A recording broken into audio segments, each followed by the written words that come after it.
me from my winter hell. I've got candles and candy, I can be your daddy if you only let me creep into your prison cell. Hey baby, can you tell I'm not a criminal? Your choice is seminal. I want you to stay true to what's right for you. No matter who or know what will others say, just find your way and try to stay true.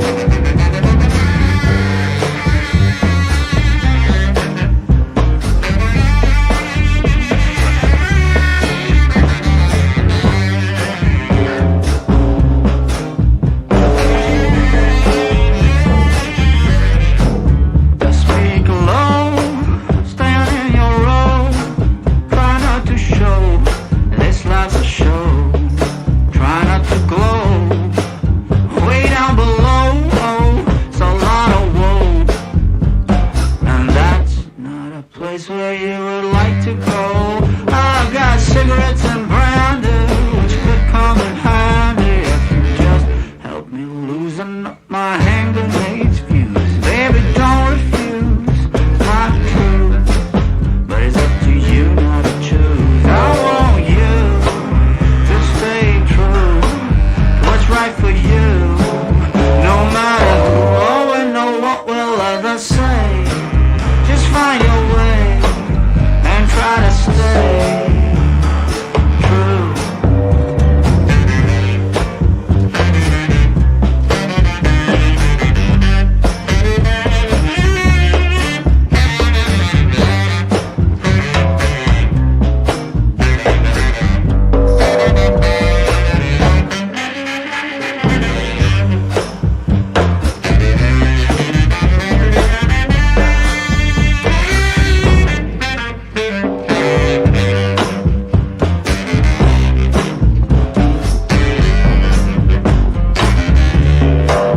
I want you to stay true to what's right for you.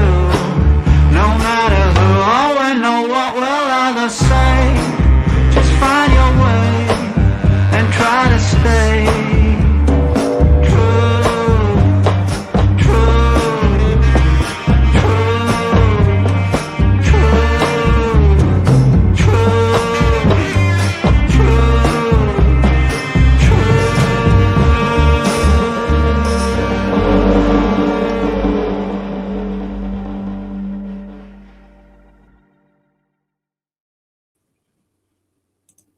Good morning. How is everyone? Oh, good. My audio is working. That makes me feel much better.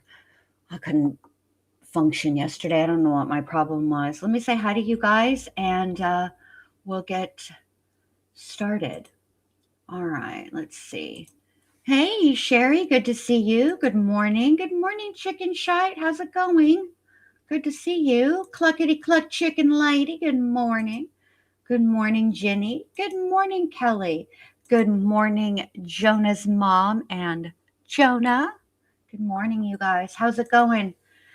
Whew. All right. Well, let me just say, they done already started, we're behind. Okay.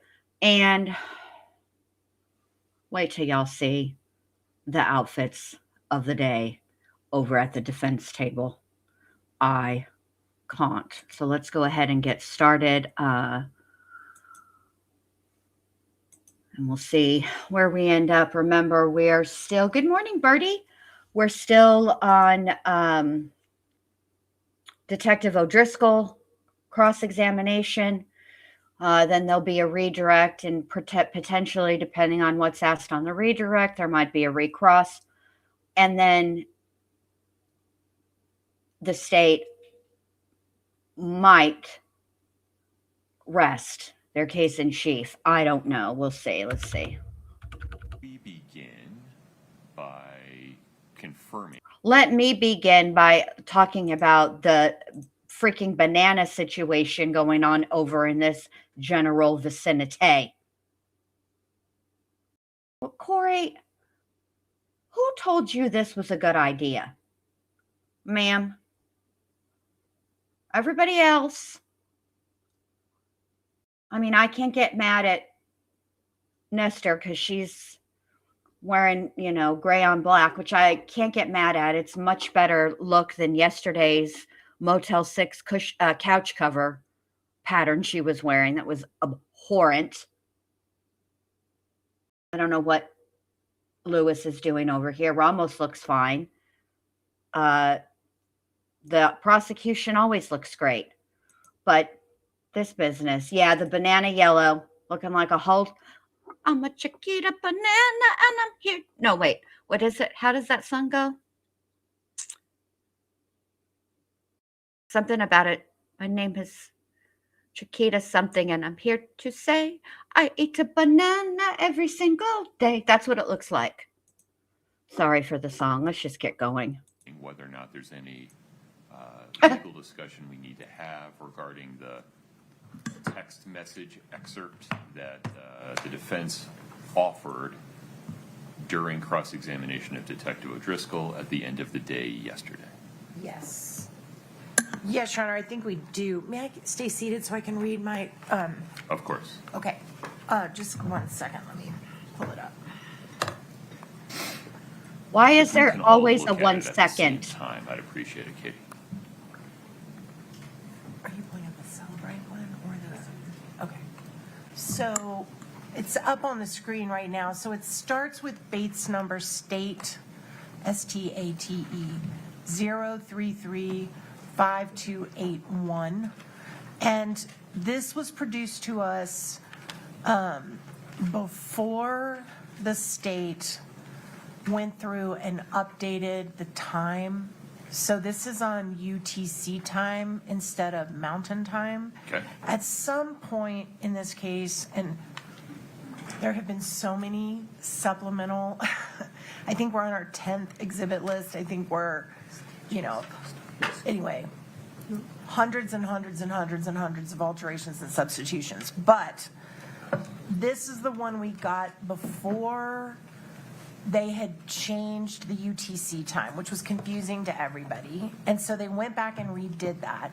This version, they had not changed it yet to Mountain Time. This is a consecutively numbered, Bates numbered document. There's no pages missing. This is coming from a Celebrite extraction of Eric's phone that was seized by Mr. O'Driscoll. We just found the Celebrite and extracted by Miss Gibson. Can you show me? Oh my God, she's already boring me to death. Good morning, Little Red. Good morning, Brandy. Good morning, Chief. What up? What up, what up, what up? Good morning, everyone. I'm already bored, tired, and confused. Here we go. The Cellbrite Yes, version sir. of We can, and we're pulling it up right now. Good morning, Violet. What I've done is I've emailed Katie the cover page, and then I'm working on the box download so she could download Yeah. it. Forgive me. And this is a nuts and bolts question. Sure. Forgive my ignorance. I'm looking at one page that shows 3 text messages total. Right?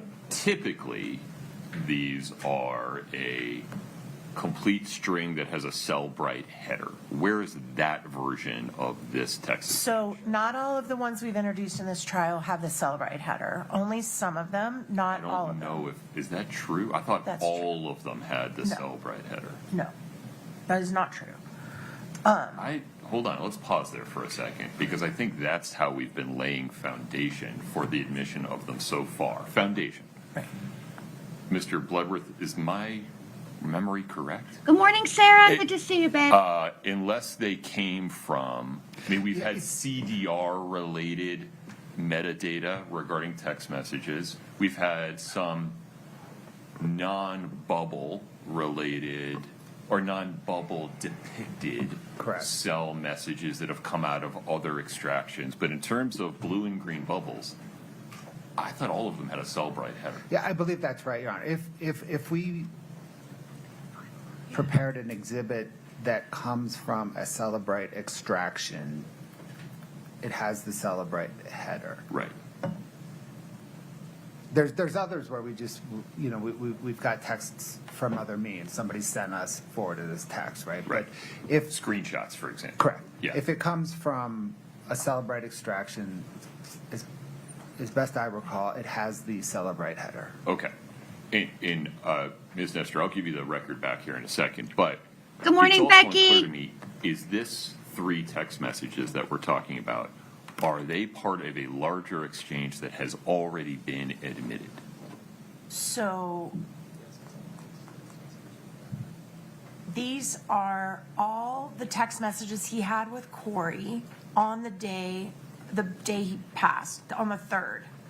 On the 3rd or the 4th? He died early morning in the 4th. Good morning, Teacup Kraken. Just dropped my husband off to catch a flight. I won't be able to reach him for a few days, and it sucks. Requesting positive vibes. All the positive vibes, babe. All of them. We'll distract you. So it's from the 3rd. Okay. So These 3 bubbles are the sum total of their text traffic on the no, 3rd? we have more than 3. There's just a minute. There's a couple pages to it. It's the last set of texts that they. There's multiple. See, that's the 2nd page. And yeah.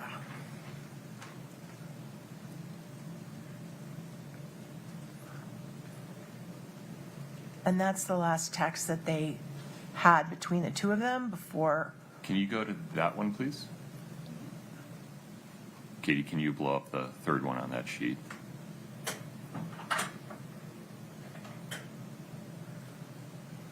So, as I understand it, among other objections that the state may have, the first one is foundation, correct, Mr. Bloodworth? Yes, so that's the threshold objection. Right. And as I understood it yesterday, the foundation objection was, this is not what it purports to be because the daytime information is inaccurate. Well, Correct?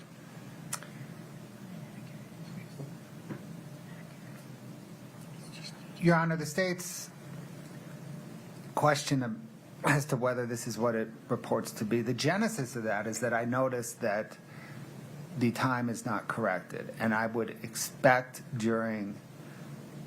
for the Celebrate downloads that we have authenticated and laid foundation for, the time change is baked in. Consistent across the board. Consistent across the board. Right. So the fact that this is still in UTC -5 instead of UTC -6 or 7 just caused me to question where this came from, which Celebrate download it came from, and I still don't know. So that brings us to, is there a version of this that has the Celebrate header? that's what's on the screen right now.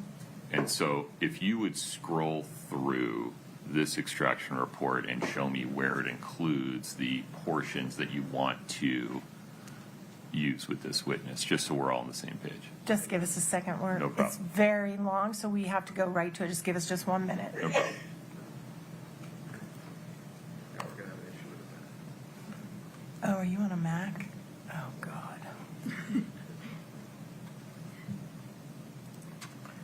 I don't know. Excuse me, I'm on a ma'am. Mac, so it may take a second. Well, What is your problem with Mac computers, lady?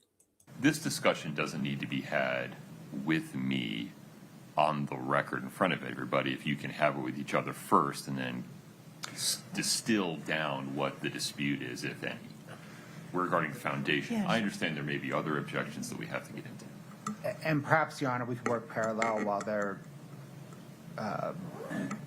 seeking out the foundation information. I would never cluckety cluck. I wrote here HERE when I meant HEAR. A couple So things. I can't I think judge. it's hearsay, as best I can tell. These are conversations between the defendant and Eric Richins.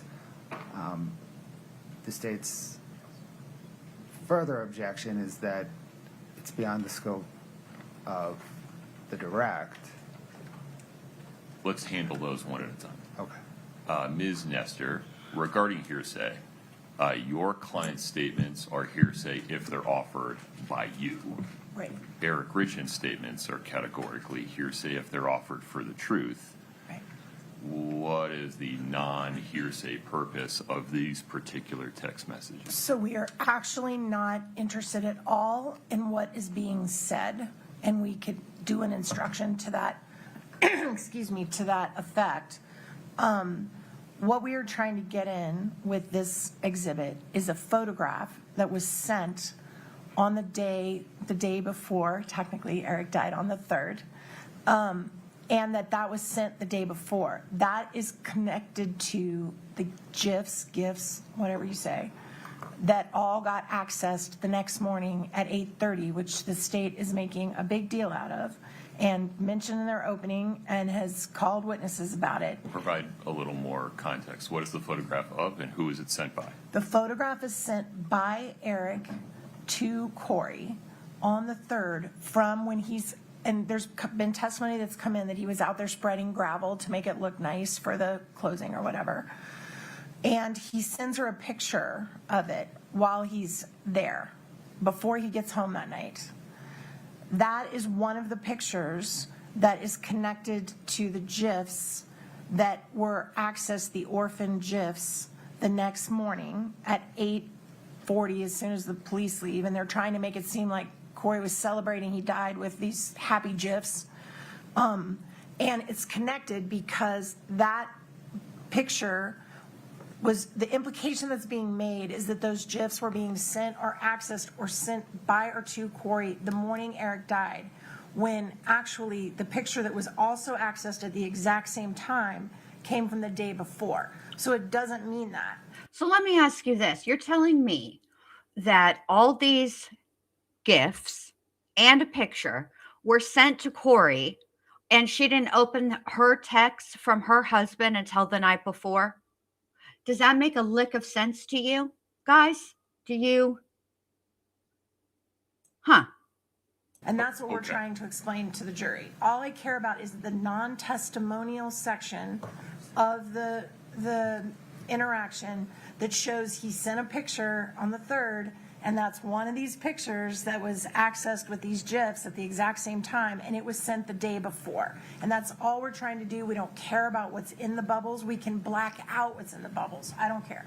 Why are you doing this through Detective O'Driscoll? Why didn't you do it through Mr. Katradimos? I'm not sure Mr. O'Driscoll or Detective O'Driscoll has the ability to testify to any of what you just said. Well, he testified that he reviewed Eric's communications the day before he died. He did testify to that. Right, but this goes well beyond that and is far more technical. All I'm asking you to do Absolutely. is say, did you see he sent her a picture the day before? The rest of it we'll do separately. But that's not necessary foundation for the argument that you're trying to make. This is a technical metadata-based argument that I understand why defendant believes it's relevant, and I'm not suggesting it's not. I'm just not sure it's this witness. I'm not going to ask him about any of the metadata. I'm going to say, did you look at Eric's phone the day before? Did he send this picture to Kouri? That's all I'm asking. Nothing fancy, nothing technical. He said he reviewed Eric's phone, that he looked at his communications. And we can even take out the metadata and just show the picture. That's all I Without the care metadata, about. the picture is not relevant. Well, the You need the date and time. We have that. No. We do need the date and time, but I'm talking about the, I thought there was more information on the bottom of those things. And we Why can are take we that. doing this for Detective O'Driscoll? I don't rather than understand through that either. Another witness that can testify regarding the relationship between the file path for the GIFs and the file path for this photograph?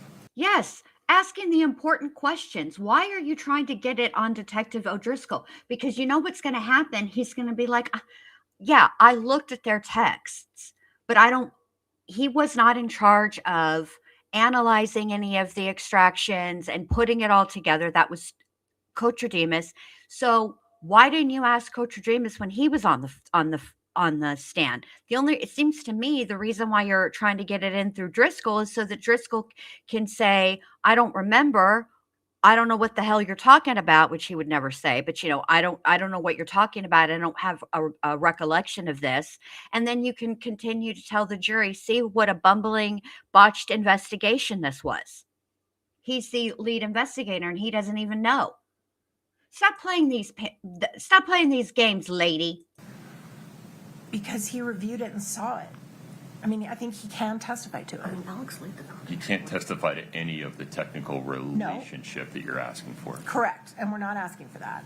That's all we're asking him is to say that the picture was sent the 3rd. That's all I need him to say, and he knows that because he reviewed it, so he's capable. He knows what he saw. How Right. does he know that the picture was sent the day before? He doesn't, and you're trying to get him to look incompetent. Sarah said, does Apple have the ability to preview and respond to text quickly like Samsung? If that's the case, I leave my husband unread all the time. We can preview, but in order to, on mine anyway, and mine's old, like I have an iPhone X, so I need to update my phone because it can't be updated anymore. Anywho, if I get a text, I get a preview of the text, depending on how long it is, right? But in order to respond, I actually have to click the text, the little message bubble, the preview, I should say. So, yeah. If you don't want anybody to know whether you've read their text or not, you can just turn that off in your settings, right? You can just turn off read receipts. But then if you do that, I think that it turns it off so that you can't see other people's read receipts either, because I think they like to be fair. I just leave it on because I don't care. Because it's on the face of it. Hey, But S-Hocket. then it's coming in for the truth, right? And so But that's not testimonial evidence. I agree. So if it's not testimonial and it's on the face of the text message, what difference does it make that Jeff O'Driscoll reviewed it? I'm not suggesting you can't get the evidence in. I just don't understand why it's coming in through this witness. This is the witness we would like to bring it in through. I don't know that this witness has foundation to give you the testimony you're asking for. What's the question you're going to ask? I already asked him. I said, did you review Eric Richins' communications the day that he died? And he said yes. Okay. And then what's the next question you're going to ask? Is this picture, was it involved in what he sent the day he died? That's all I'm asking. You just want a yes or a no? Yeah. I'm Is not that- asking him for I'm any not sure that's technical. even in dispute. Go ahead, Mr. Bloodworth. Let's never come out before on any other witness. Okay. But go ahead, Mr. Bloodworth. I didn't have anything, Your Honor. Okay. Is there any objection to him just saying yes or no to that question? Yes or no to the question of, did he review Eric Richins' text messages from the? I think that's already been answered, yes Okay, or no. yes. Then what's the follow-up? Did Eric Richins send a picture as part of those text messages? And so if, And if Detective O'Driscoll says, based on my review, he did, period. I still don't know if that is sufficient foundation to admit this. Well, I'm not sure it's going to be admitted. I just think they're trying to lay foundation, I guess. Did you want to publish the photograph, Ms. Nestor? I do want to publish the photograph. And tell me why the photograph is relevant?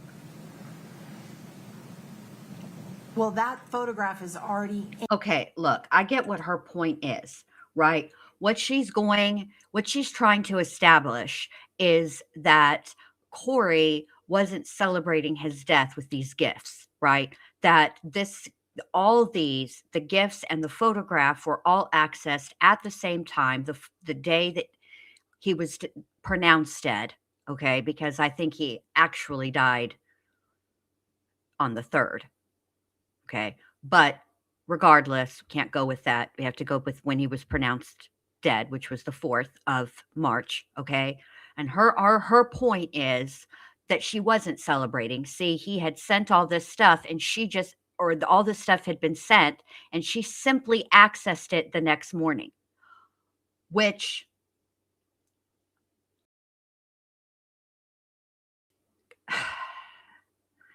I don't know. It kind of doesn't really make sense that he's, working on the gravel and this to prepare it for closing. And this is like the closing is a big, huge deal for Kouri. And she didn't even look.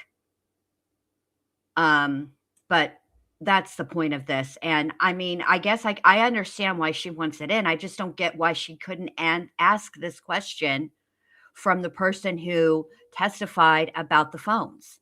In as part of Exhibit 340, which It's not in, but we've stipulated. we've stipulated is coming in next.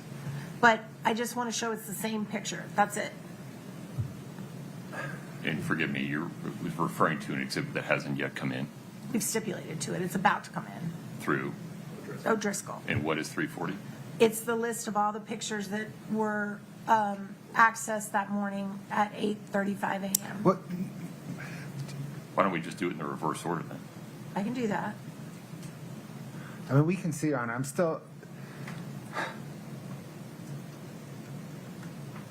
I still think there's a hearsay problem. Based on counsel's explanation now, I also think there's a relevancy objection. The photo that we've been discussing, The gravel photo? the gravel photo, was not accessed at 8:39. It was accessed at 10:42. Well, this is a foundation question, but the premise of the question Ms. Nestor is seeking to ask is, was this photo among the communications or sent by Eric Richins to Kouri Richins on March 3rd, right? Yes, sir. Full stop. I don't think that's fairly in dispute, right? And I don't think that's a hearsay issue. No, Nate, the jury hasn't even been invited in yet. I think publication's the hearsay. The fact that any photo was sent is fine. I think if we get into the specific photo that was sent, there's a hearsay problem. Are you taking the position that the photo is a statement? Yes. I'm not sure that follows without additional context. Just sending the photo it's evidence, it's a fact. I'm not sure it's a statement. The statement is, I just dropped gravel at the Midway Mansion. Well, I don't think any of that's coming in. It's just the photograph. But that's what the photograph says. I don't understand. Is there text on the photograph? No, Your Honor, but the defense has, the defense is, as part of their case, said that Eric Richins was into the Midway Mansion as evidenced by him dropping I want to come back to what I understand is being proposed by Ms. Nestor through this witness. Detective O'Driscoll, did you review Eric Richins' text messages with Kouri Richins the day before he died, yes or no? I understand the answer to be yes. Did he send Kouri Richins a photograph as part of those text messages on March 3rd, yes or no? Yes. Is this the photograph that he sent? Full stop. Oh, I'm fine with that. The only, I think there's a third option. It's not yes or no. It's I don't recall. Oh no, fair enough. I'm not telling him how to testify, and I don't know what he'll say. But as long as you don't go beyond that, Ms. Nestor, and as long as you don't make any representations regarding time, date is fine. Great. Then we don't have a foundation problem. We don't have a statement that would be subject to the hearsay rule. So Becky wants to know, why isn't all this discussed in preliminary hearings? So the evidence, right, that is discussed in preliminary hearings. However, there are occasions where each side can have an idea of the testimony each side intends to elicit from a particular witness, okay? But there's times when things come up and an unanticipated part of testimony is elicited. And then depending on what that testimony is, one side may seek to impeach that testimony with an exhibit. And so that is basically, and it's not really an impeachment in this scenario because Detective O'Driscoll is not the one who testified that Kouri accessed a series of gifts and a photo, although at different times. I think the gifts were at like 8:40 and the photograph was accessed like 2 hours later at 10:30 something. So that's the argument. Can it come in through this witness? Not can it come in at all, but can it come in through this witness? And the state doesn't want it coming in through this witness. I think the low bar regarding relevance is met in as much as the defense seems to be laying foundation or argument to come later regarding when images and file paths on Ms. Richins' phone were accessed. Any other nuances here, Ms. Nestor? I don't think so. Do you understand, do we have a common understanding of the limits of what you can ask Detective Absolutely. O'Driscoll without drawing another objection? Absolutely. Do you have an image of just the photograph? I do, but I think if it's out of context, he won't, it's too hard for him to, I mean, I think it needs You to can't be. show the text messages without provoking the hearsay problem. No, not to the jury, just to refresh. Oh, Because that's I think it's got to be. Hey, he's not Lunch gonna Lady know, it's just Doyle, gonna be a good to weird see picture. you. understood. Should we just go ahead Are you and? going to publish the photo to the jury, though? No. Oh, okay. So, we could just go ahead and admit 340 now, because then the next question is going to be, is this the same photo that is in this picture right here? And then we're done. Is this the same photo? This is not a question for me, it's a question for Mr. Bloodworth. No objection to admitting 340. Okay. I don't know that, now there's the follow-on. Is this the same photo? That is akin to publishing the photo that brings up the hearsay problem. You've made a record regarding the state's position that the photograph by itself is a statement subject to the hearsay rule. I'm not persuaded. Okay. And so, however, I don't know that just admitting 340 without providing the jury any testimony to provide foundation for context is going to be helpful. I'll do so it. is I'll somebody do going it. to tell them what 340 is? I'll do it through him. I'll just do it through him. Okay. That's fine. We do have one other issue, if we're resolved with this. I think we're all clear. I know what I can ask and what I can't. I think we're fine. Okay. There's another issue. May I bring it up? Please. All right. I really need Officer O'Driscoll to leave the courtroom when we talk about this, because it's Oh. about specific questions. No problem. Detective, if you'd take us to step into the lobby, please don't talk to anybody while you're out there, sir. Thank you.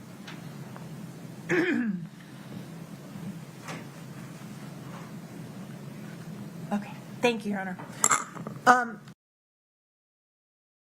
Right. So Little Red says, you said you reviewed it, then you know it was sent before he died, I think, which I get what she's trying to do there. Okay.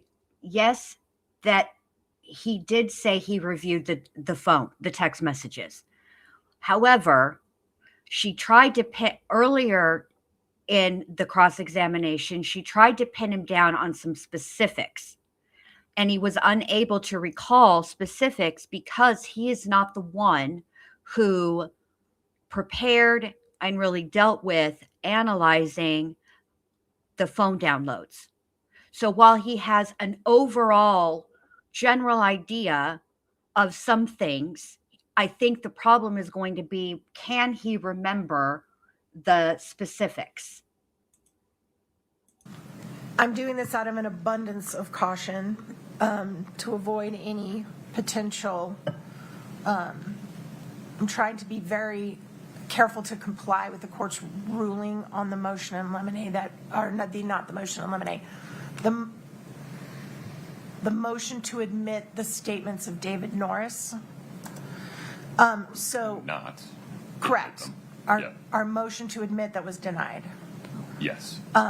So just to make the record, the defense sought in advance to get approval we gave notice to the state that we intended to call a witness named Mr. Norris, who would testify if called that on an occasion in 2019, I believe, in 2019, he had an encounter with Eric Richins where Eric Richins asked him if he had any fentanyl. He had corroboration for the interaction, not the statement, but the interaction with Mr. Richins, specifically the check that Mr. Richins had given him, the date it had cleared his checking account, and the invoice for the work he had done for him. Or for Kouri, but Correct. The court the reason we were trying to introduce that statement, we were trying to get it through the catch-all exception to hearsay. the residual. The residual, I'm sorry, I call it catch-all, same thing. The residual exception to the hearsay rule, which requires a head notice, which we did give. The state objected to that coming in. The court ruled upon it, did the analysis under the residual exception, and made a finding that the defense could not call Mr. Norris to the stand to testify because the residual hearsay exception requirements were not met. It is my desire with this witness to ask him the following 4 questions about his investigation.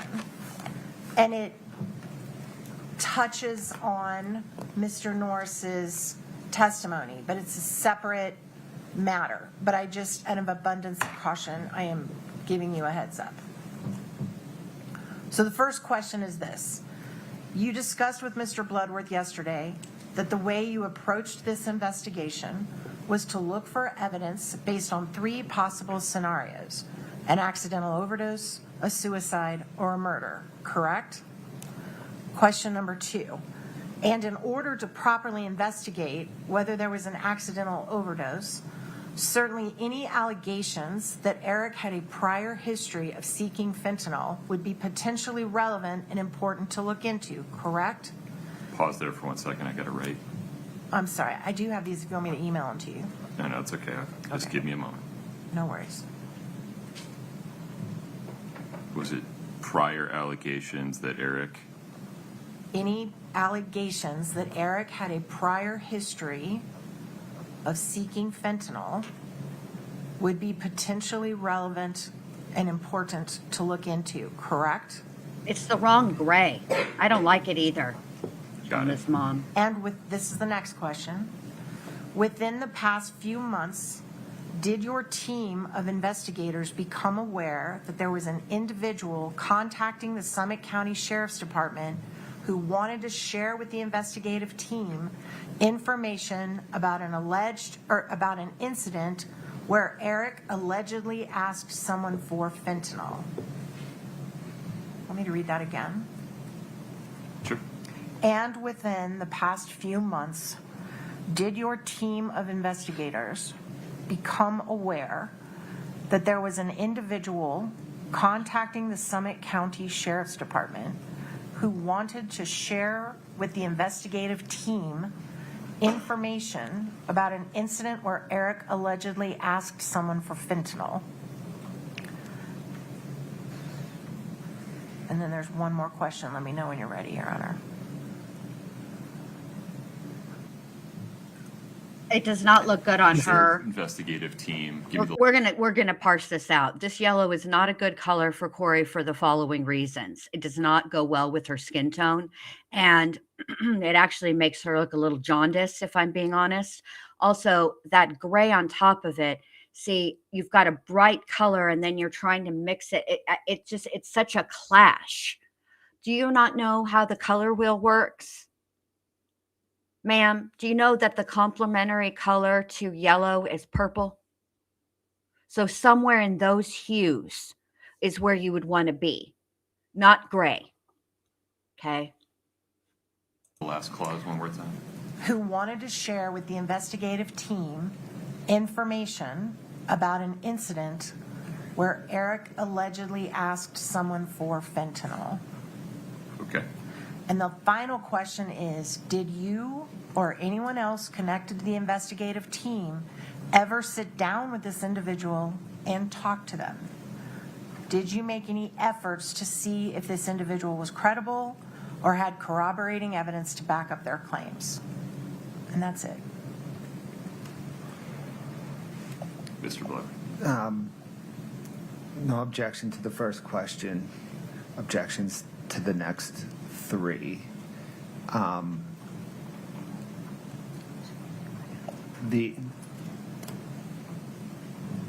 This is a transparent attempt to circumvent the court's 807 ruling regarding Mr. Norris by casting some sort of inference that what Mr. Norris would have testified to is admissible. This setup has been long in the making. After the court issued its 807 ruling, Mr. Norris called the Summit County Sheriff's Office. Deputies interviewed him, and he said he was calling on behalf of, or he was calling because defense counsel told him he should call. May we just pause here for a moment? I don't know that we need to go into any of that. I understand part of your objection to be a lack of foundation. That is the beginning, Your Honor. I think that's the beginning and the end of the discussion. There's no foundation for the premise of your questions 2, 3, and 4. I'm sorry, but I don't understand. We have been produced a report from the Summit County Sheriff's Department confirming this call was made and confirming that there was no interview of this individual. It goes not to the credibility of the individual, it goes to the credibility of the investigation that they chose never to even speak to him. There is no foundation for the premise of your question. It's as if you could make up any set of facts and put them in the question. If there's no foundation, it can't be the premise of the question. I'm sorry, but I don't understand what you mean by there's no there is validation from the state that this call happened. It's not that did you interview a person named David Norris. It's the substance that is the premise of the question. There is no foundation for the premise that Eric had a prior history of seeking fentanyl. But that's not the way the question is worded. The question is worded is someone contacting you, asking to give you information about it, and you refuse to interview them. That's not the question you asked. Read the whole question. In order to properly investigate. No. Go to number 2. That is number 2. My apologies. And in order to properly investigate whether there was an accidental overdose, certainly any allegations, not facts, not nothing, just an allegation that Eric had a prior history of seeking fentanyl would be potentially relevant and important to look into, correct? Let me ask it this way. What would your response be if Mr. Bloodworth got up and said, certainly, detective, you investigated whether Hayden Jeffs had done all the stuff that I've excluded in my ruling regarding Hayden Jeffs? Would you be like, no problem, you can say that? That's a fair question. Ooh, It would be burn! reversible error for me to allow that question. There were 2 residual exception rulings in this case. Let's be fair about it. Right. That's absolutely correct. So is there a way, if we scrub out the reference to fentanyl and we don't get into the specifics of exactly what was said, because I understand their concern about that and the court's concern, which is why we raised this in advance, which is why I'm trying to do the right thing here. I appreciate it. Yes, Neat. Basically, she is just wanting to say that they didn't do a good job investigating, that there was information about a potential time that Eric Richins was seeking. And they were informed of it, and they never went and investigated it. So basically, they had, frankly, what she's really implying is not just that it was a piss poor investigation, but that they had confirmation bias, that they were unwilling to investigate anything that didn't have to do with Kouri Richins being the one that supplied the fentanyl. Which I mean, this is pretty commonplace for the defense, but this whole incident and the person involved in this incident has already been ruled on by the judge. It's not coming in, and she's trying to find some, which normally I admire, right? That, some loophole that it can come in. If we just said that an individual contacted them with information about an interaction with Eric involving drugs, illicit street drugs, and they chose not to investigate it at all, it does go to they've set forth this hypothesis that, well, we eliminated all other possibilities. And that's just not true. They didn't eliminate all other possibilities because they chose not to interview at least one person that clearly would have supported the first hypothesis, that he ingested it intentionally. So that's all I'm trying to get in. I am trying to get that in. You may be trying to get a little bit more in. Well, as much as I can possibly get in. Fair enough. But I do think it's fair game to say, look, you've got someone coming to your office saying he tried to buy drugs from me, and I want to be interviewed, and they are like, no, thank you. I think I'm entitled to get that in, and I'm willing to do it in the most ethical, careful, reliable, non-inferential way possible, but I do believe that's fair game. And I'm open to suggestions. Whatever I need to do. These 4 questions are not it, Mr. Bloodworth. You look like you're about to say something. I'm sorry. No, Your Honor, as I understand, the status quo is the court's, I guess this court has sustained the state's objection to those questions.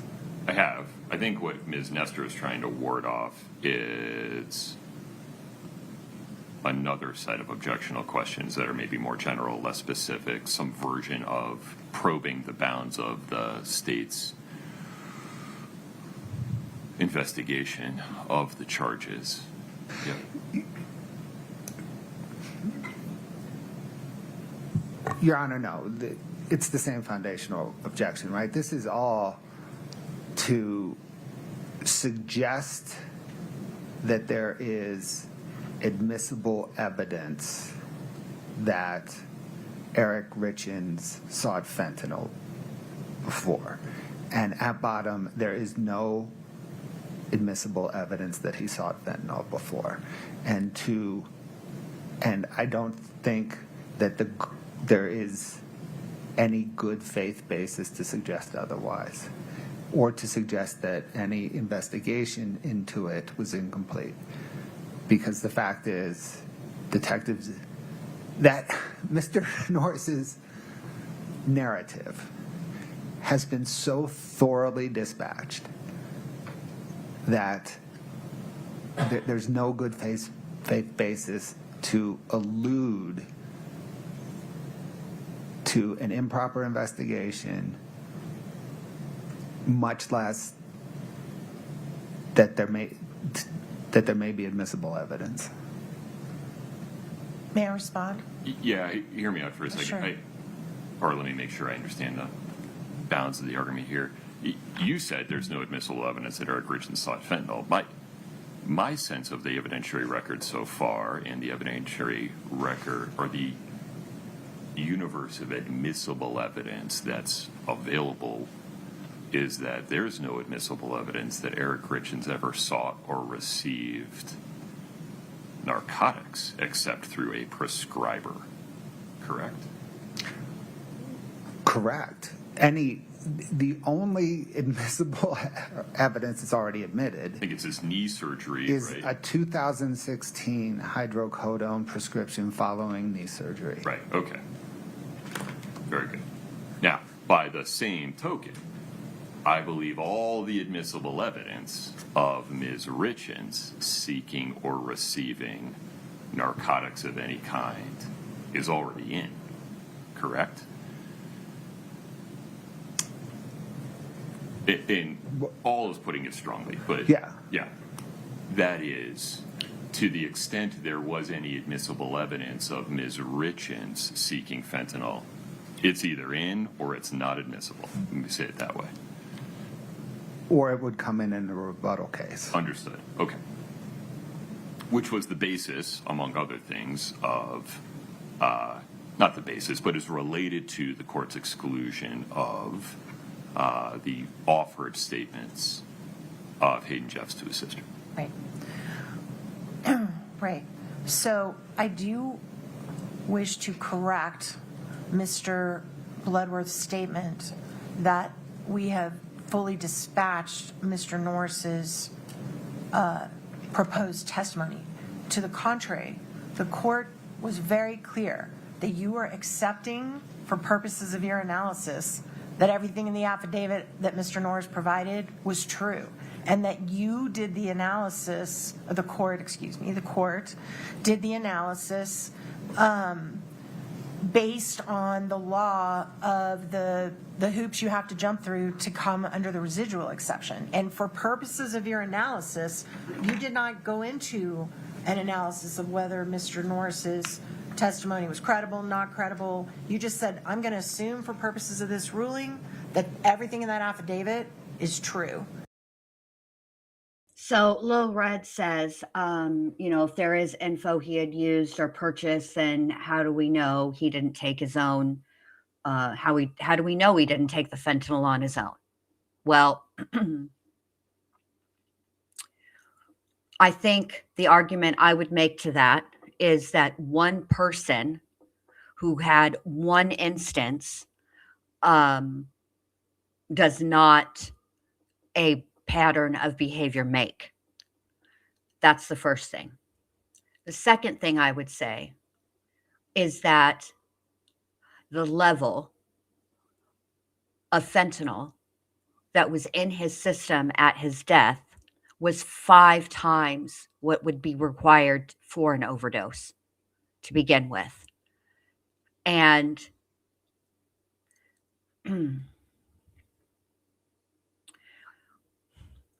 when a person is on fentanyl, whether they're on fentanyl because they've been prescribed fentanyl from a doctor or they've gotten fentanyl from alternative sources, okay? Fentanyl is not one of those medications that you can't tell somebody's messed up. It's kind of like Soma, the muscle relaxer, smooth muscle relaxer, I should say. When a person it's frequently referred to as a Soma coma. When a person takes even the prescribed amount of Soma or fentanyl in this case, it's not like taking a hydrocodone, okay? People can take a hydrocodone, right? Even a 10-325, which is the highest dose. And you can't tell that they're on a hydrocodone, okay? Fentanyl isn't like that. Fentanyl, you can see that the person is toe up from the flow up, okay? They look messed up. They act messed up. So if he had a habit of this, somebody would have caught him. There would have been more. For example, let's say that this is true. Let's say he sought from this person, right? Well, if he's a known user of fentanyl, if he's somebody that seeks fentanyl, okay, how come he only went to this one person this one time and the person didn't have it? But there's nobody else that's come forward that said he asked me 2 or he asked me 3. That's the problem, I think. I think there's just no evidence of him being a seeker of fentanyl. There's no evidence of him being a seeker of anything, actually. Just like the fact is, why would he be seeking? If this man, and I believe if he had legitimate pain, constant pain, and he wanted to be on a narcotic prescription, It's not like he was on the do not prescribe list. It's not like he had gone to pain management and violated the contract in some way and then been kicked out of pain management. He had no reason to be seeking from alternative sources when he could just go to a doctor, is the point. And then I'm going to rule on whether it fits the residual exception. And the court went through a very thorough analysis and decided it did not. So I don't think that's a fair statement that he just made, that we fully dispatched it like there's nothing behind it. That's never been litigated in front of this court, nor have we asked it to be. The difficulty here, though, is imagine David Norris were on the stand. Right. And you asked him, hey, did you ever contact the Summit County Attorney's Office, or Sheriff's Office? My apologies. Yeah. He says yes. And then you say, what did you tell them? It immediately provokes a hearsay objection that I've already dealt with under my ruling on the residual exception. Absolutely. And we don't. If you want to elicit testimony that, did you ever speak to a gentleman named David Norris? Yes. And then move on, fine, but I'm not sure how that's relevant. Well, that's meaningless to a jury unless I can say, was there a gentleman named David Norris who tried to give information that would have supported the first hypothesis? But that's the hearsay problem. But it's not being offered for the truth. It's being 100% offered, being offered Your for the Honor, truth. if I may please, it's being offered for the same reason they've gotten in a ton of other hearsay in this case, by the impact it has on how they did their investigation. They got that in through Woody. That's how they got in Amy and Katie's statements, because it wasn't for the truth of the matter that Kouri tried to kill him before. It was how it impacted her investigation from there on out. This is the same exact argument. It's how the fact that they got that information and chose not to even investigate it, how that impacted the hearer. It is irrelevant for purposes of the truth, and the court can instruct it like you've done over and over and over for their witnesses when we had this exact same argument. If that's true, Ms. Nestor, Yes. then the 807 residual exception wouldn't exist and it wouldn't apply.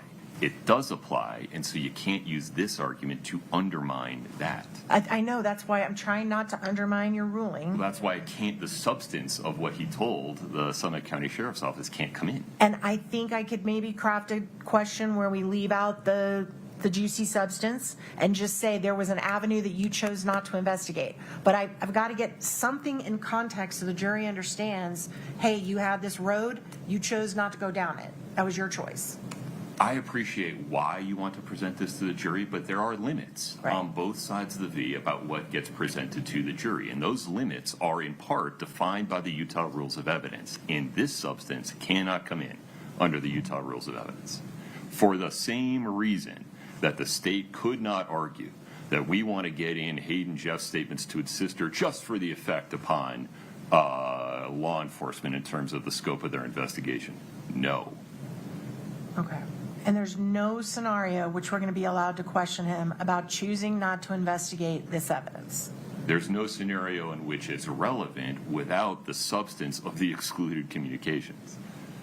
If a crank from New Jersey, I don't know why I'm picking on New Jersey, but I grew up near New Jersey, called the Summit County Sheriff's Office and said, I was in Utah on that day and I saw it happen, and the Summit County Sheriff's Office chose not to investigate it, would we be having this conversation? That's not this circumstance, though. It is the same, though, because that evidence has nothing to do. Here it's even worse because it's inadmissible. It's inadmissible from Mr. Norris's mouth, but I don't think it's inadmissible, period, in terms of if it was part of an investigation that was ignored or not followed. The substance is inadmissible. The fact that they spoke to David Norris as a fact is admissible if it's relevant.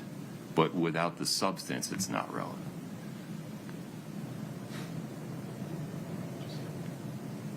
We have just a moment. Of course.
Okay, Your Honor, I think we've made our record on that, and I'll, of course, respect the court's ruling on that.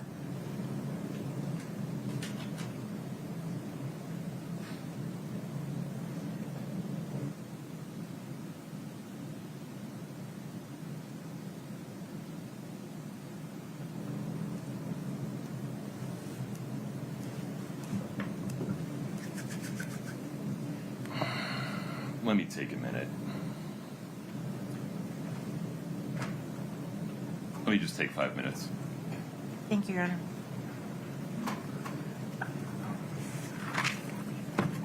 Before I take a break, Mr. Bloodworth, anything further on this issue? No, Your Honor. Ms. Nestor, before we take a 5-minute break, any other issues before we invite the jury in? No, thank you, Your Honor. Mr. Bloodworth? No, sir. Okay, I'll be right back. Thank you. All right. Okay, I can't even believe I'm about to say this, but I do understand her point. And the fact is that, I mean, yes, Ivy Elise, I know that you have very strong feelings. And listen, I am no Kouri Richins fan, but but she makes a fair point.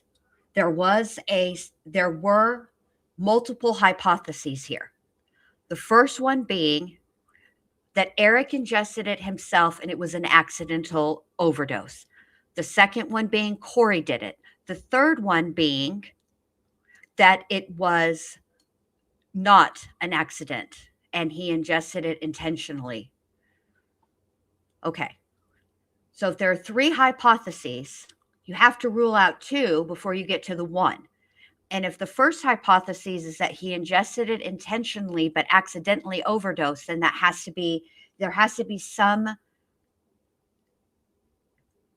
investigation into that. So I understand if somebody came forward and said, Eric tried to buy something from me and I want to tell you about it, and the cops wouldn't talk to him, then I can understand why she wants to get that in front of the jury. However, the problem is that the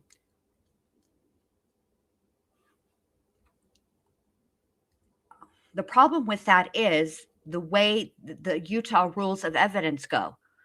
And it's inadmissible under the rules of evidence. Conversely, the state wanted to get in some statements by Mr. Jeffs, and the judge said no. So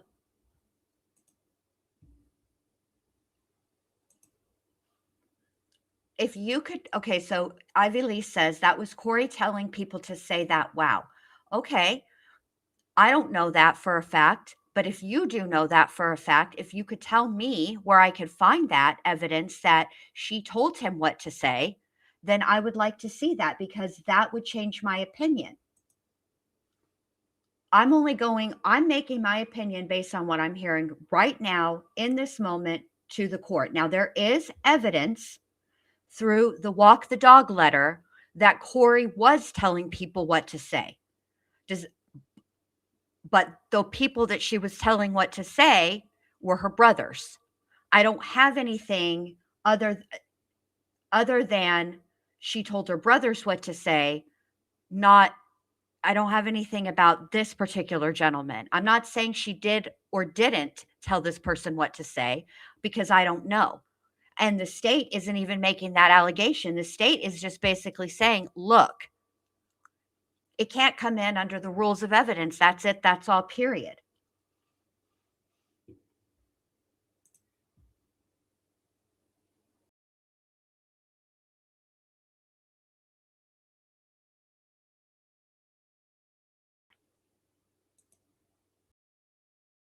An incomplete or improper investigation, it raises 2014 on the record in 231500139. Counsel, thank you for your patience. I've just handed you a copy of State versus McCullough, 2014 UTF 215. I need you to take 15 minutes, read this case beginning at paragraph 25. This case stands for the proposition that what the defense is proposing to do is required, but it raises the prospect of also allowing the state to rebut the defense's charge of an incomplete or improper investigation by also putting in evidence, not for the truth, but for the effect it had upon law enforcement, of how they received and reacted to Hayden Jeff's statements to his sister. Pause for a second. I need you all to be very thoughtful about this. I can't unring the bell once this information is out, and sitting here at the moment without the benefit of counsel's argument after reading this case, I think I'd have to let both sides of that story in to make sure that the state is not prosecuting with one hand tied behind its back. See, and this is why I like this judge. He's telling the defense, look, you want to open up this door, but should this door get opened, then the door to Hayden Jeff's is opened as well. And this is why I appreciate this judge. Mr. Bloodworth, I cut you off. Sorry, Your Honor. We looked at this case while you had stepped out. I think in addition to Hayden Jeff's, it would also cause us to revisit the court's decision yesterday regarding Mr. Bonsavage's phone call with an inmate at Gunnison. Ooh, I don't remember the detail of that one. Forgive me. Oh, I think I do. Yeah, a little bit. Now, let's talk about foundational requirements. I gave this a little bit of thought after rereading. Okay, so Ivy Lee says, yeah, but Kouri's friend, who we seen in text telling people what to say. Okay. Ivy Lee, I'm not arguing with you. Like, I don't believe you. I want you to understand that. Okay, because I do see it from your perspective. But I think this is an interesting conversation and one that I really am interested in having. Okay. But we have the argument that would be made would be, is there a text or a piece of evidence connecting Kouri to that friend and telling that friend to tell people what to say? You see what do you see where I'm going with this? We have Kouri's friend. Now, without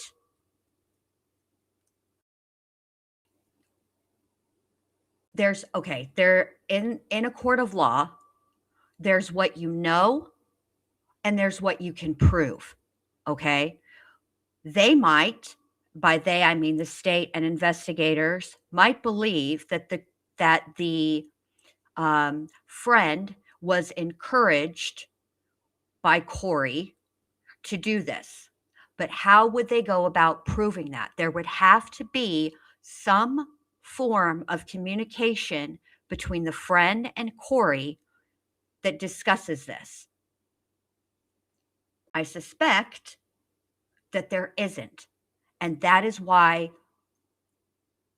they didn't go down that road with this friend. What they did was produce the communication that they had, which is the walk the dog letter, which is good because it's more likely than not that the defense is going to call Kouri's brothers and her mother. So I think that while I believe that it's very possible that Kouri, both things are possible in my mind, that Kouri encouraged people to tell the truth, that to lie for her, because we see the walk the dog letter, right? But it's also just as possible that some of these people on their own wanted to defend Kouri and they lied on their own. You see? And so if they start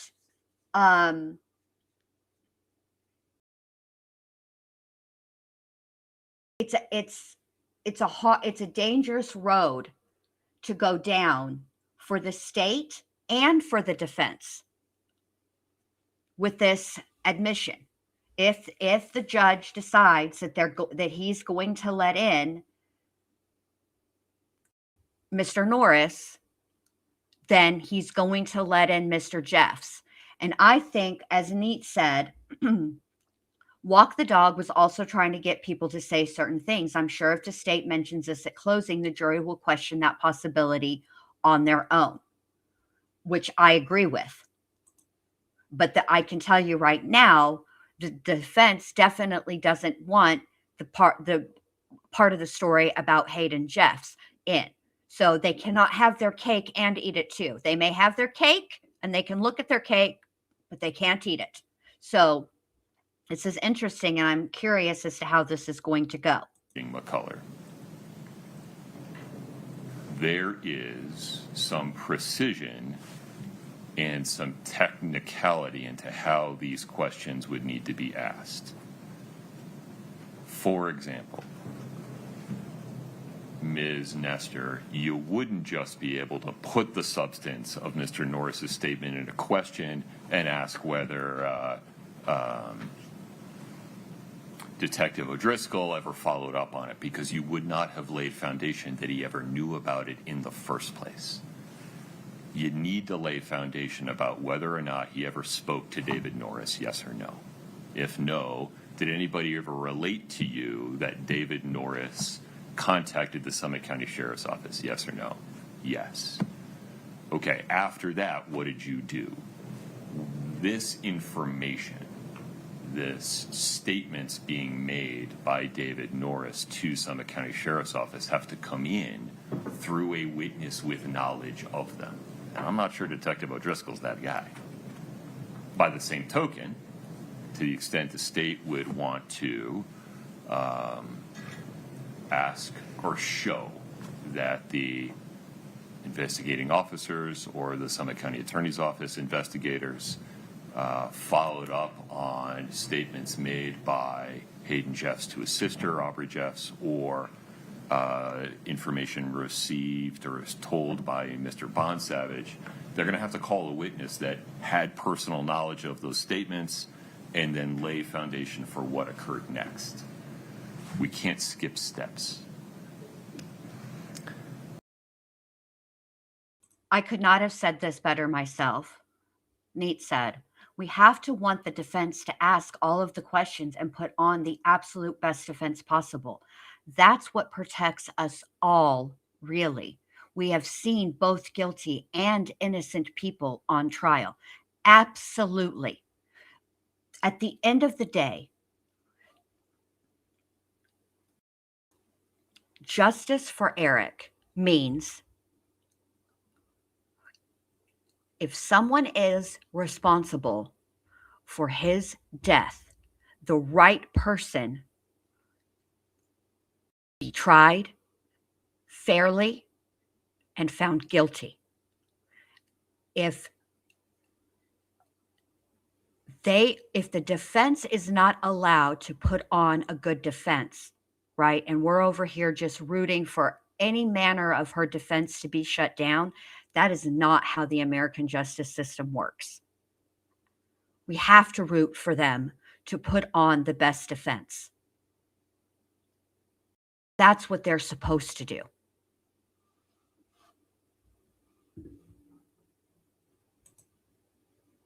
And Nate says, we need to protect and be fair to both possibilities. Yes, because that is how our justice system works.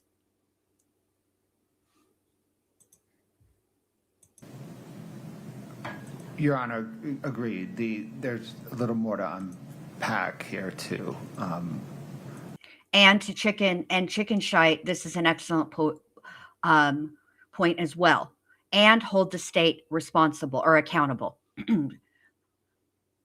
The reason that public trials exist in the first place is it is us as American citizens, it is our civic responsibility to hold the state accountable, to make sure that the trial was fair, that the defendant had, that the state met their burden of proof, and that the right person is on trial for the right crime, the right charge, all of the things.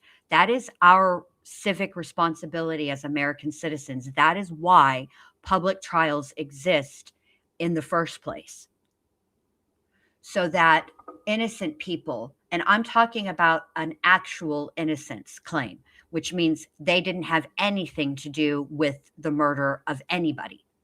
In this case, we're talking about murder, so we'll just use murder for an example. We don't want that. We want the right person convicted of the crime. Because I happen to know that Jeff O'Driscoll's not the witness for this. We would need time to prepare the witness for this. We also have the problem that, And Ivy Lease, I get that. Remember, it's Kouri's friends, right?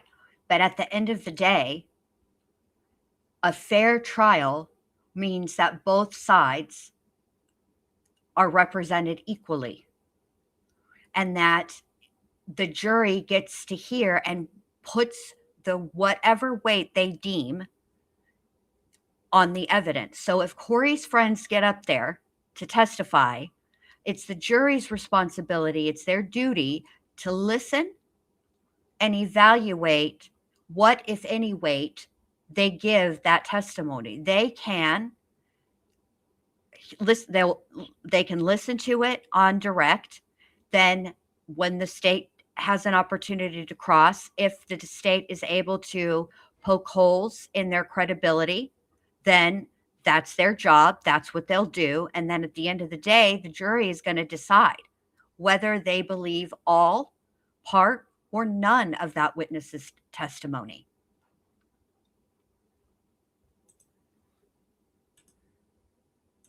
We meaning The state. The state. May I ask you just a procedural question before you keep going? yes, sir. Imagine that at some point, imagine it's not Jeff O'Driscoll, as Right. you suggest. Right. And imagine in the defense's case, they find or call the witness who received the phone call or talked to David Norris, or they call David Norris. Sure. And they ask, did you Sure. call Summit County Sheriff's Office? Yes. What did you tell them? Did they ever follow up with you? Yes. I imagine the state's response to this and the state's offering evidence regarding how it responded to information regarding the Hayden Jeff statements and the Nick Bonsavage statements, that would come in the state's rebuttal case. Is that correct? Not necessarily, Your Honor. I mean, we haven't rested. I think Fair. we would like to get out in front of this Okay. before a rebuttal case. And while the state has investigated David Norris's statements and to show how they're not credible, the state pulled up on investigating how Norris came about. And the state would want to continue that investigation. I think I know what you're talking about, but in terms of how it came to be that David Norris contacted law enforcement when he did. Correct. Right. Okay. This goes to your point, Ivy Lease. Okay. So let's say the judge lets David Norris in. All right. The state is saying, hey, we stopped once the judge initially ruled that David Norris and his statements do not come in.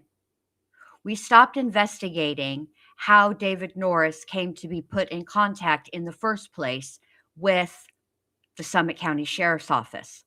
Okay. So at this point, they want to continue that investigation. There has been, if I remember correctly, stemming from the walk the dog letter, allegations of witness tampering. And that, which is what essentially you're saying, Ivy Lease, if you're saying that Kouri put these people up to lying, that would be witness tampering. Okay. That is illegal. It is a criminal offense. Cannot do it. So, but the fact is, the way for the trial to be fair is they do get to question the investigation. But that's a double-edged sword. So they, my suggestion to the defense is be careful what you wish for.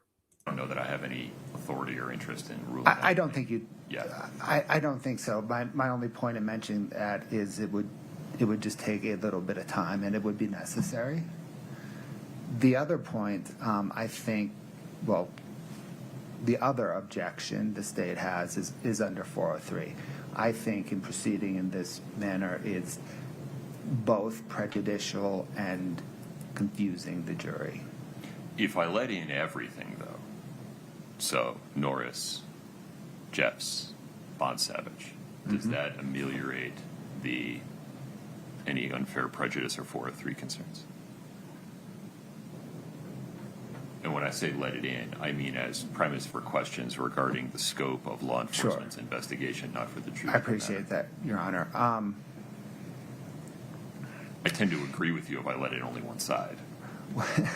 It's interesting because both that assumes that the weight of unfair prejudice or the weight of confusion is equal on both sides. The state, I don't think it is. I think because of the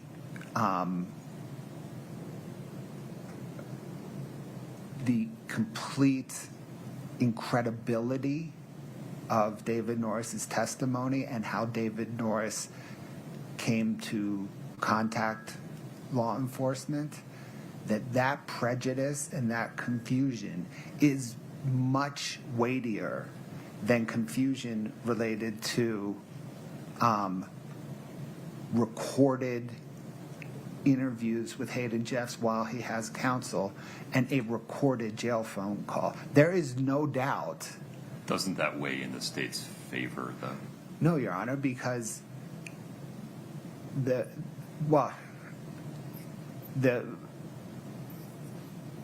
I guess the question is whether it's unfair prejudice or confusion. Confusion, it doesn't, David Norris's the purported effect on law enforcement of David Norris's is even way more confusing than the effect, just because the information provided to David Norris is highly in doubt and would be highly litigated, whereas the information Hayden Jeffs provided is recorded. There is zero doubt about what he provided. And the information that Nick Bonsavage provided is recorded. There is zero doubt. We're not bogging down into some mess of who said what when.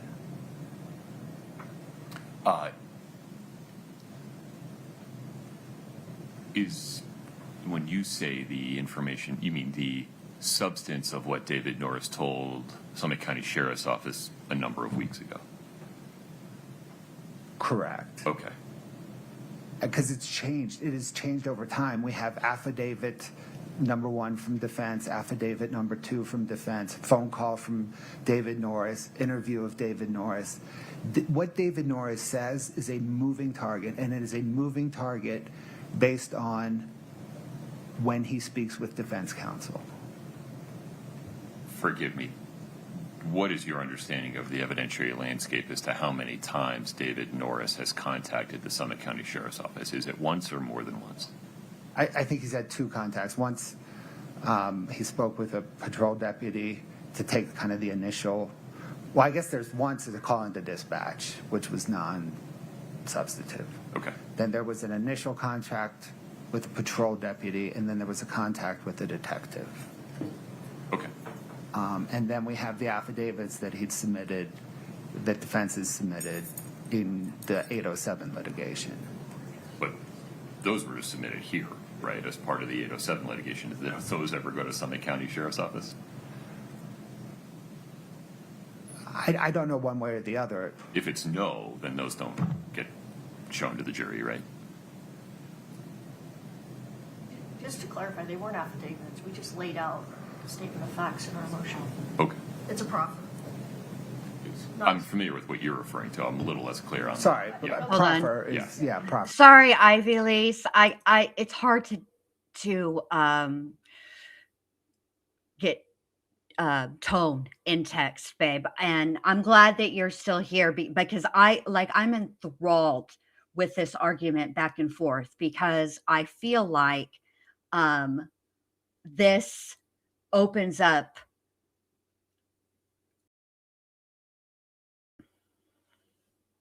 a lot of real issues for the defense, not so much for the state. If Hayden Jeffs comes in, his statement comes in, his statement was recorded and it was in front of an attorney, right? It was with his own counsel present. And there can be no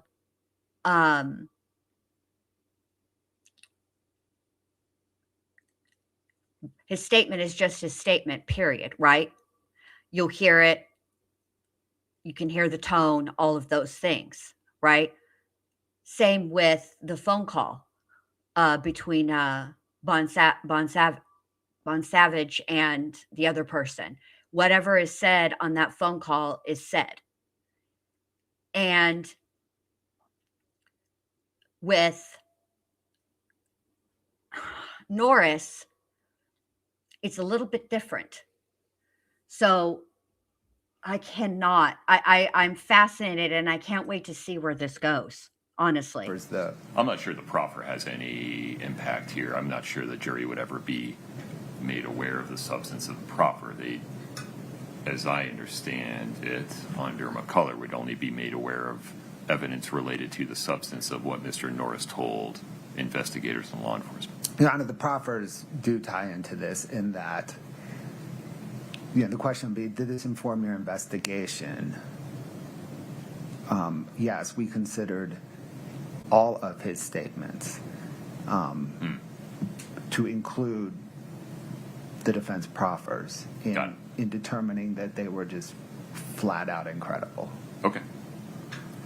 So that goes to kind of the confusion argument. So in the 403 analysis, Your Honor, I do not think the weight of unfair prejudice to the defense is the same as the weight of, any of the 403 factors. I don't think the weight is the same for the state and the defense.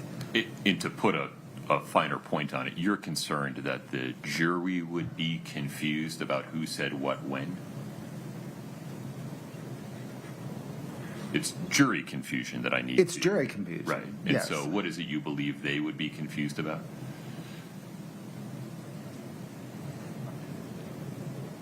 I think they would.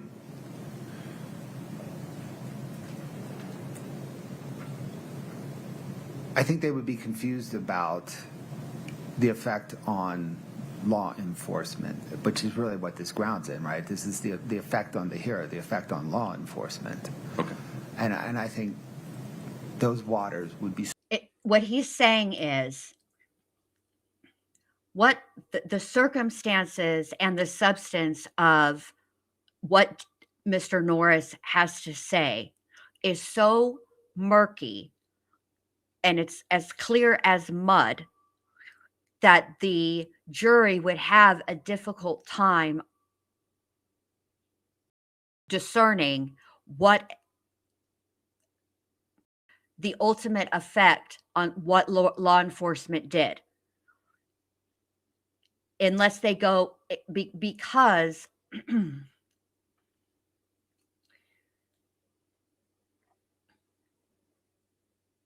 the investigation into his statement and where it came from has not reached its conclusion.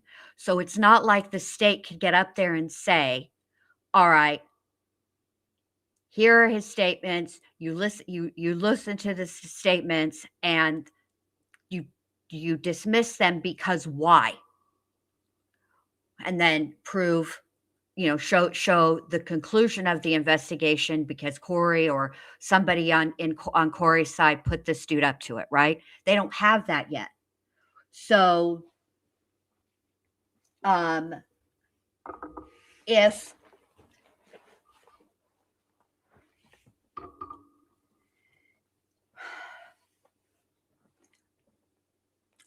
I think what the state is saying is all of the circumstances and evidence surrounding Mr. Norris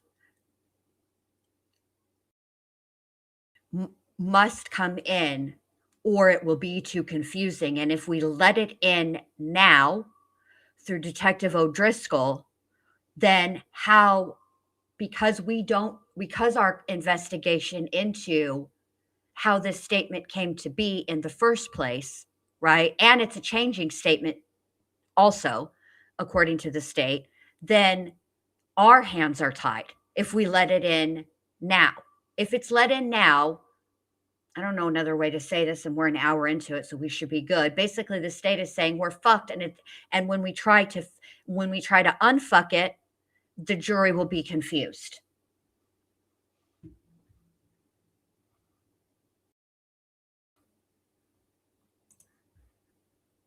So muddied in the case of Norris.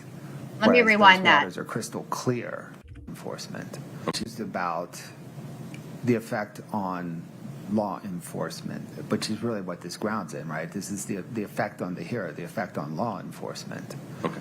And I think those waters would be so muddied in the case of Norris, whereas those waters are crystal clear in the case of Hayden Jeffs and Nick Bond-Savage. And the waters are muddied as it relates to Mr. Norris very deliberately. And I don't know that, I suspect the purpose is to confuse the jury, right? As you sit here today, have you identified the witness that would testify regarding investigators' knowledge of and response to statements made by David Norris? I know, I don't remember the name. I know the patrol officer, I think I know who he talked to. I think I know who the detective talked to. It also involves my office, right? And so... You would be able to call an investigator, not a lawyer, right? Right. Yeah. So probably 3 witnesses. Okay. And then who are the witnesses you would call to testify regarding the state's knowledge of and response to Hayden Jeff's statements to his sister? Or, I mean, I appreciate that Hayden Jeff spoke directly to law enforcement in a recorded interview. Right, that's what we would have to get into. What did you understand, why, with what level of detail, which is extraordinary. And there, as I understand it, the state's position would be, well, if we're not admitting it for the truth, Judge, there's no Crawford problem, so the recorded interview comes in. 100%. Okay. And the same thing, by the way, with the Nick Bond-Savage jail call, right? That entire jail call comes in lock, stock, and barrel. If we're going to mention it, we're going to mention it all. Oh, I understand. Yes. The Bethany Frankel. Mention it all. Mention it all. See, what the state is arguing is a domino effect, right? So the defense, you guys want Mr. Norris to come in. Well, there were certain statements that were made by Mr. Jeffs, and then the phone call with Bond-Savage, right? And that all three of these things were ruled on and ruled to be inadmissible. Well, now all of a sudden, now we're thinking, okay, maybe it might be admissible under these circumstances, yada yada, whatever, right? Well, it's a domino effect. They're going to the defense, in trying to get in this one potentially negative, this circumstance where the inference to the jury is that the investigation was not conducted completely. They ignored actually investigating a hypothesis that they actually testified to that they had initially, right? You want this one little tiny thing to come in, and if that happens, then we're going to let in more bad things. So this is a real conundrum over there for the defense. Is this that important? And then can I just say one final thing on the unfair prejudice? I think the court, in considering the weight of the various prejudices, the prejudice with admitting Norris, versus the prejudice of the Hayden Jeffs and Bond Savage, I think the court needs to in the probative value part of that analysis, I think the court needs to consider kind of all of the corroborating evidence. Hey, And Susan, good the to fact see you. that Welcome in. David Norris's assertion is not at all probative, because there is nothing that corroborates it, and it is inconsistent with all the other evidence in the case, whereas the Bond Savage statement and the Hayden Jeff statement is highly corroborated with a ton of admitted already evidence in this case. And just so we're clear, when you're talking about probative value in this context, we're talking about probative value to the defense's theory of incomplete investigation and probative value to the state's response to that theory. Correct, under the 403 balancing. I understand your position. Okay. Ms. Lewis, Ms. Nestor, Mr. Ramos, this is high-stakes poker. Yes, it is. I was just going to ask you if we could have a little time to meet with our client next door. She's got some decisions to make about that. I want to make sure that you explain to her that if you're successful in persuading the court that the substance of David Norris's statements should come in not for their truth but for their effect upon law enforcement and investigators, for their probative value to the defendant's theory of incomplete or incompetent investigation, that by extension, my view is that I need to allow the state to respond to that theory by, among other things, admitting evidence of their knowledge of in response to statements made by Hayden Jeffs and Mr. Bond Savage, not for their truth, but to show what they were doing and how they were doing it. Can I just get a clarification on the Bond Savage? I want to make sure I'm on the same page. Why don't we just get a proffer of it, Mr. Bloodworth, so we're all hearing the same thing at the same time?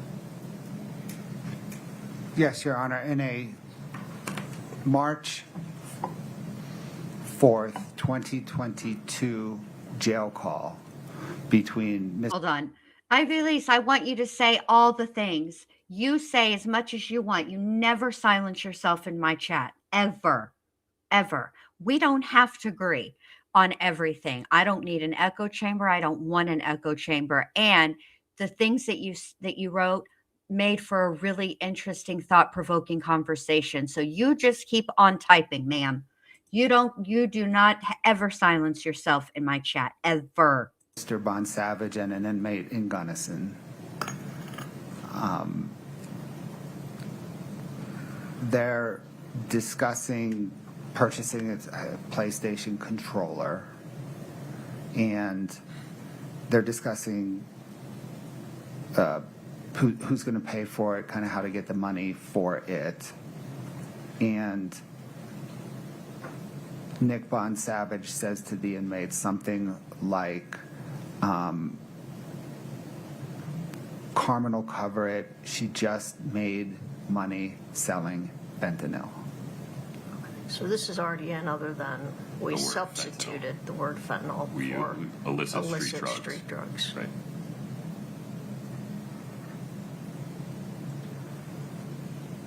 And that's a recording, It is a recording. as is Hayden Jeff's interview with law enforcement.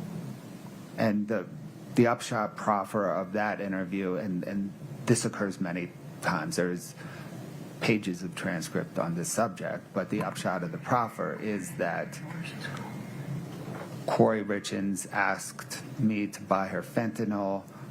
I explained to her, in really colorful language, how dangerous it is. She wants to stay away from it.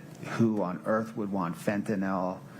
And then there's a second phone call where she calls back and asks for the Michael Jackson stuff, and they get into a propofol discussion. Right. Okay. How much time do you want, Ms. Nestor? We have 30 minutes. That's fine. Thank you, Your Honor. Anything else before we take a recess, Mr. Bloodworth? No, Your Honor. Ms. Nestor? No, sir. We'll be in recess until 10:30. All rise.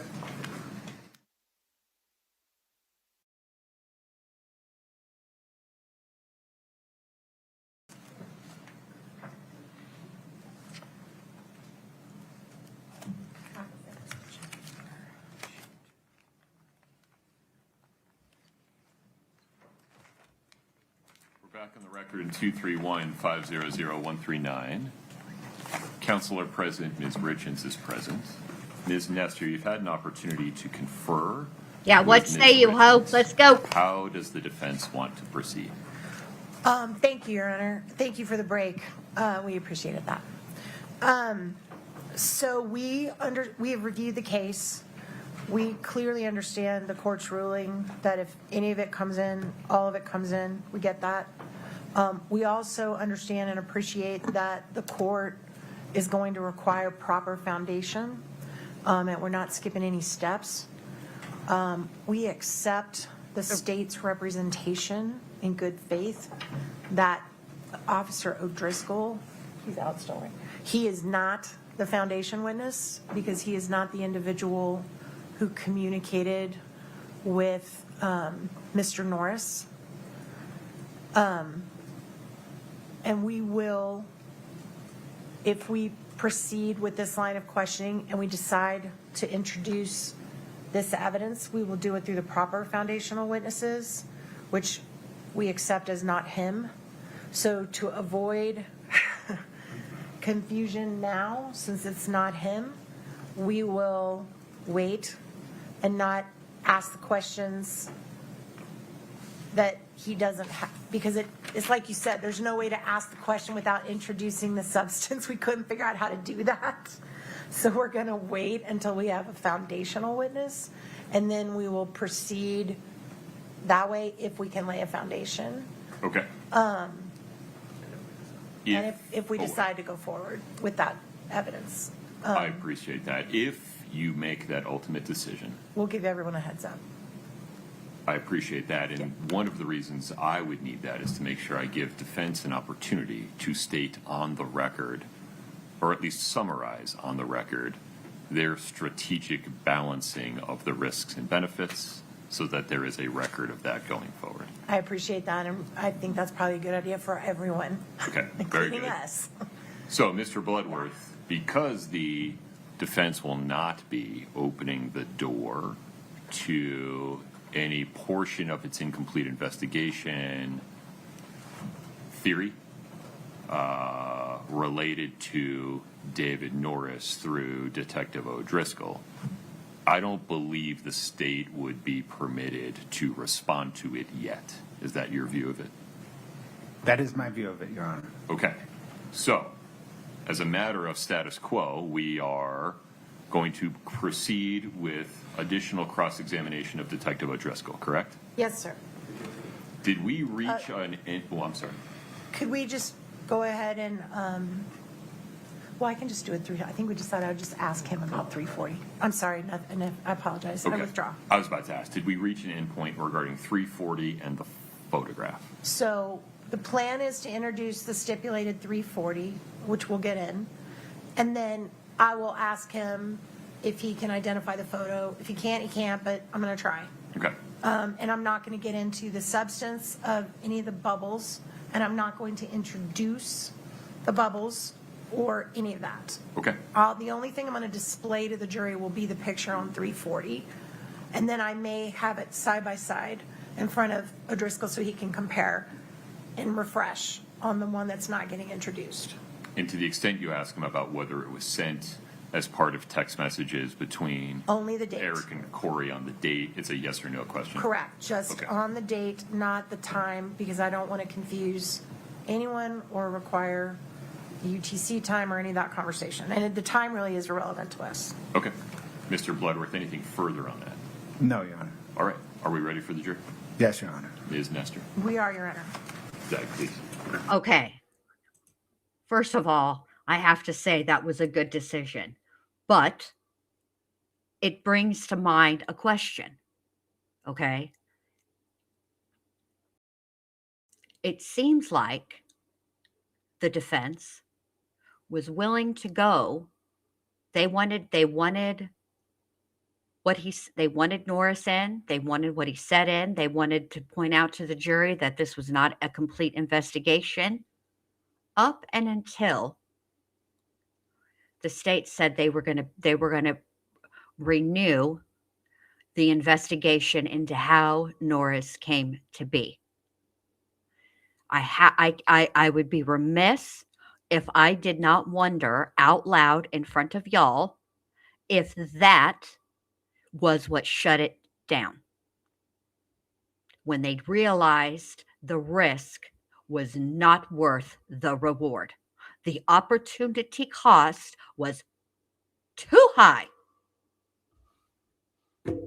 Because I would have loved to have been a fly on the wall of next door where that conversation between Kouri and her defense attorneys was taking place. All right. Now we're going to get the jury. We're finally going to get to some dadgum testimony today. Here we go.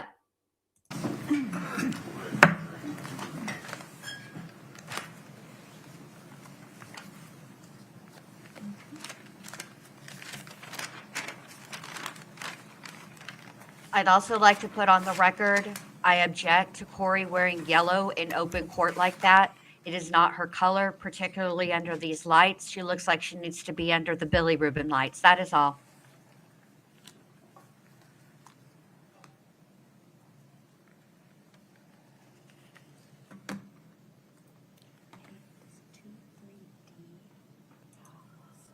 I've changed my mind. I don't have so much of a statement. It's more of a question, but I'm very confused looking at that jacket that Kouri's wearing. What in the actual F is the texture of that jacket? Is that fabric? Is that ultra suede? What's happening there? Somebody in the chat has, oh my stars. No, ma'am, Pam. Stop right there. Seriously? And black pants. Atrocious all the way. It doesn't even matter to me. I am curious about the texture of this dadgum jacket, but now seeing it in its full context and awfulness, bruh.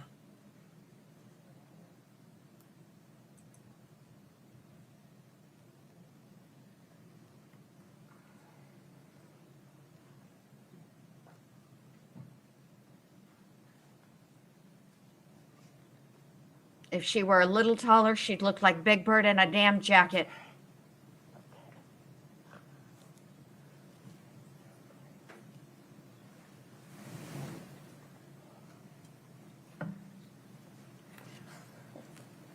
do not see our friend Nate Eaton in the audience today.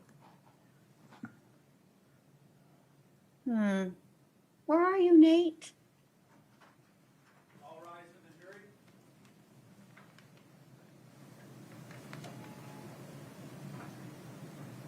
I will say that the male lawyers Please have a seat as you come in. on the defense table, their outfits are nice, and I'm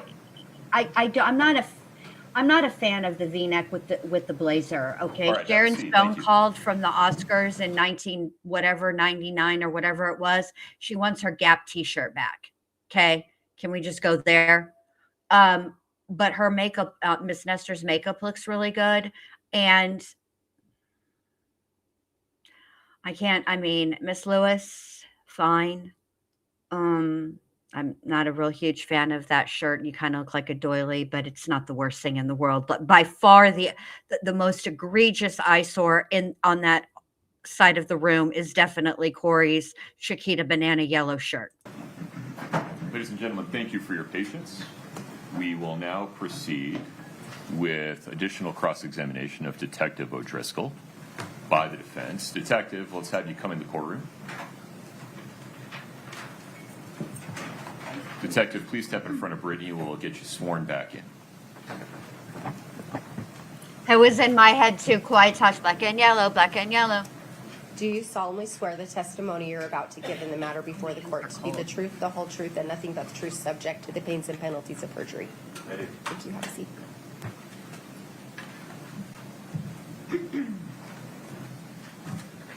Exactly.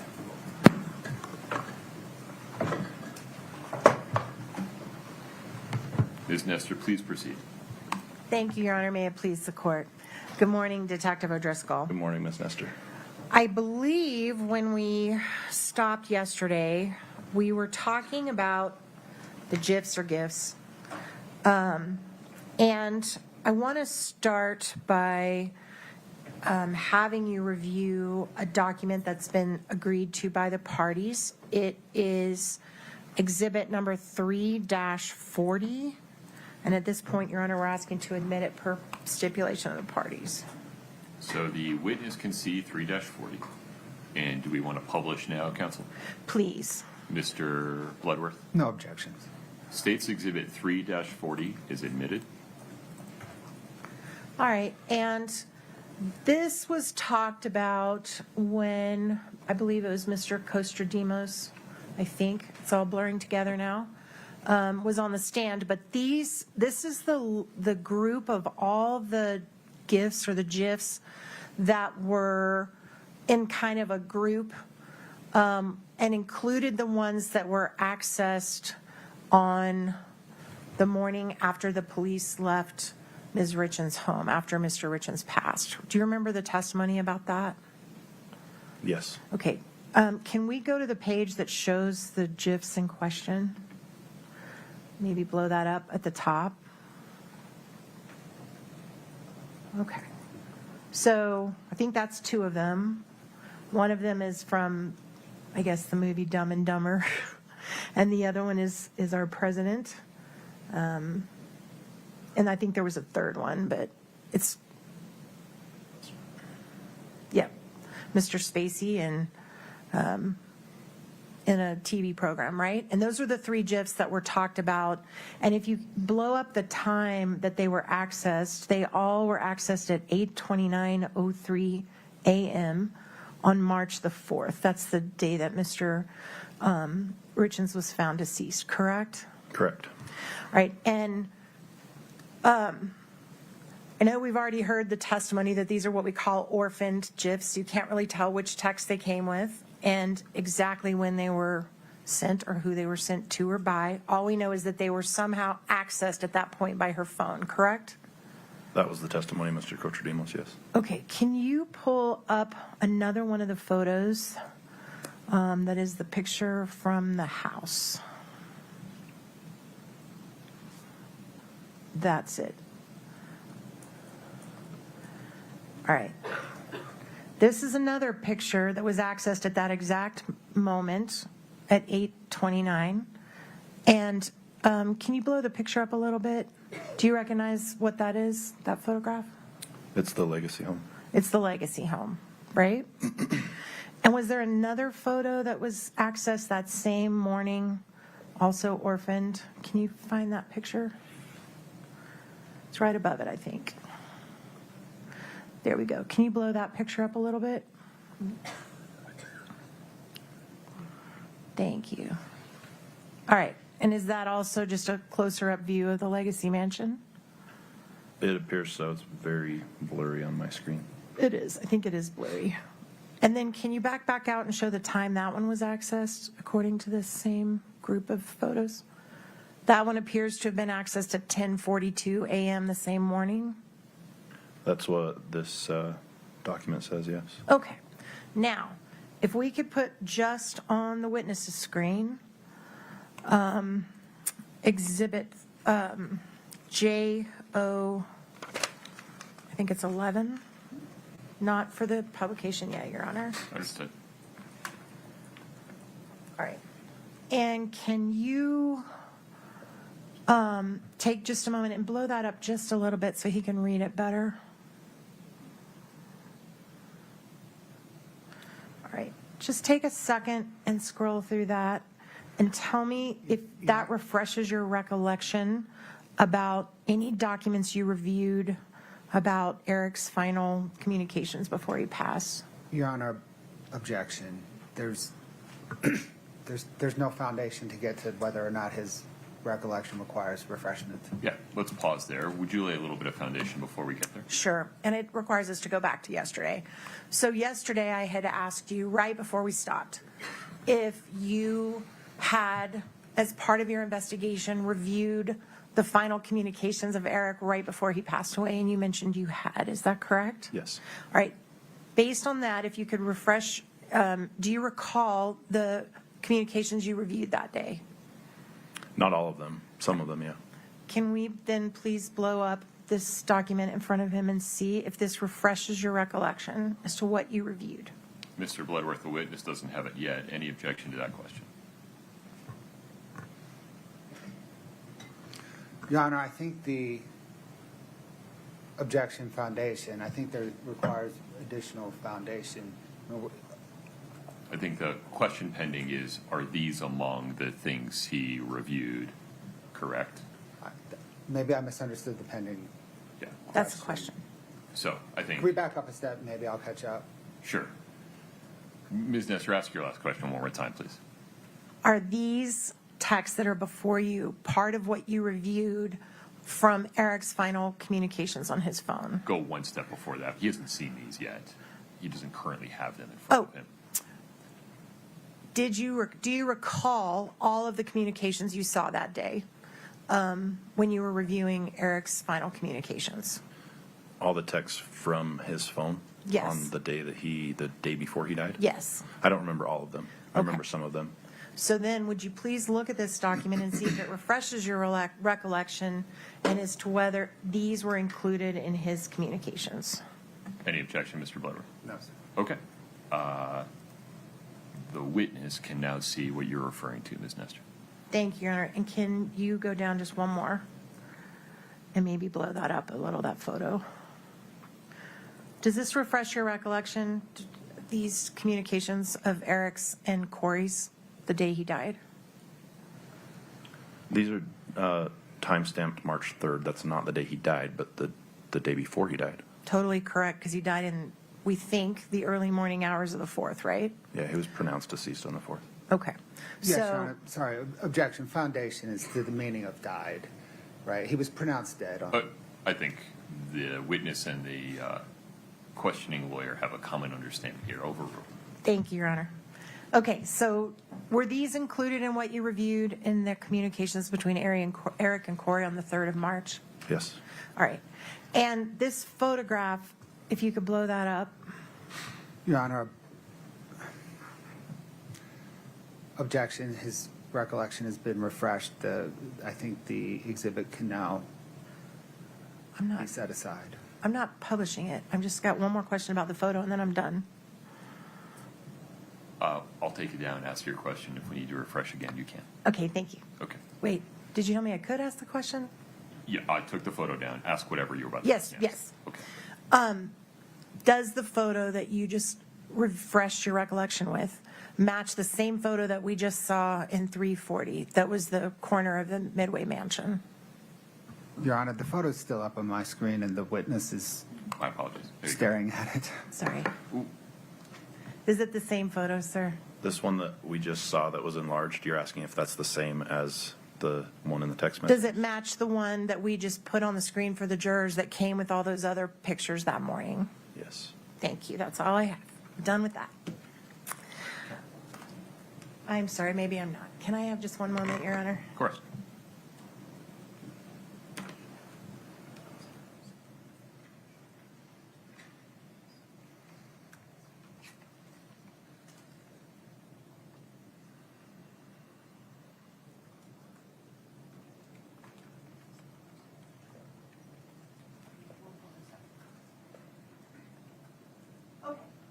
One more step, if we could go back to 340, which has been admitted, and pull up some additional gifts that were accessed at that same time. If we could pull those up, please. Sure. There you go. Okay, so there's the picture on the bottom left-hand corner of the Midway Mansion house, right? Yes. And that one was accessed at 10:42 a.m. the morning of the 4th? Yes. And the one with the champagne is also that exact same time? Yes. And the one with the farmer is that exact same time? Yes. And we know for sure that the one on the bottom left was sent the day before. Because we just looked at that, right? And you refreshed your recollection. Yeah, I don't know if the part of the extraction that we're looking at right now is saying that that's where that came from. I don't know if that's the same file path, but that photo is the same. Perfect, thank you. Okay, we can take that down now. All right, I also want to talk to you about, sorry, startle me. I also want to talk to you about the Google searches that were testified about here that were on Ms. Richins' phone or computer or both. Did you review those as part of your investigation? Yes. All right. And were you able to determine dates on all of those searches when they were made? I don't believe so. Yeah, that would be a question for Mr. Cocherdemos. I remember seeing the searches and the text of the searches, but I believe he testified that that there wasn't a timestamp associated with them and that they differed from the action in the phone that showed that a link was actually clicked on from one of those searches. Okay, perfect. And I believe those had timestamps. Okay, the links, but maybe not the searches. Correct. Thank you for that clarification. And you agree that as of April the 13th of 2022, approximately a month and a few days after Eric passed away, that Ms. Richins' house was searched and she was detained in a police vehicle, right? Objection, Your Honor. Foundation. Foundation, yeah. Sustained. Lay a little foundation there. Are you aware that there was a search conducted on her house on April 13th? On Miss Richins' house? Yes. Yes. And are you aware that while that search was being conducted, Ms. Richins was temporarily detained in a police vehicle for a period of time? Objection, Your Honor, calls for a legal conclusion. Overruled on that. Go ahead. I think the word detained is the problem there. I think there's been dispute over whether or not she was detained. But she was spoken to. She was asked to wait in law enforcement's vehicle until the lead detective could come speak to her about what was going on with the search. Okay.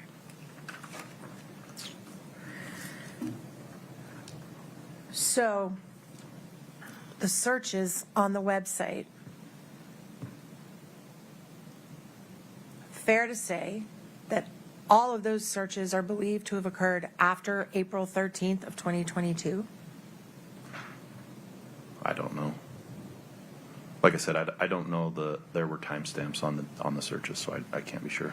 Did you ever interview any of Kouri's family or friends and ask them if they were responsible for any of those, or if they'd ever seen Kouri do it, or who did those searches? No. Okay. All right, I'd like to talk about the orange notebook for just a moment. We pulled up, do we have the, do you have that orange notebook exhibit? I can't remember the number of it. Court's indulgence for just a minute, I have the number. I've got it. I'll tell you. Just one moment, I'm sorry, Your Honor. It's hard to keep all these exhibits straight.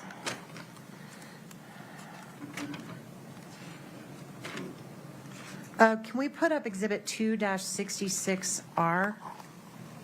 It's admitted, Your Honor.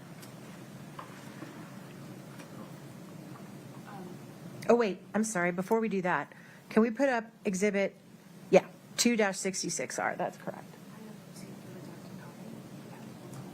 Oh, we don't have they redacted part of it, and we don't have that. Scott, 2-66R, please. Would he be so kind? I don't want to accidentally put something up that was redacted, Your Honor. My apologies. We'll fix that.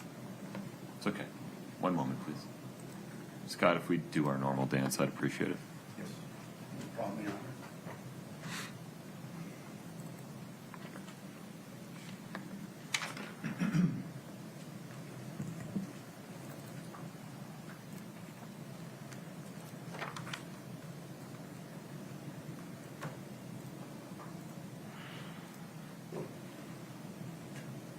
2-66R, publish. Yes, please, Your Honor. There you go. All right, and can we, that's what we like to call the orange notebook, right? Because it's like in an orange kid's school notebook, right? Correct. Okay, and can you fast forward, Katie, to, until I tell you to stop? Keep going. Keep going. Keep going. Keep going. Okay, right there. And can you blow out the bottom third of the page?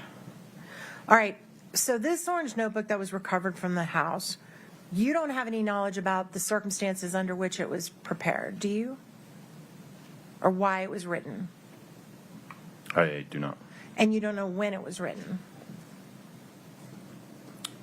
No, I don't. And this was seized the day Ms. Richins was arrested, which was May 8th, 2023, correct? I believe so, yeah. So over a year after Eric's death, right? Correct. All right, and here on there is an entry that says on March the 22nd, can you highlight that please, Katie? Kouri starts counseling. Do you see that? Oh, you need to say yes. Yes, Okay. sorry. Did you take any steps to verify if that actually was the date she started doing mental health counseling?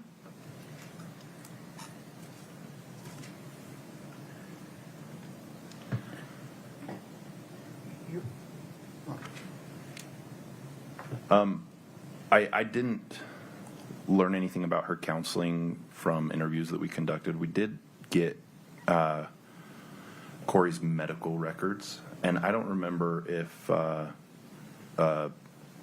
mental health counselor was part of those, but that's possible. And I imagine as a, I forgot the word you used, as a serious crime investigator, homicide investigator, detective, death scene investigator, you've dealt with a lot of victims and family members who've been traumatized by a death and have required counseling. Is that fair? My involvement with victims doesn't usually go that far to know whether they sought counseling or not. We refer them to the Victims Advocate Service, and they're much more equipped to help them with that. Great. And have you ever heard of what's called trauma journaling? No. Do you know what that is? No. Okay. Your Honor, maybe approach us. I'll move on. I'm done with that. He Are doesn't know, we so I'll approaching move or moving on? Well, we're moving on from the subject matter. No need to approach. Got it. We are moving on from the subject matter. Very good. All right, you also talked about the fact that you found it, I think you said suspicious, but I don't want to put that word in your mouth, but it was of significance to you that Carmen had placed a Mr. Richins' obituary on her memory wall or her inspiration wall or whatever. Is that right? I noticed it, yeah. I mean, Okay. it was something that caught my eye. Did you happen to notice if there were any other obituaries right around it or next to it? No, I didn't particularly notice. Can we pull up exhibit?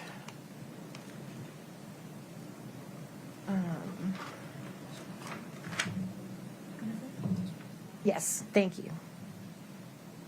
The second one, 816R, I think. Oh, it's 15? Okay, 815R. And that's in, Your Honor, if we could publish it. I can't see it yet, Katie. Oh, you don't have it. My apologies. Oh, that Scott, one's got things would blurred. you help us out? Thank you. Let's see. This is Yeah. 8-15R. Let me just make sure this is the one you intended, Ms. Nestor. That is the one. And Judge, Katie does have this one if you wanted to switch back. Okay. Yeah, because I'm going to need her to blow it up. Can we One switch it more. back to her, please? I'm so sorry. No problem. There was a recent version where they blurred a lot of children's faces out and stuff. Okay. Do you remember this picture we introduced of Mr. Richins' obituary on her memory wall? Yes. Can you please blow that up, Katie, to show what's right beside it or right under it? Do you see another in loving memory?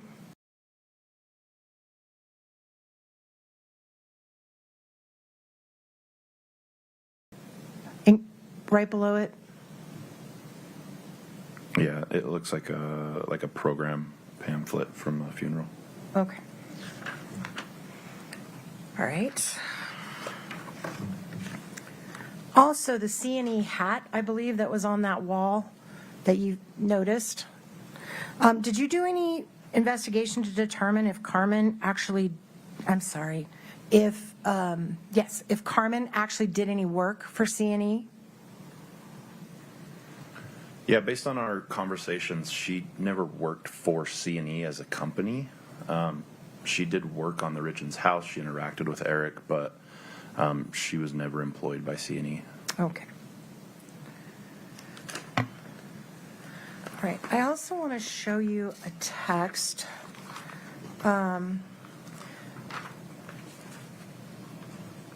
As part of your investigation of reviewing text between Eric and Kouri, Katie, if you could pull up exhibit 2 dash, I believe it's 9. I agree, Chicken Shite. She is doing much better 2-3. today. Thank you. That's it. Before you look at that, do you recall trying to determine, investigating whether or not Kouri was aware prior to Eric's death that at least some, maybe not the house, but at least some of the assets that belonged to them or to Eric were shielded under some kind of a trust, if she was aware of that before he passed? Yeah, that was part of our investigation. All right. And did you review conversations she had with people about that and texts about that and things about that?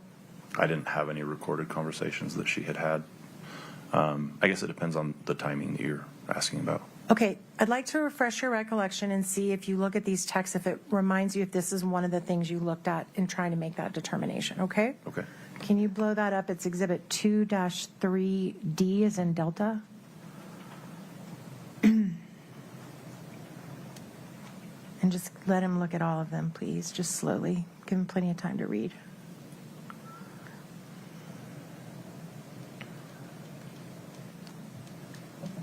Maybe she did take notes, Violet, from over here, because you guys have, and I have a ton of suggestions for her. But I'll say this, Can you go back up? I think we're missing.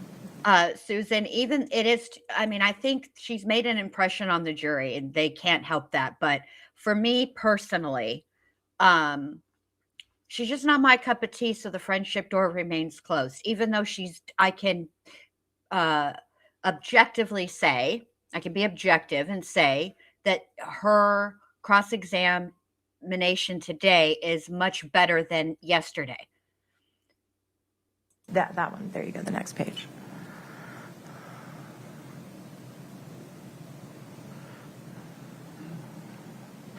Does this refresh your recollection? Do you remember looking at this set of texts between Kouri and Eric? No, I didn't have time to finish reading that. Oh, sorry. Keep letting him read it.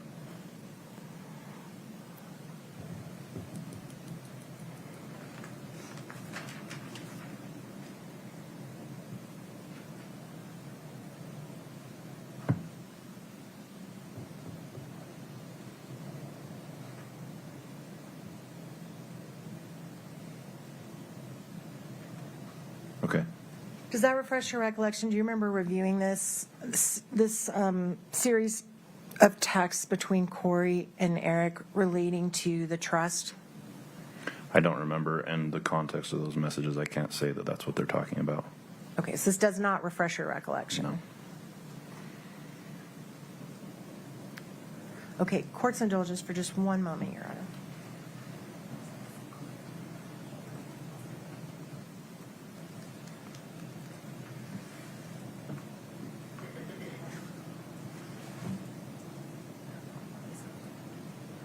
Your Honor, may I approach the state?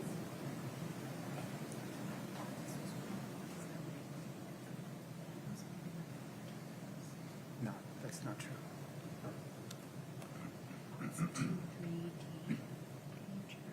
It's hearsay.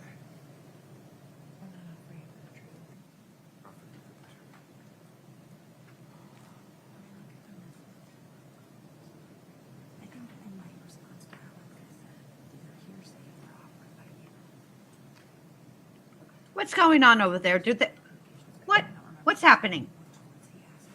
Something is hearsay. So I'm curious about this.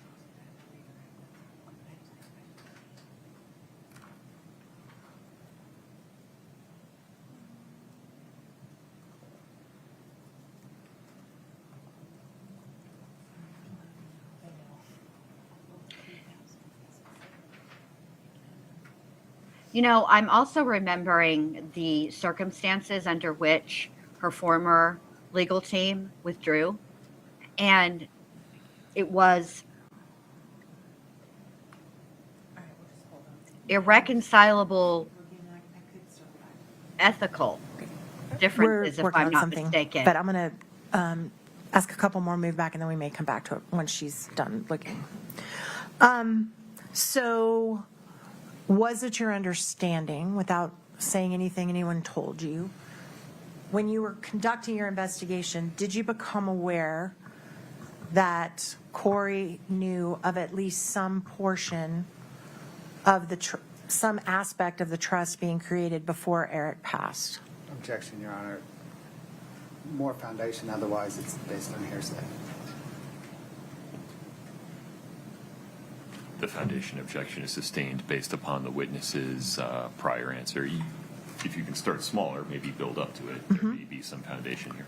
Did you interview people, look at documents, review texts to try to inform your investigation as to whether Kouri knew that Eric had created a trust for at least some portion of their assets prior to his death? I reviewed information about the trust from several different sources. Everything that I reviewed suggested that she was not aware of how the trust worked or the consequences of the trust. Totally fair. I think you're right about that. But was she aware that it existed? Objection, Your Honor. Same foundation objection. Overruled based upon his prior answer. You can answer, Detective. I can't think of a specific instance, but I think there was some information that might have suggested that. Okay, thank you.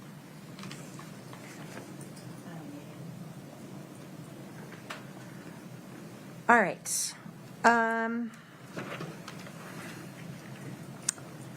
Now I want to talk about Valentine's Day.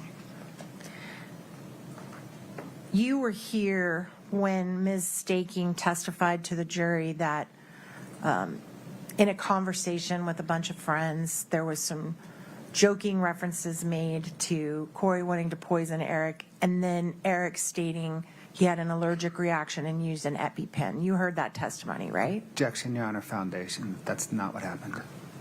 I think your recitation of Ms. Staking's testimony was correct until the last either sentence or clause. Okay. Did you become... Yes, that's correct.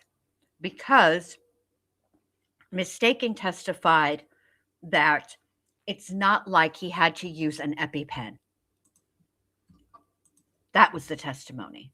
I'm aware that at least in some context there was a discussion on about the Valentine's Day incident relating to Eric taking an EpiPen, using an EpiPen. Mistaking from my memory testified that there was a comment made by Eric in a joking manner that Kouri had tried to poison him. And then she said that Kouri's explanation was that it was an allergic reaction. And that he used an EpiPen, right? Didn't she say that was the very last thing she said, I think? I think so. Okay, so did you do any investigation into whether or not Eric was treated regularly for allergies? Yes. And in fact, he had an allergy doctor, is that correct? Yes.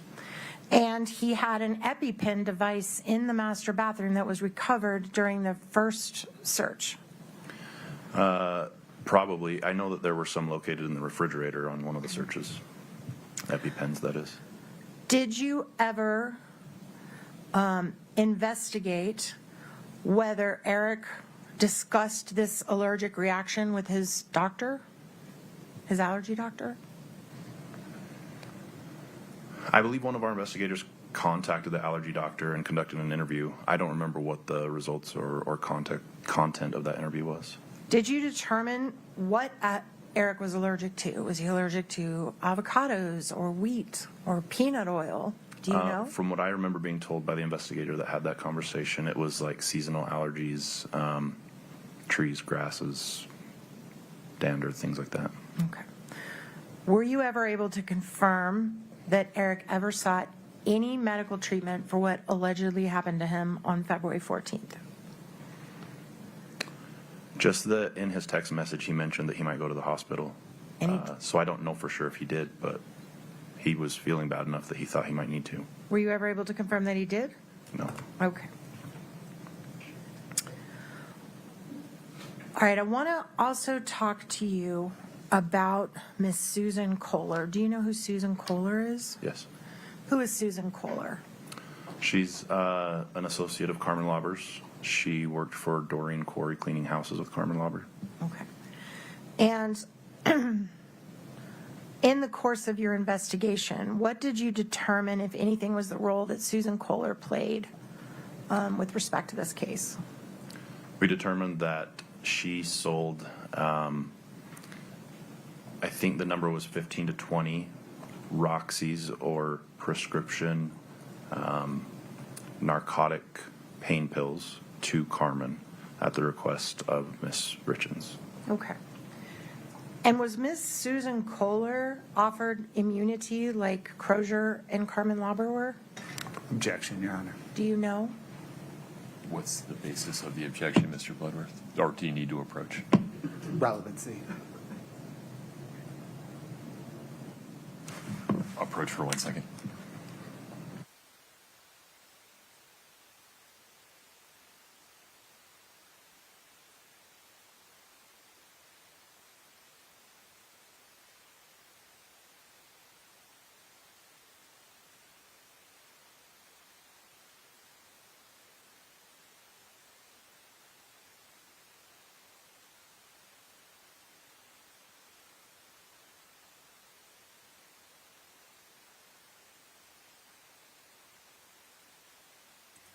You know,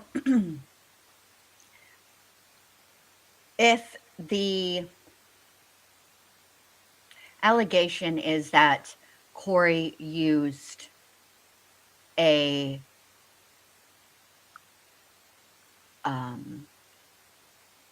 narcotic to poison Eric's sandwich. The relevance objection is sustained. Ms. Nestor, please proceed. Did you ever I'll find wait. any evidence or suggestion that anything Susan Kohler sold to Carmen Lauber contained fentanyl? We found a bag of loose, I believe they were hydrocodone pills, in the mudroom walkway cabinet in the house. They were tested. They did not contain fentanyl. Thank you.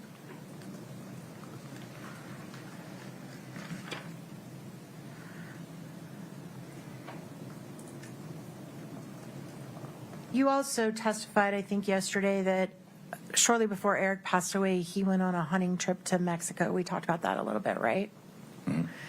Yes. Thank you. Was there any effort made to try to track Eric Richins' phone movements while he was in Mexico during that time period?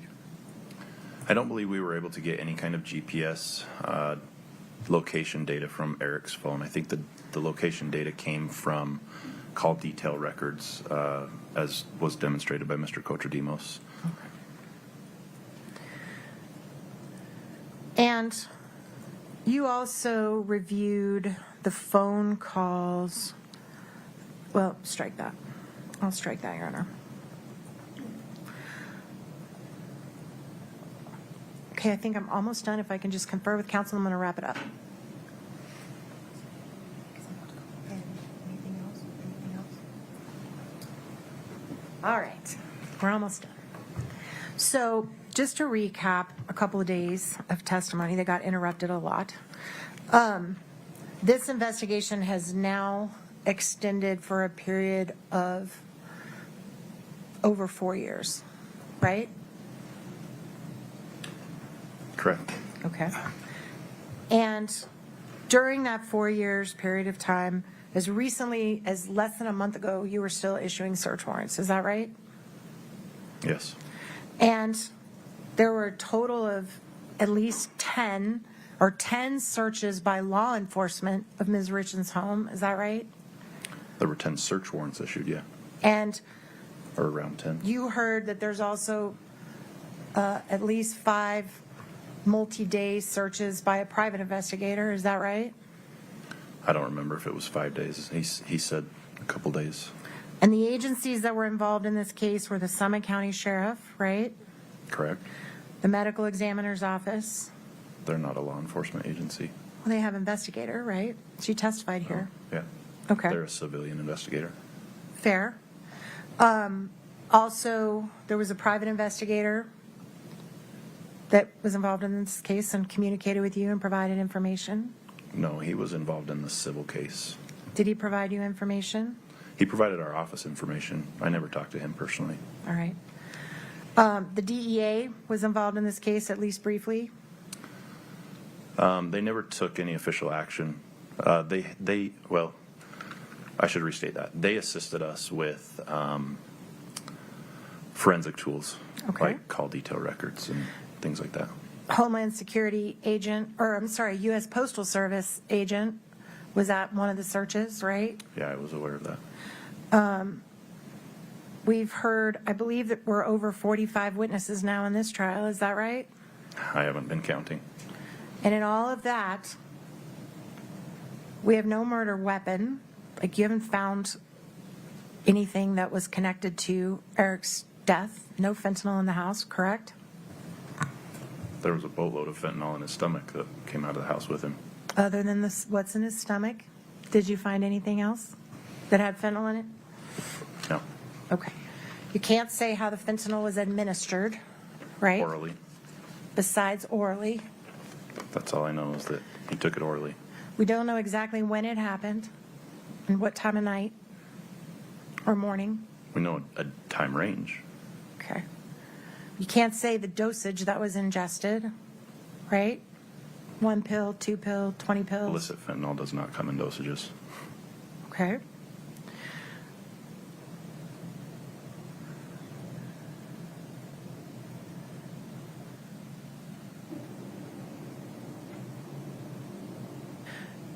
you can't say what was ingested on Valentine's Day at all, correct? Fentanyl is definitely ingested. Oh, I'm sorry, on Valentine's Day. Yes, on Valentine's Day. No, we don't have any kind of medical examiner's report of his stomach contents from that day. And on insurance fraud, we have not heard any testimony about any representations that Kouri Richins made to her insurance company, have we? Objection, Your Honor. If you put a word to it. Foundation. Well, foundation also probably then hearsay. Would you approach for 1 second?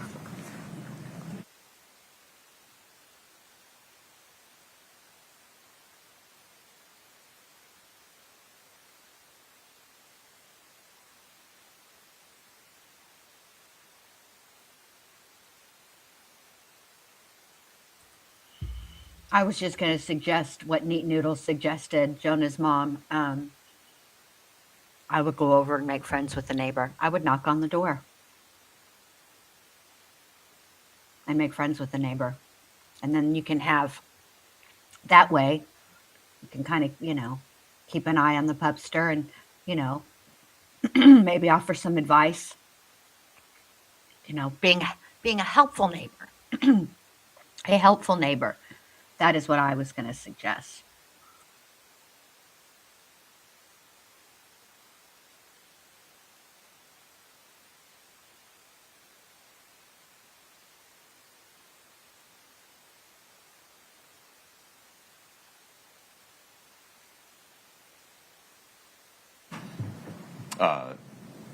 State's objections are overruled. If you would restate that question, if you can, exactly. I will. And we've not heard any testimony in this case about statements or representations Kouri made to her insurance company, correct?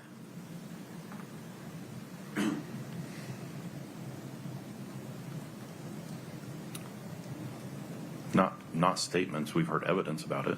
Okay. And with respect to the forgery count, we've not heard any testimony one way or the other whether Eric gave Kouri permission to sign his name on documents, have we? I don't think that's required to meet the forgery statute. Have we heard anything about that? Do you know one way or the other whether Eric allowed Kouri to sign his name on documents as a married couple? No, but that's still signing someone else's name, even if they give you permission. It's still forgery. And we know that at one point, right, she had oh my God, Jen, it just went right out of my brain. Come on, Mindy, think. Oh, what is that called? That he took away after she took the after she got the home equity line of credit, power of attorney. She had at one point she had power of attorney, which would have allowed her to. Nobody would ever be allowed to sign Eric's name. That's not legal, but she could represent Eric by signing her own signature, right? But that was revoked because she abused it. So I would say, no, ma'am, Pam, she absolutely did not have permission to be speaking for Eric. That's it. That's all. Purporting it to be somebody else's signature. Okay, well, the judge is going to instruct the jury on what the law is about that. But what I'm asking you is, as the investigator, do you have any knowledge one way or the other if Eric ever said to her, hey, it's okay with me, sign my name, I don't have time to deal with it? I don't know. And in fact, what we have heard is that he did give her at least one power of attorney at some point years ago, right? Objection. Well, not objection. May we approach? Sure. Thank you.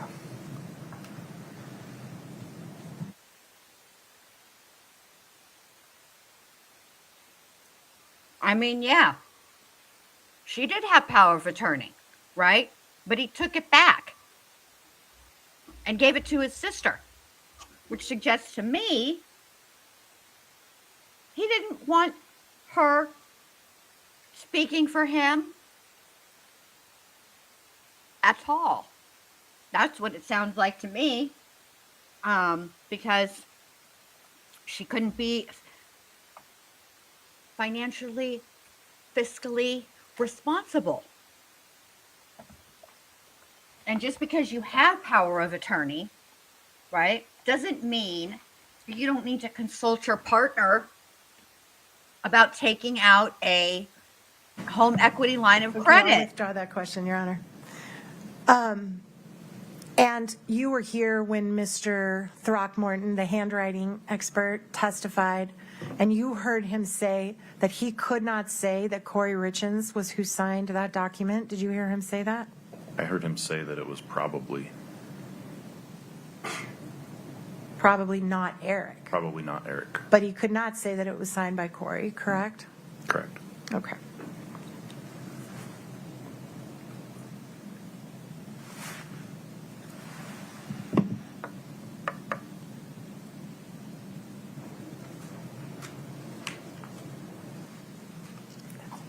I think that's it. I appreciate your patience. Thank you, Detective. Thank you, Your Honor. We tender the witness. Mr. Bloodworth, within the scope of cross, please.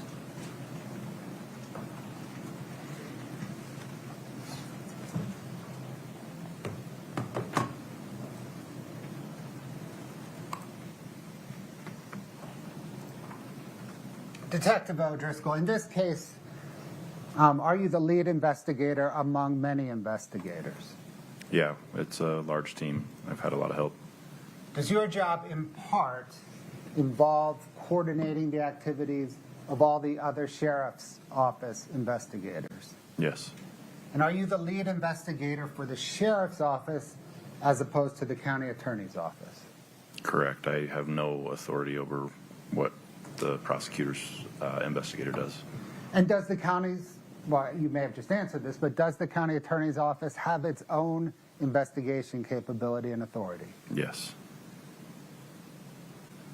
Is it your job as lead investigator to be omniscient regarding every investigative detail in this case, to include details of the county attorney's investigation?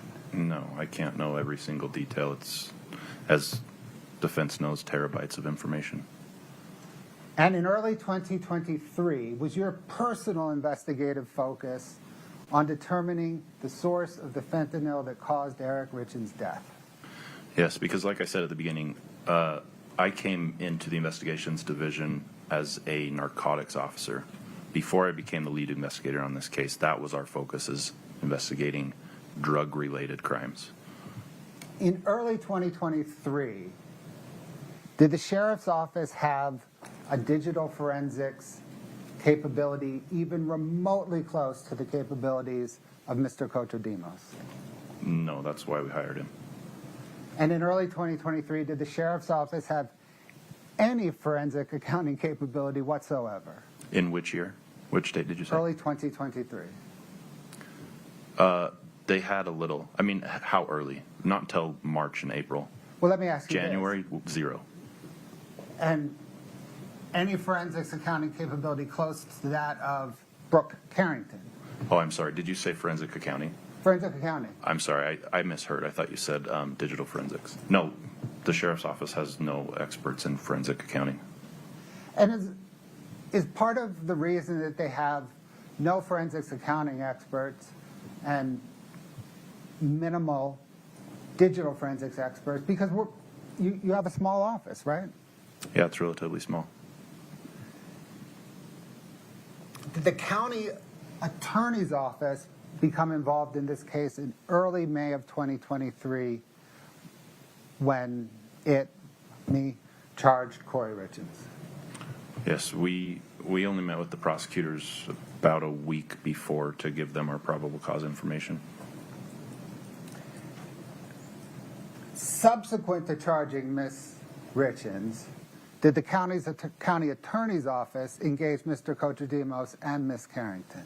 Yes.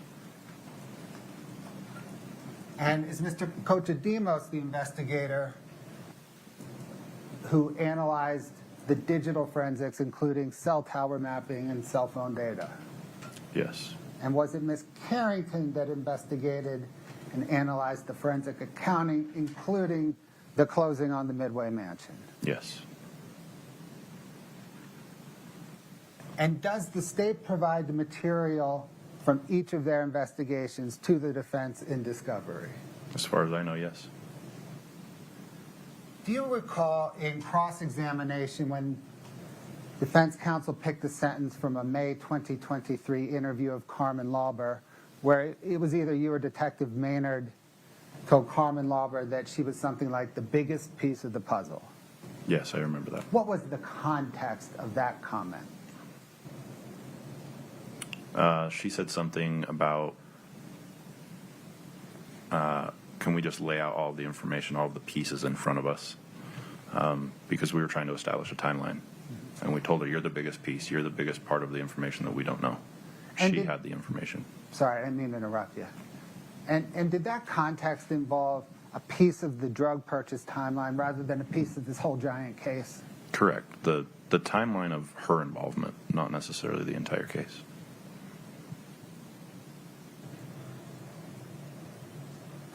And did that interview predate any information on the forensic accounting? Yes. And We did it, didn't even get into that until well after. and did it predate any of Mr. Kochodimos' investigation? Yes. And did it predate your understanding of Kouri Richins' relationship with Josh Grossman? Yes. Do you recall whether that empty 2016 hydrocodone bottle that went with Eric Richins' body to the medical examiner's office, was discarded by the medical examiner's office in August of 2022? Object to hearsay. Please lay some foundation. Sustained. Do you recall what happened with the empty 2016 hydrocodone bottle? Need my objection. Detective, it's a yes or no. Start there. Yes. How do you know what happened with the 2016 empty hydrocodone bottle? I was told by other investigators that they're Objection. Sustained on hearsay.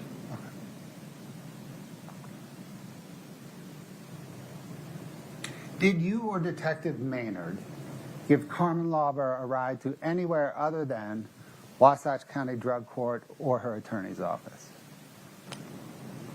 just here to this building. To this building? To or meet this with building? prosecutors or talk with her attorney. They're here. Can investigators force anyone to speak with them if that person does not want to speak with them? No. Can investigators seize someone's cell phone without a warrant based upon probable cause? No. It has to be consent or a warrant. At any time, have you believed that the walk the dog letter gave you probable cause to seek a warrant to seize Ronald Darden's cell phone? No, it didn't contain enough information for me to have gotten a warrant. Did your investigation determine that the EpiPens recovered from the Richins home were for one of the Richins children? Yes. The GIF image, the one with Kevin Spacey that says, idiots, idiots everywhere. Is that from the TV show House of Cards? From my understanding, yes. Thank you. Oh, maybe it is from a TV show.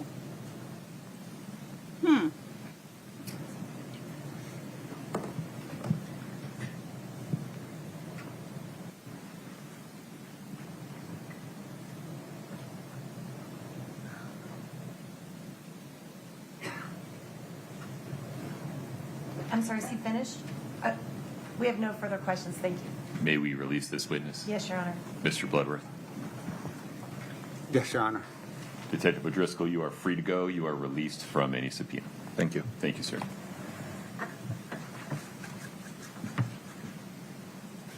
Mr. Bloodworth. Your Honor, the state has a stipulation to admit. I don't even think we have to publish it, so if the state could, I think we've marked it as 865. We'll admit that objection. now. Okay. Can I see it for a moment?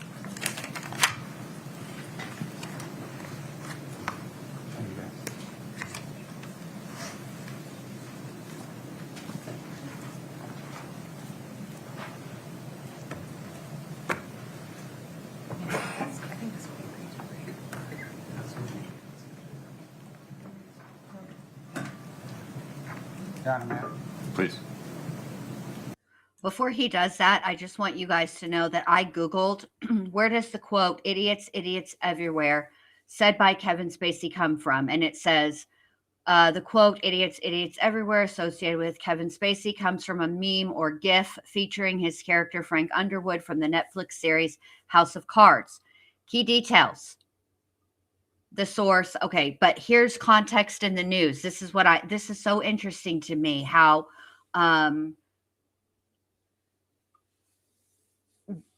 criminal trials are now influencing pop culture. Context in the news. This specific meme was brought up during the March 2026 murder trial of Kouri Richins, where prosecutors presented it as one of several memes found on her phone around the time of her husband's death. I just find that to be fascinating, that criminal trials are influencing pop culture now.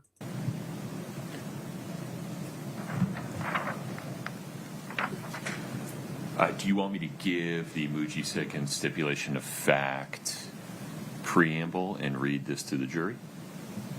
Or do you want to just admit it?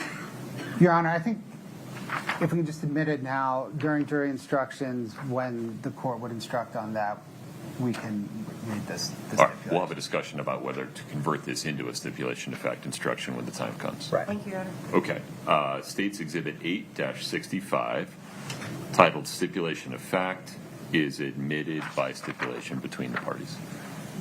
Mr. Bloodworth. Your Honor, state's in an interesting posture.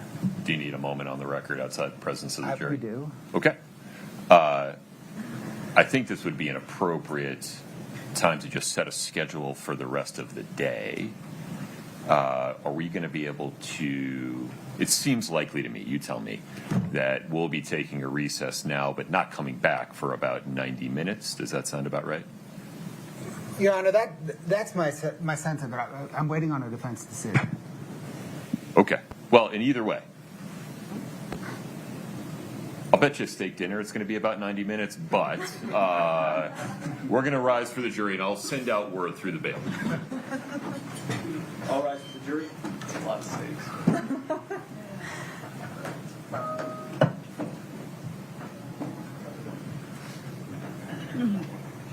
Well, technically, so Chicken Shite says they need to do Rule 17 now, right? Technically, no. The state must rest before that can happen. And they have not rested officially. They've got to rest in front of the jury before that can happen. So let's see where this goes. We have lunch coming today, right? Okay, very good.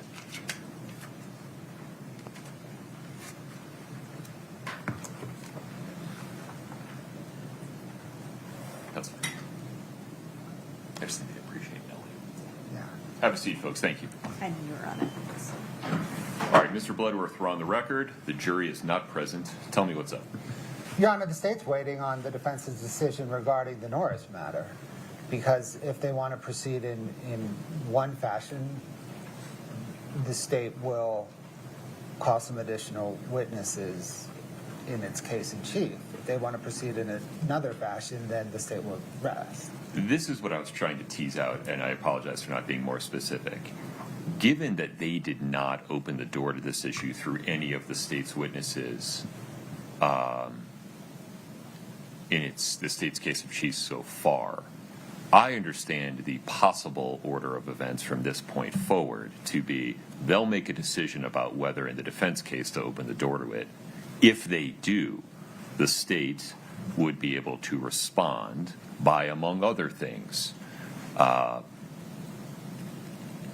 publishing evidence of Mr. Jeff's statements and, forgive me, the other gentleman, Bond Savage. Mr. Bonsavage's statements as part of the state's response to or rebuttal of the defense's theory of a failure or to investigate or incomplete investigation.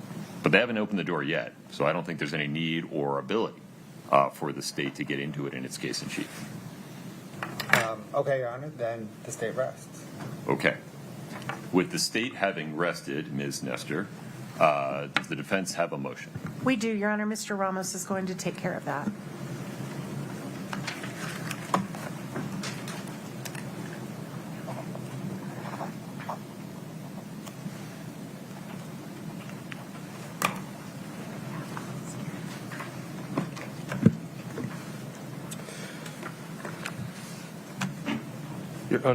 Your Honor, under both Rule 17-0 as well as 77-17-13, discharge for insufficient evidence, the defense presents the following and moves for a directed verdict.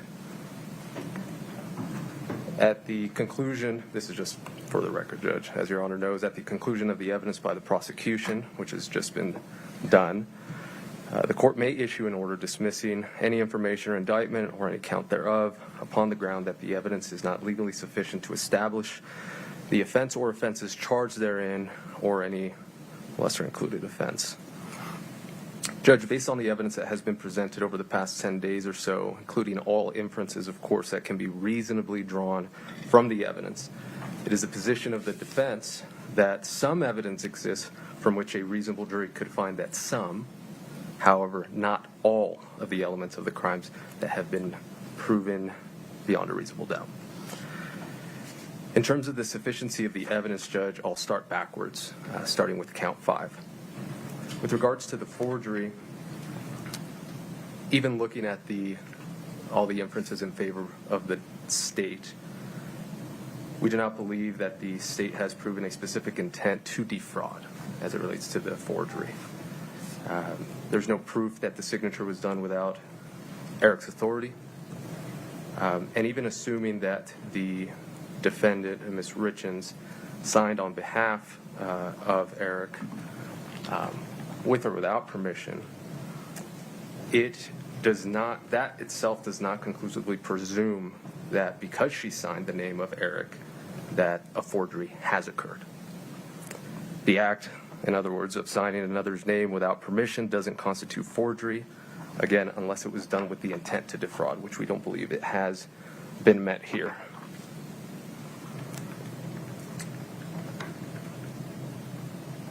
In terms of count 4, and forgive me, Judge, the way I'm approaching this is based primarily on the information, the criminal information, as the facts were laid out there.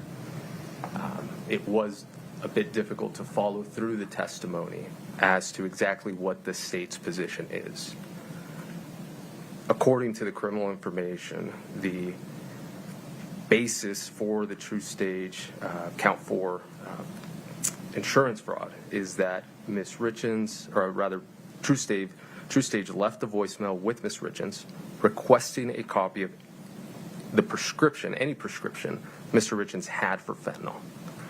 Then later that same day, Ms. Richins informed True Stage that fentanyl was not prescribed and that she had no idea how Eric obtained the fentanyl.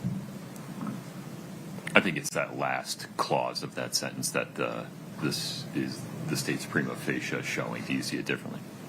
And taking that as their basis, what the evidence has shown thus far has been that Ms. Richins sought and procured oxy from Ms. Lauber, that while Ms. Lauber indicated that it was fentanyl, her source, Mr. Crozier, provided fentanyl, that Mr. Crozier did not provide fentanyl. Rather, he provided prescription-grade oxys. From that moment, from the supplier, Mr. Crozier, to Ms. Lauber, the evidence is that what was provided was oxy. May I ask you a direct question about that? Sure. Why couldn't a jury properly instructed on the law and consistent with the court's duty when considering a motion for directed verdict, drawing all inferences in the state's favor. View the evidence as showing that Robert Crozier sold to Carmen Lauber 15 to 30 bluish pills marked M30. Carmen Lauber provided them to Kouri Richins, and then, based upon the testimony of Eric Haskell, that during that time frame, bluish pills marked M30 likely contained fentanyl. Two responses. One, the testimony from Mr. Crozier as to the quantity and the amount per pill does not jive at all with the Haskell testimony as to how much fentanyl grade, or I guess street level, non-prescription pills were going for. What was indicated in the evidence was the amount that was paid was consistent with prescription grade oxys. So that's how I would answer Your Honor's question. Okay.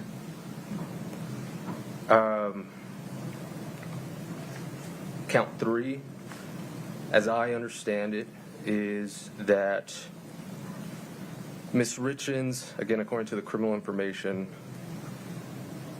had indicated a phone number with an incorrect digit. The signature on the application that purported to be Mr. Richins is a forgery. We talked about count 5. And then in the context, and I think it was also the P.O. box. I imagine they were trying to establish that Mr. Richins didn't have access to that or something to that effect. I don't believe any evidence has been presented to that degree, or The P.O. box, circumstantial evidence that Eric didn't know about it. not necessarily.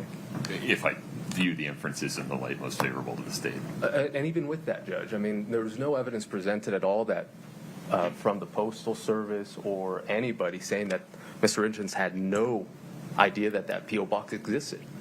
There was a statement and a question made by, I believe, the state, but no evidence was presented to show that that was actually the case.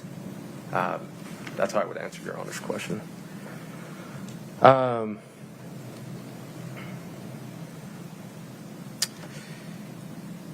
Also an interesting point. Term life insurance. At the moment that she allegedly signed on behalf of Eric and was submitted and was paid from her account, I am not certain that Your Honor could find that that term life insurance actually had value. What I mean by that is that there is case law, of course, in the civil process or context, that in the context of term life insurance, Utah courts have specifically addressed whether such policies have value as property. And the Court of Appeals in Beckham v. Beckham, I didn't write down the citation, I'll provide that, Your Honor, held that term life insurance policies generally have no cash value and therefore no property value. This is, of course, in the context of marital assets. So I bring that up. I think that's an interesting point. Obviously, it was marked for $100,000, but the actual value of that, I don't know, it raises an interesting issue. Doesn't the statute talking about the elements of that particular crime for count 3 talk about property, money, or things obtained or sought to be obtained? Correct. And that was going to be my last point, is at that moment, what the state needed to provide or prove, put forth evidence, is that at the moment that Ms. Richins allegedly signed on behalf of Mr. Richins for $100,000 term life insurance, that at that moment she knew that she was going to attempt to take her husband's life. And I don't believe they've met that, Judge. That's how I would answer that. Okay. With regards to count 2 and 1, most of these arguments overlap, but I will attempt to keep them separate, Judge.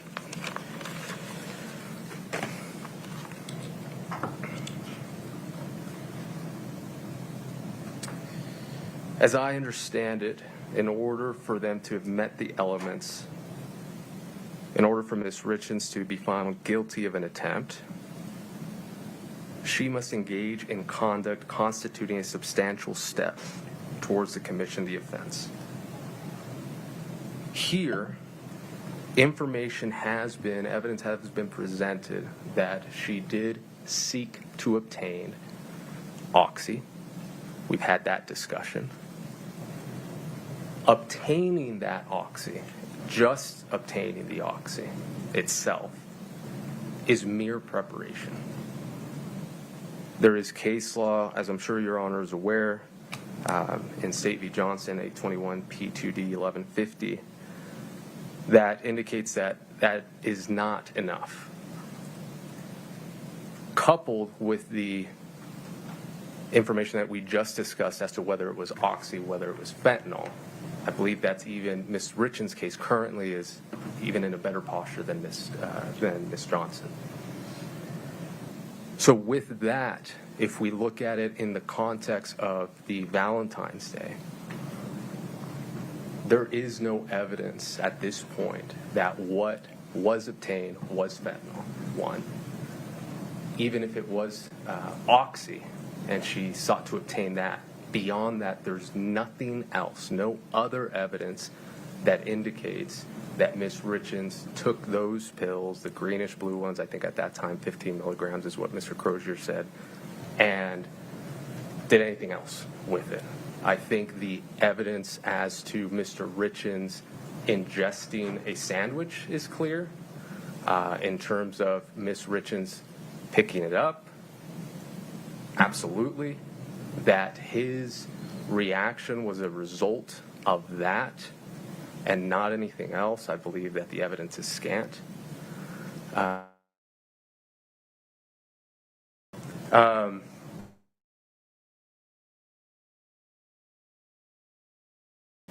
In the Johnson case, the evidence was clear that the defendant in that case had actually obtained a specific type of drug, methamphetamine. So even in that case, they knew exactly what was obtained. Here, it's unclear what was obtained.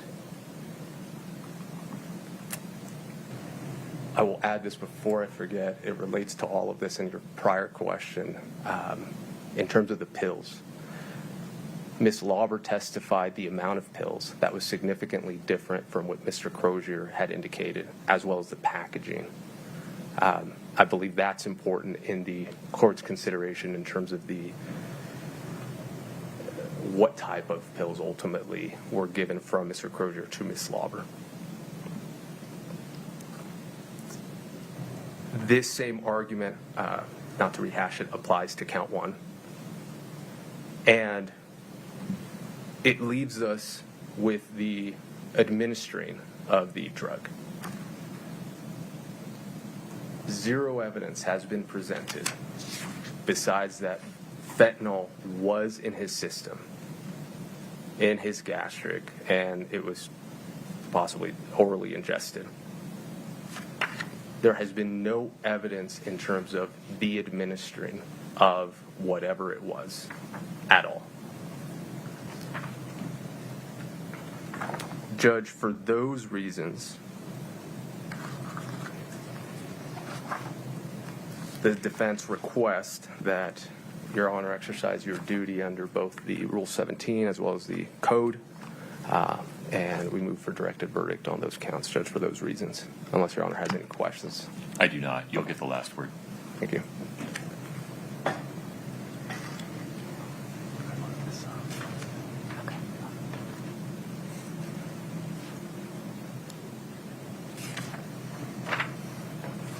Your Honor, can I perhaps begin by asking the court if the court has any particular element that they would like the state to speak on?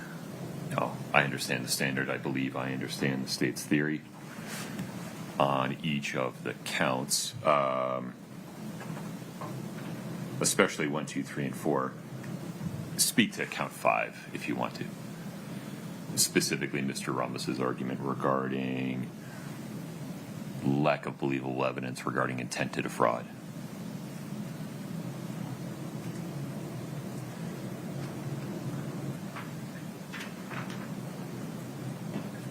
Your Honor, it ties into count 3, right? It's the same insurance. This is the $100,000 true stage policy.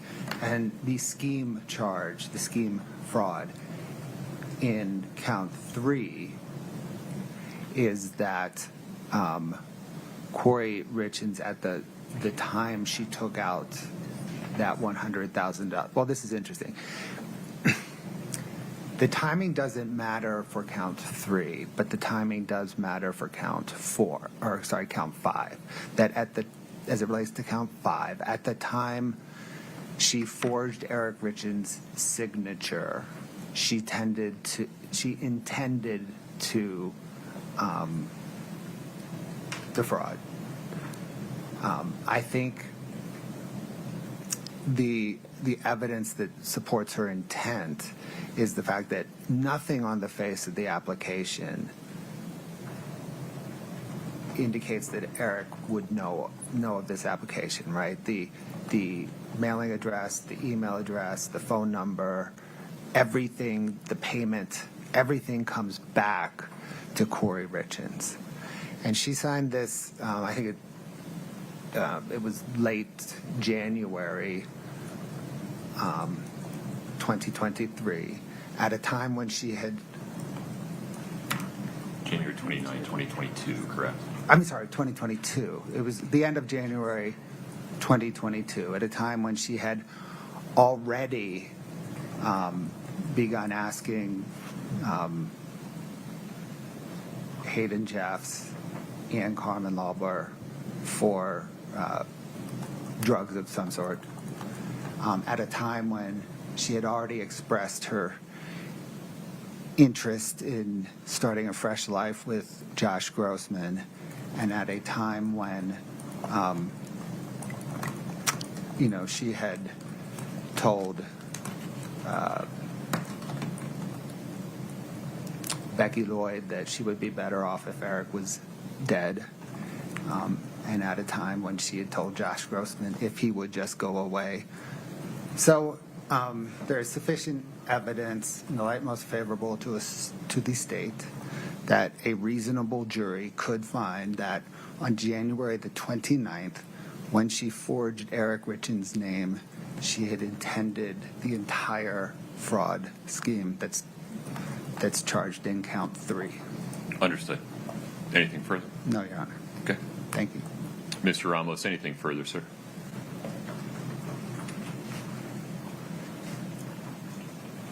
Just briefly, and this is, of course, if Mr. Bloodworth wants to respond to this, I did neglect in my argument initially as to count 2 the testimony regarding the joking nature conversation that Ms. Stakings had that she testified to with both Ms. Richins and Mr. Eric Richins. Of course, Your Honor heard that, so I would just add that for the record. Understood. Thank you. Thank you. Mr. Bloodworth, anything further? No, Your Honor. All right, folks. I appreciate the argument. This is an important motion. Let me just take 5 minutes to collect my thoughts, and I'll give you a ruling. We'll be in recess until 5 of noon. Thank you. All right.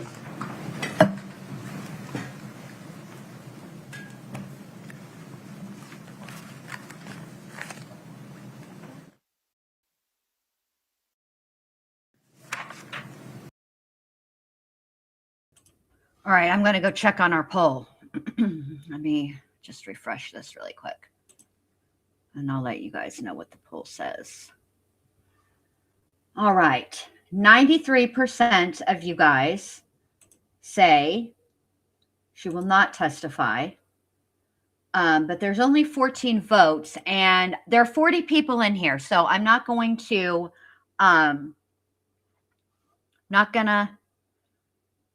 end the poll yet, because there's quite a few people that are in here who have not yet voted. I don't know what you're waiting for. And then I'll tell you what I think.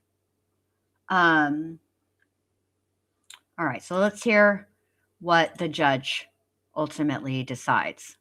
Okay, we're back on the record in case 231-500-139. Counsel for the state are present, counsel for defendant and the defendant are present. The issue before the court is defendant's motion for a directed verdict, seeking dismissal of counts 1 through 5 in the operative information.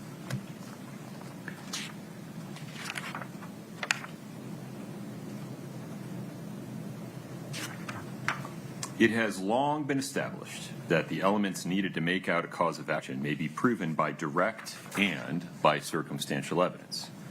And if there is any evidence, however slight or circumstantial, which tends to show guilt of the crime charged or any of its degrees, it is the trial court's duty to submit the case to the jury. When evaluating a motion for directed verdict, the court is not free to weigh the evidence and thus invade the province of the jury, whose prerogative it is to judge the facts. Rather, the court's role is to determine whether the state has produced believable evidence on each element of the crimes from which a jury, acting reasonably, could convict the defendant. Not will, not would, but could. Moreover, the evidence must be viewed in the light most favorable to the state.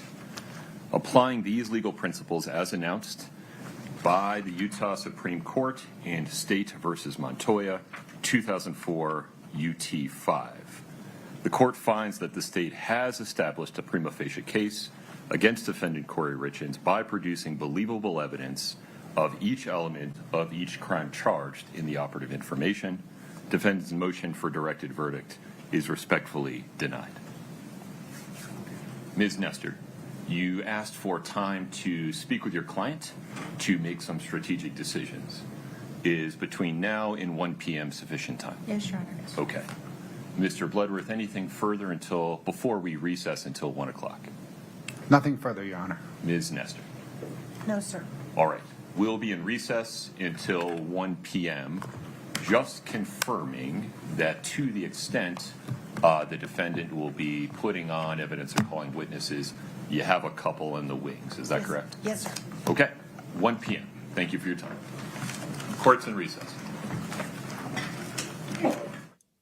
This is what I wanted to talk to you guys about because let me just put us live.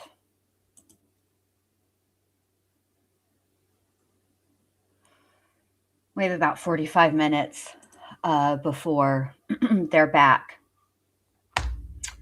So, Chicken Shite points this out, and this is very interesting to me, and I really, really want you guys in the chat to please engage because I'm very, very interested in what you all think.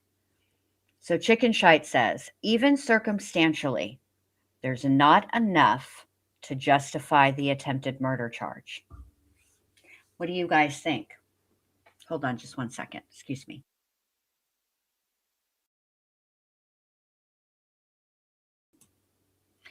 Because I ask that because I've been waiting and waiting and waiting and waiting and waiting and waiting and waiting this whole trial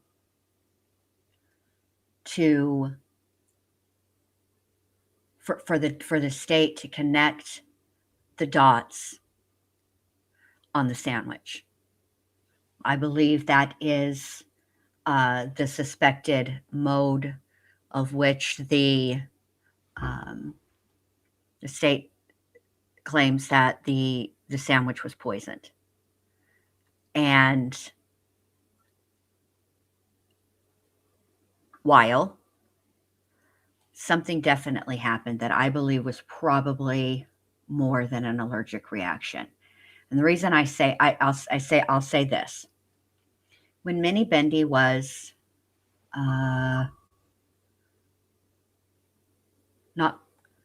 she was not quite 2 yet.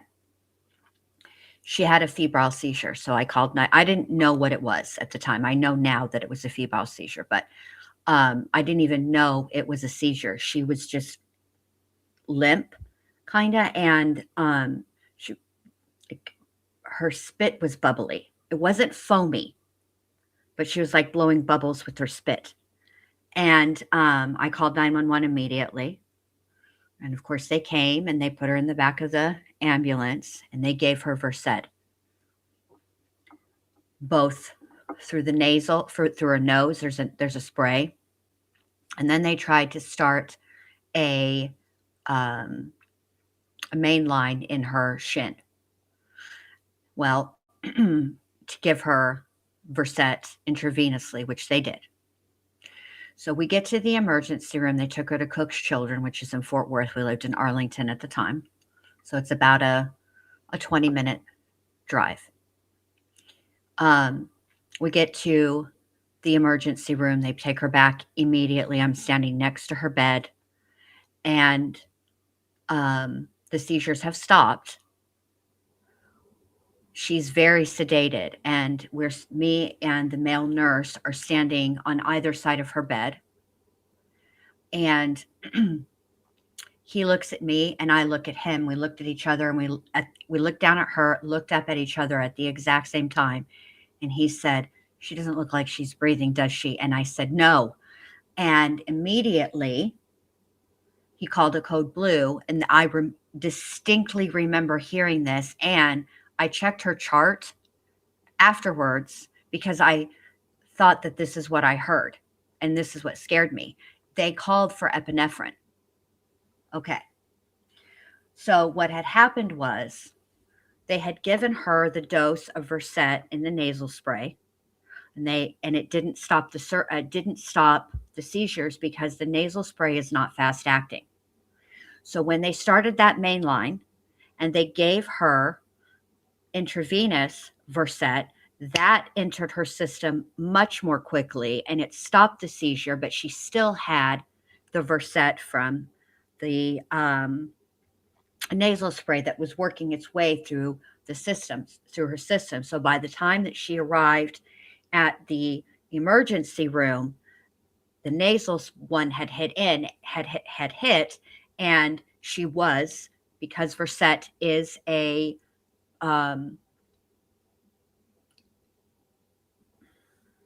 it controls brain activity, but one of the things that it does is slows respirations, and so she stopped breathing. Well, so they had to intubate her, but I distinctly remember them saying epinephrine. They said epi. It's not something that you mistake. When you hear it, you hear it.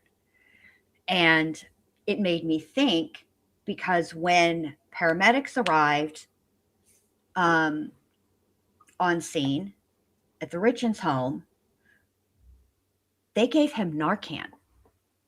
Let me go back and make sure that that's correct. But I distinctly remember that us seeing the Lucas machine and all of that, and them talking about what had been on board in the background. Anyway, I suspect if she had dosed the sandwich with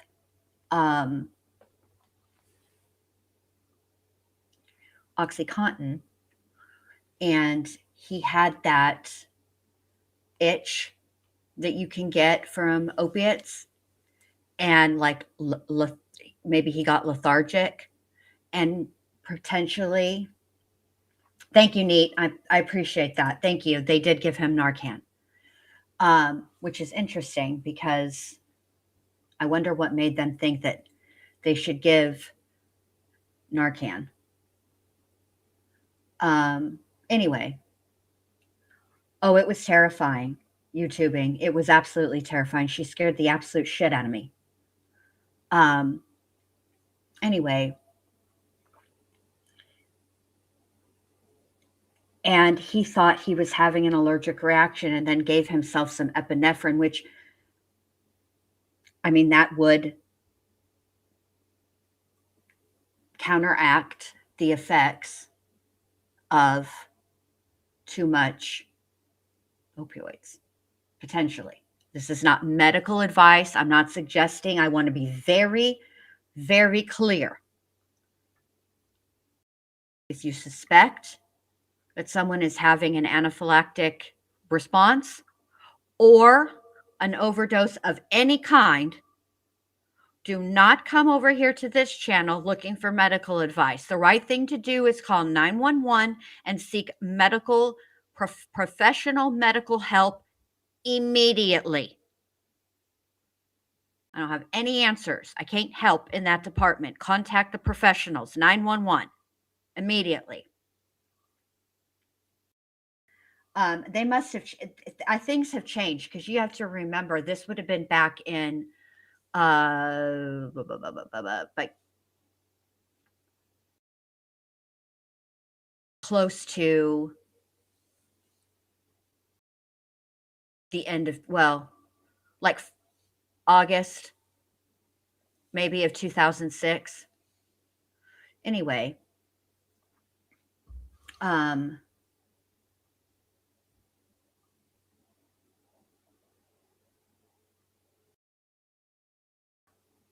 okay, that makes sense, you guys. So anyway, I'm thinking, what if that's what happened? If he did, in fact, which also, by the way, is dangerous. Yes, if all I've watched, I mean, I don't normally get to see commercials anymore, except for when I watch Hulu, because I just cannot pay. I can't justify the subscription without commercials, because there's only a few things that I actually watch Hulu for. Okay. So I will suffer through the commercials on Hulu.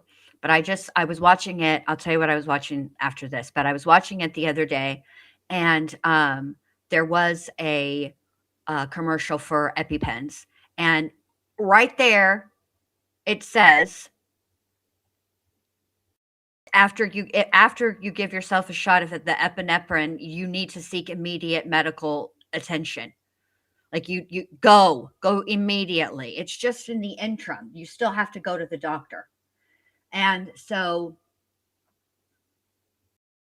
I'm kind of like, you should not do that, which I wonder, did he or didn't he take Epi? Because there were texts between Kouri and Chelsea that seemed to imply that, if I remember correctly, and you guys help me because it's been some long days, but to me it seemed like what Kouri said was, it's not like he had to take Epi or something like that.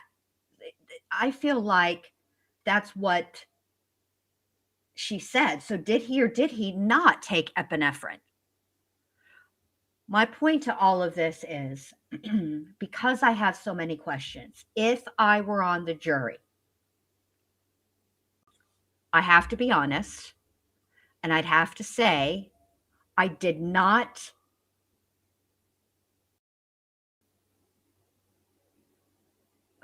I do not think that the state met their burden or proved beyond a reasonable doubt the attempted murder charge. I just don't think so.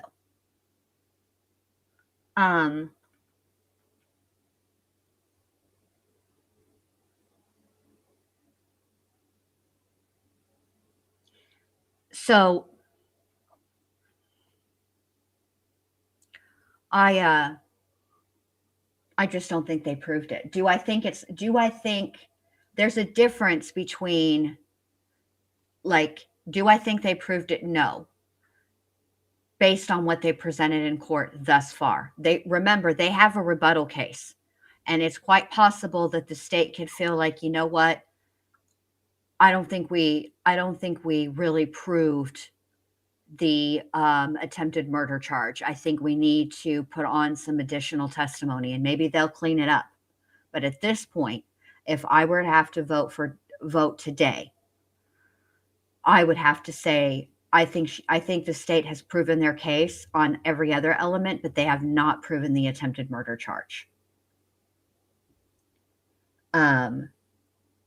See, that's what I thought, that that the pen is just to, it's not a cure.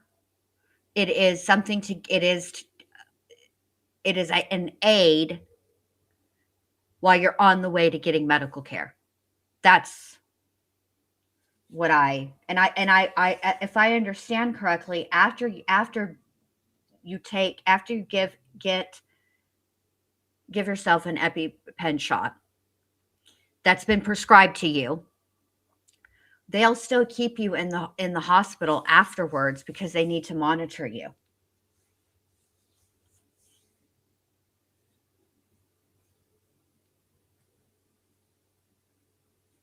Let's read about that.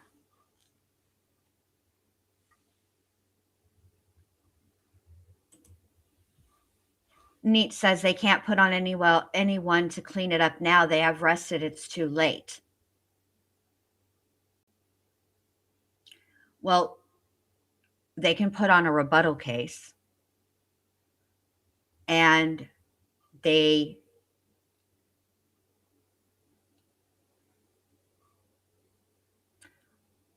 I would think that one of the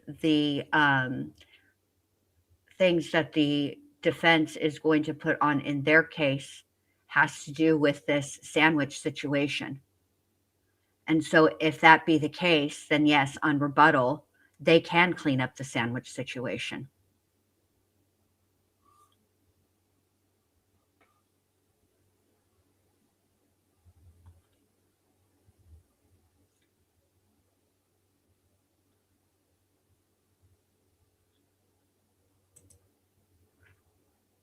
So they can clean it up, because they still have a rebuttal case. Listen, this would be my only advice. You do what your doctor says.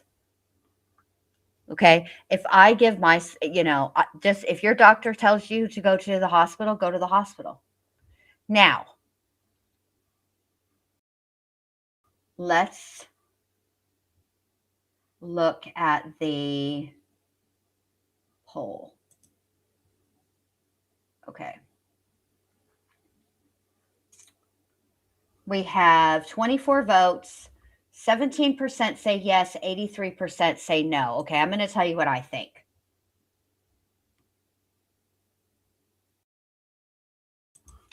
All right, let's do this.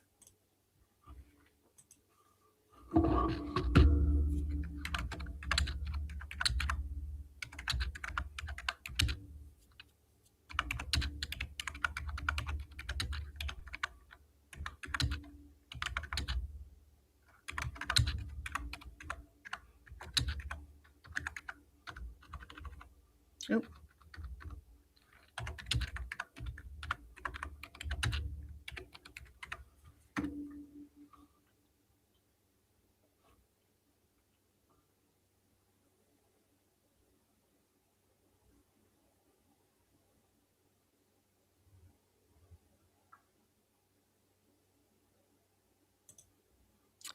All right, so the state's rebuttal case in a criminal trial is a procedural phase that occurs after the defense has rested, allowing the prosecution to introduce evidence to contradict, explain, or disprove evidence, testimony, or new theories introduced by the defense.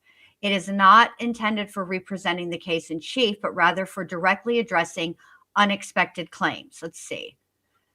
Scope of evidence, direct relation. Rebuttal evidence must directly relate to matters raised in the defense's case in chief. Limitation to new evidence. Proper rebuttal is limited to contradicting new evidence, witnesses, or theories introduced by the defense.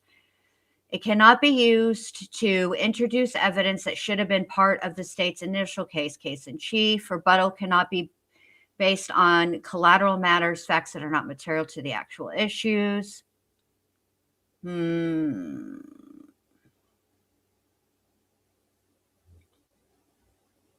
Let's see.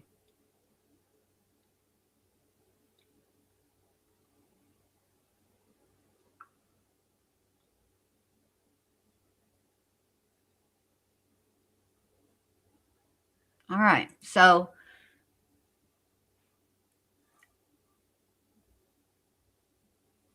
Maybe I'm wrong.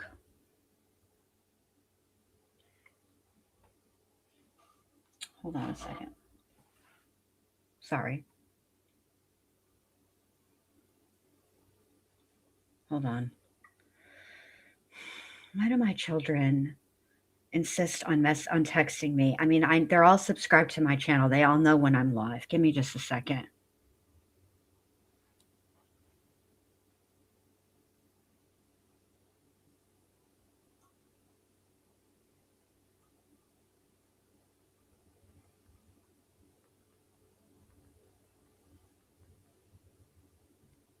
Okay.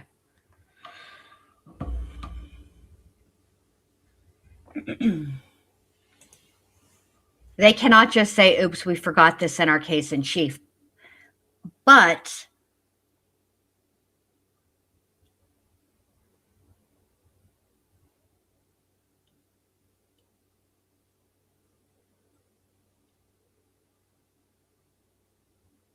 I guess we'll just have to wait and see how the defense's case in chief goes, what they choose, how they present their case, like what they're going to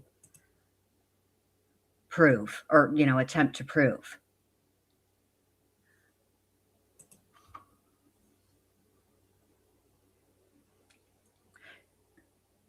See, this is where I'm at, you guys. Neat says, I don't really think that he used it though. I don't either. And I feel like we did hear or read text messages between Chelsea and Kouri about this very subject that he didn't, it's not like he used an EpiPen. Because I remember thinking to myself when Allie Staking took the stand and she said that they made a joke about it and said he used the EpiPen, that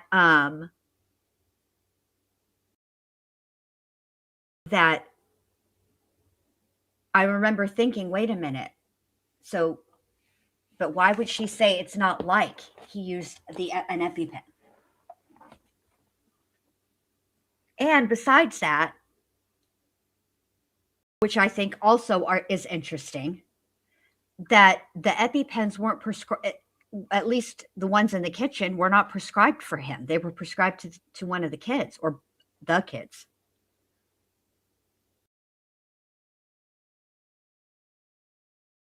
Yeah, this whole situation, but bottom line is, at the end of the day, I don't think they approved the attempted murder charge. So that's it. All right, so we have what? About 25 minutes before they're supposed to be back. So Kouri Richins testifying. I don't think she's going to testify because I think it's this is my reason. I think she's scared, and she should be, of the cross-examination that will come from Mr. Bloodsworth.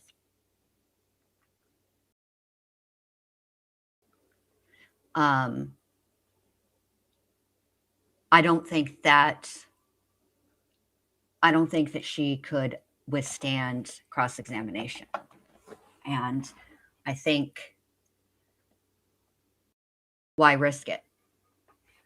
I think that her attorneys would obviously advise her against taking the stand in her own defense.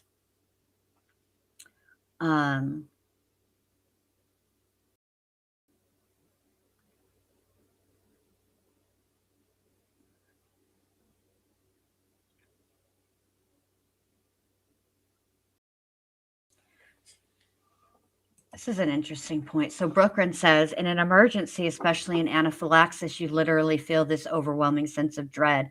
So in the heat of the moment, he wouldn't have cared. It would have been to save his life. But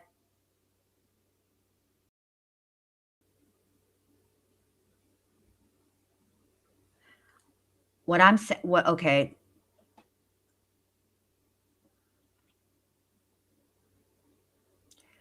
What if it wasn't anaphylaxis? I think the state's theory is that she poisoned him with the OxyContin in the sandwich. Not that he was actually allergic to it.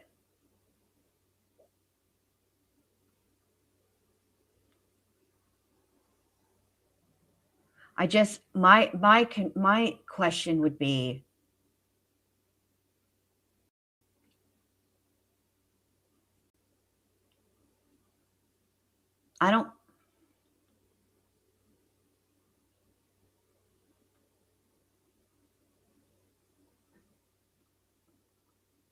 I've never had anaphylaxis, but the description of what anaphylaxis is and what it feels like is very different than, even if you didn't know that you took OxyContin, but just what you feel like when you take an OxyContin. Like the side effects of an OxyContin are very different than what has been described as an anaphylaxis, or two totally different things. So and the fact that I even have these questions means the state didn't prove their case. So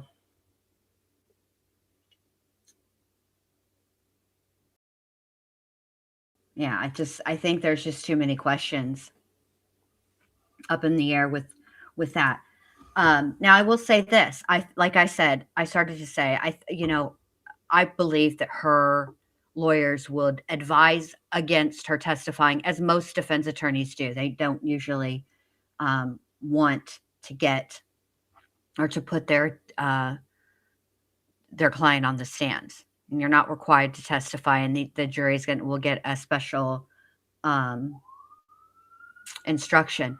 But as we saw with the Murdaugh trial, if you watched, both of his attorneys told Alex, and Alex as an attorney should have known, would know the best as well, all the reasons why a defendant does not take the stand, and yet against the advice of his attorneys, he got up there and took the stand.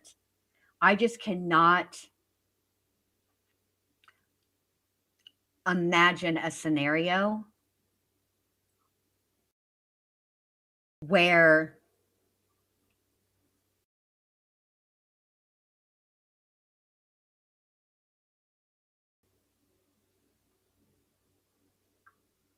Kouri would think it was a good idea to take the stand. So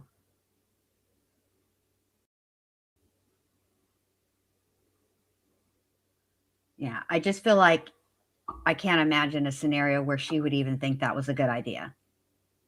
I don't think she'll testify. But I will say the fact that I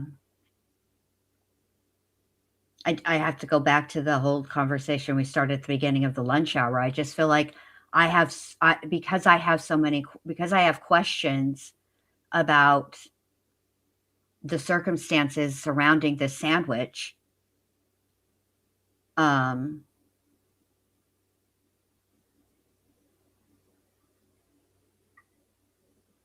don't know that the state proved it. Like, I definitely understand the state's theory on the overdose of the fentanyl. Like, I completely get that. I don't have questions. There's no holes.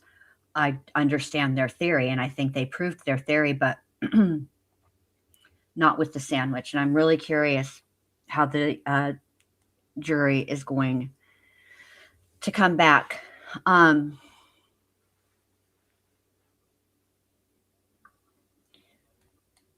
So we have like about 20 minutes. I'm going to go grab something to eat, you guys, and I'll put on the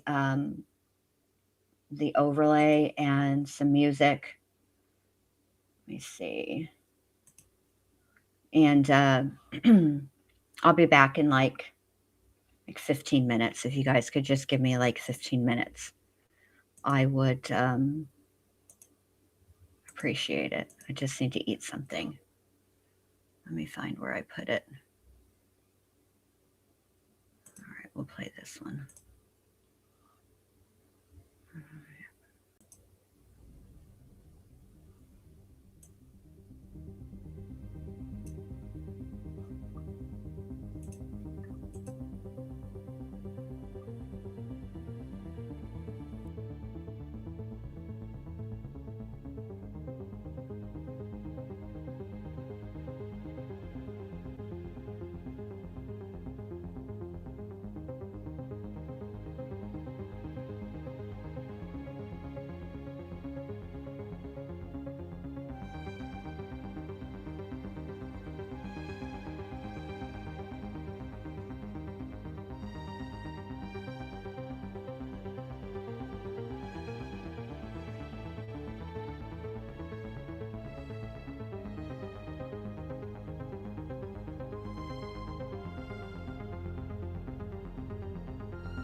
All right, so they should be back shortly. Did you guys enjoy the break? I really want to do something. I really want to upload a video. And I think, let me look while I'm just dilly-dallying around with you guys. I think that I have an option on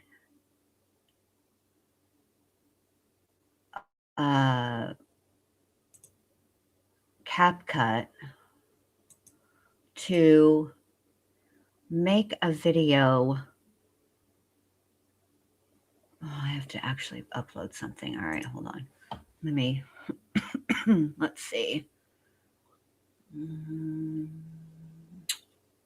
me try this one. Okay, that'll work. I think I can make it loopable. That way,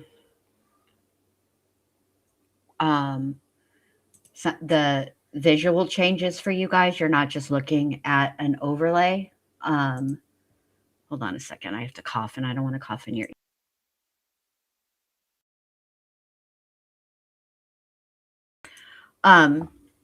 So you're not just looking at the same image. I'll try to do something fun for everyone.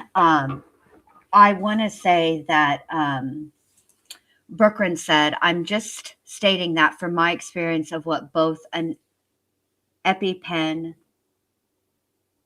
/ cacholamine, olamine, surge and anaphylaxis dread feels similar, and both situations would have been very likely to cause him to panic. I mean, I just feel like maybe he did panic, you know, but then, oh, I've thought about doing that, Brooklyn.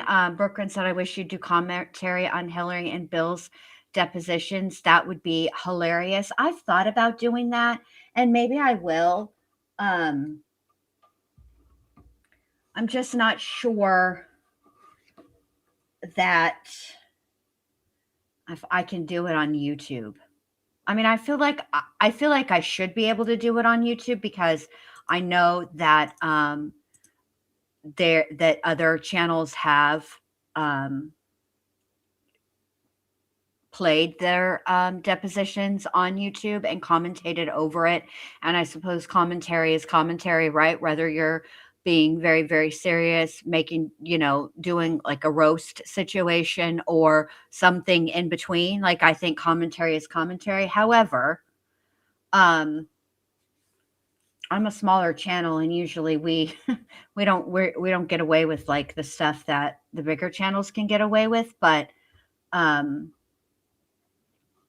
maybe I could try it. What's the worst that could happen? The worst thing that they'll do is make it limited ads. That's the worst thing they'll do.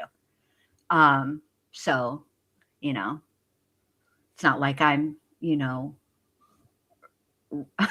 making, you don't start getting real AdSense money until you hit 1,000 views. And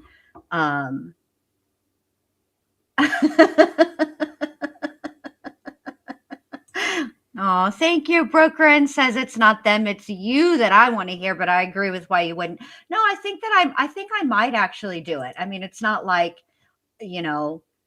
getting limited ads is gonna, stop me from doing something on YouTube. It's not like I'm rolling in AdSense dough. You know what I'm saying? Like, that's what limited ads does. It just makes the AdSense less, because they don't run ads on your stuff. So it's fine. It's not it's not a big deal. I also am a little bit, I'm not going to lie to you guys, I'm a little distracted today. I have been quietly in the background, before trial, sometimes when I can. It depends on whether I have the nuggie that day or not. Because if I have nuggie, then I have to get up at 4:30, and then I go to her.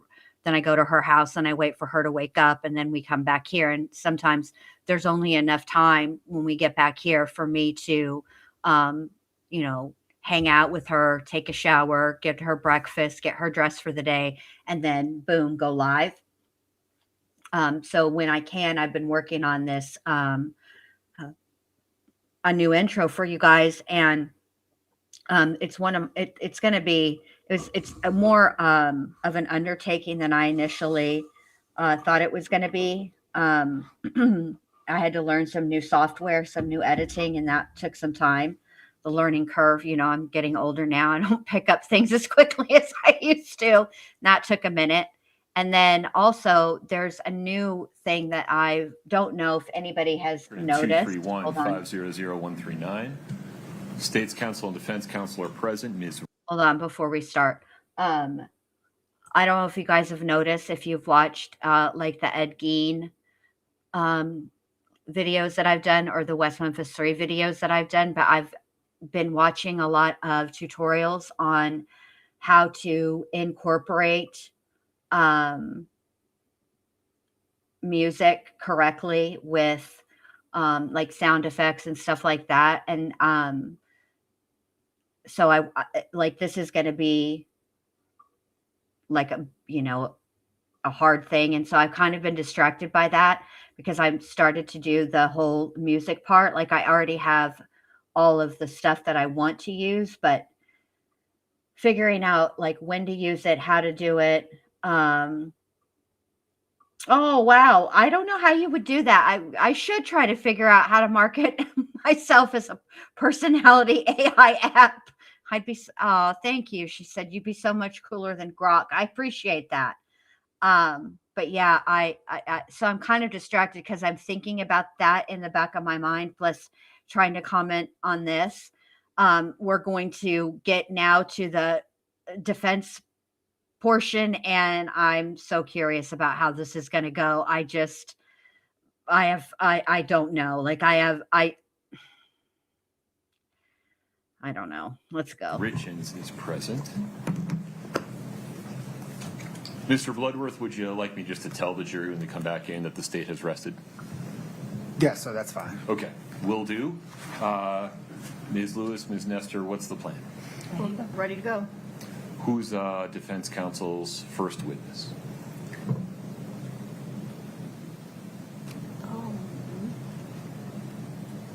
Can we have just a minute? Yeah. We have a couple of options. Understood. You didn't talk about this before? Well, see? Look. Ladies, now I tried to give you guys the benefit of the doubt. I gave y'all so much grace this morning. I gave y'all so much grace yesterday. And then here you come, knowing when you went to damn lunch that the state had rested, which means that it's your turn. You are up to bat. By the way, how cute is this lady right here with the sweater and the matching headband? That's very cute. I got distracted. I'm sorry. How are you guys still not prepared? Like, look, you got me yelling. My voice is all yelly now. You have exhausted the very limited amount of patience I have. Like, I'm not a very patient person. I don't know if any of you guys have picked up on that or not, but surprise.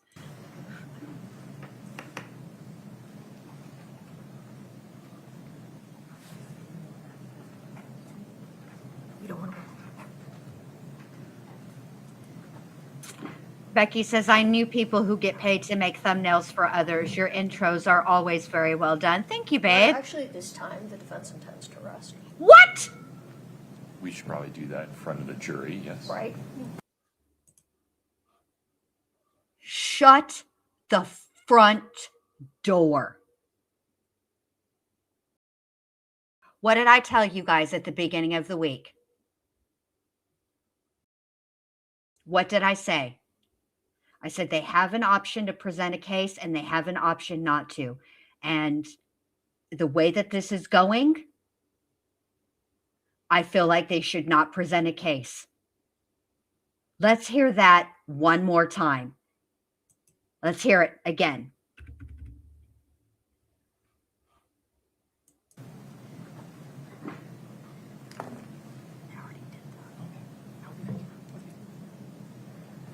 Your Honor, actually, at this time, the defense intends to rest. We should probably do that in front of the jury, yes? Right? Okay. I agree. I just want to make sure you've consulted with your client about this. Absolutely. Is now an appropriate time to get a waiver of Ms. Richins' right to testify on the record? Yes. Yes, you can. Okay. You've consulted with Ms. Richins about her, or advised Ms. Richins about her right to testify, correct? At length. Okay. Ms. Richins, may I ask you 2 direct questions? Yes. Do you understand that you have the right to testify at trial? Yes, I do. Are you following your attorney's advice and waiving your right to testify at trial? Yes, I am. I accept your waiver. I find it's knowing and voluntary. Yeah. Okay, thank you. Anything further on the record, Ms. Lewis? No, Your Honor. Mr. Bloodworth, how would you propose we proceed from here for the rest of today? So let me backtrack a little bit on your earlier question. I think I should then rest in front of the jury. Understood. The defense can then rest in front of the jury. I think then for the rest of today, and I propose tomorrow, the court recess, and that we begin, the parties can work on jury instructions perhaps today or tomorrow, but then we instruct and close on Monday. My face is not telegraphing any opinion one way or the other. I'm just waiting for a response. I don't think we have a problem with that. I thought we were thinking it might make sense to get the jury instruction conference out of the way, and then I agree with you. May we do it tomorrow? Give the counsel, both sides, a chance to talk to each other about any additional instructions you think might be necessary, narrow any differences or discuss any differences you have regarding any of those, and we can have that conference tomorrow. All right. If you are just joining us, now it's not official because they've not rested in front of the jury, but the defense, let me just put this text, let me add a new ticker. Hold on a minute. Hold on. Let me add a new ticker.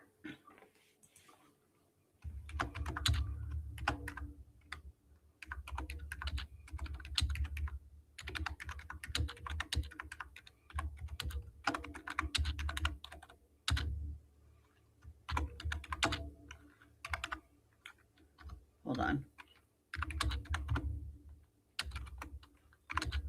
All right. That doesn't look right. I spelled the evidence wrong. Hold on. Avevidence. There we go. That's better. Let me put a period. Let me add it. Let me. Oh, criminetlies. Hold on a minute. I did it in the wrong place. Here, let me let you guys. Well, let me put this up real quick. Sorry.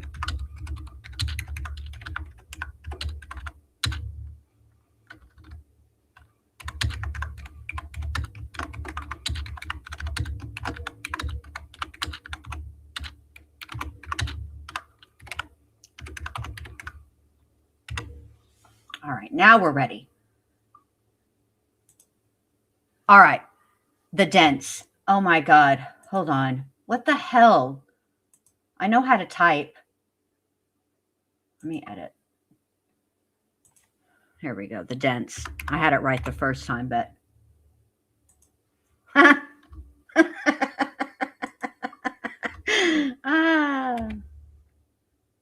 DEFENCE, that looks right. Okay, let's put that up there. Is that right? Hold on, let me Google this really quick. Yeah, no, there's an S. It's not C. Let me edit it one more time. Sheesh, the dents is me, apparently. There we go. All right. So, if you're just joining us, okay, this is out. Everything we're about to hear is out of the presence of the jury. They have not brought the jury in. The defense has decided to rest. They will not put on any evidence.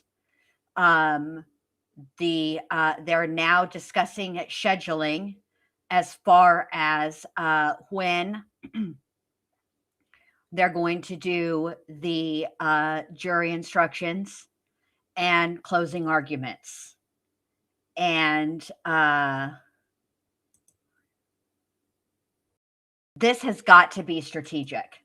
I mean, I think, where is this?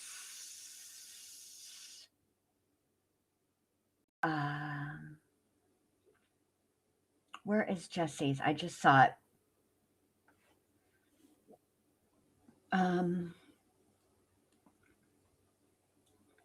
Where is Jesse's comment? Because I think Jesse is right that they think they have enough reasonable doubt that they don't need to put on. Here it is. They think there's enough doubt. They think there's enough reasonable doubt. I do think that. I think that they think that the jury is done. Like that there's not, the jury is done. I think they think that the state didn't meet their burden of proof. And I'm here to tell you, ladies, you could not be more wrong. I think the only charge that I don't believe the evidence or the state met their burden of guilt on is the attempted murder. There are too many questions surrounding the circumstances with the sandwich and that attempted poisoning and whatnot, that if I were sitting on that jury and I'm basing it solely on what's been presented in court, I would not be able to find her guilty on that charge. But that is it. All right, so they are going to discuss scheduling now.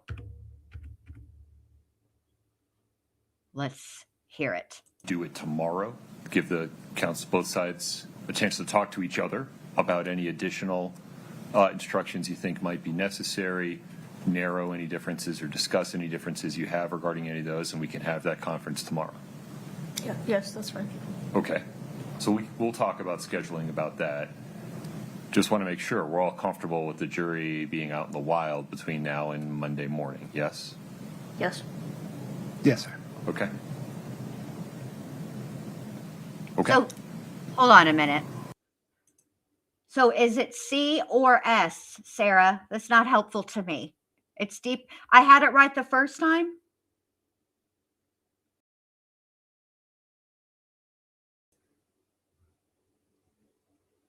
Help.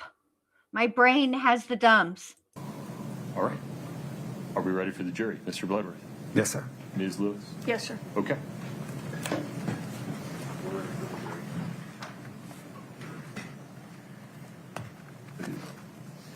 All right, now they're going to get the jury.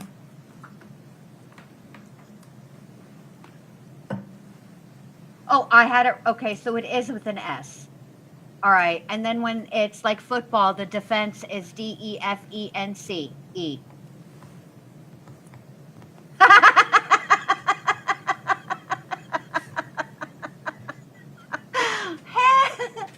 Oh, gosh. All right, I got it now, you guys. Thank you. I appreciate it. You're all so good at helping Bindi. All right, there we go. Here comes the jury. Here comes the jury.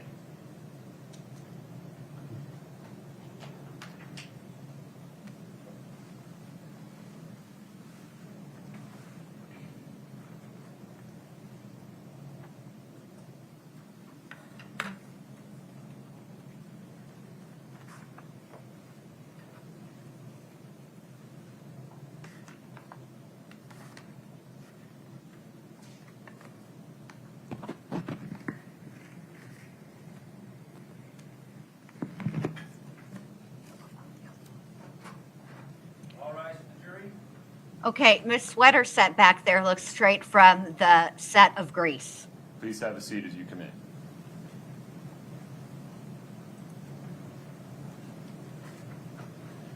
Jonah's mom says, I lost my bed today. Any guesses on who has it now? I'm going to go with Jonah. And I feel like that's not a loss. seat. Thank That's you. a gain. Mr. Bloodworth. Your Honor, the state rests its case. Very good. Ms. Lewis. Your Honor, after consulting with our client, the defense rests. Understood. Thank you. Ladies and gentlemen, there is some legal work that I need to do with counsel in this case to get from here to the next stage. Rather than use your time inefficiently with you in the courtroom, we're going to do the following. We're going to recess for today. You will be on your own in the wild between now and 8:30 a.m. on Monday morning.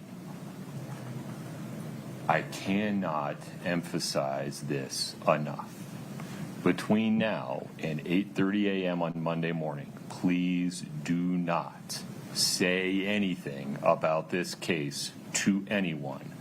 I would understand if you had to tell somebody that you have to be back here at 8:30 a.m. on Monday morning. Other than that circumstance, please do not discuss this case with anyone. Do not allow anyone to attempt to talk to you about it. It will take affirmative effort and diligence. I need you to use that same affirmative effort and diligence to make sure you avoid watching, listening, or reading anything about this case from any source whatsoever. And please do not do any search, research, query, anything of any kind between now and 8:30 a.m. on Monday morning. Please travel safe. Enjoy your weekend. I'll see you at 8:30 a.m. on Monday.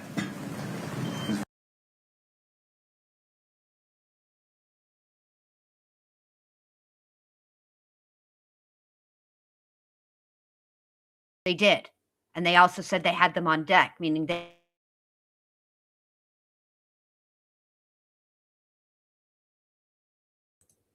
neat. So off tomorrow and back on Monday for closing tomorrow, more arguing about jury instructions. Yeah. That's it. Rise to the jury. I need to tell you guys something real quick, too, after all this. So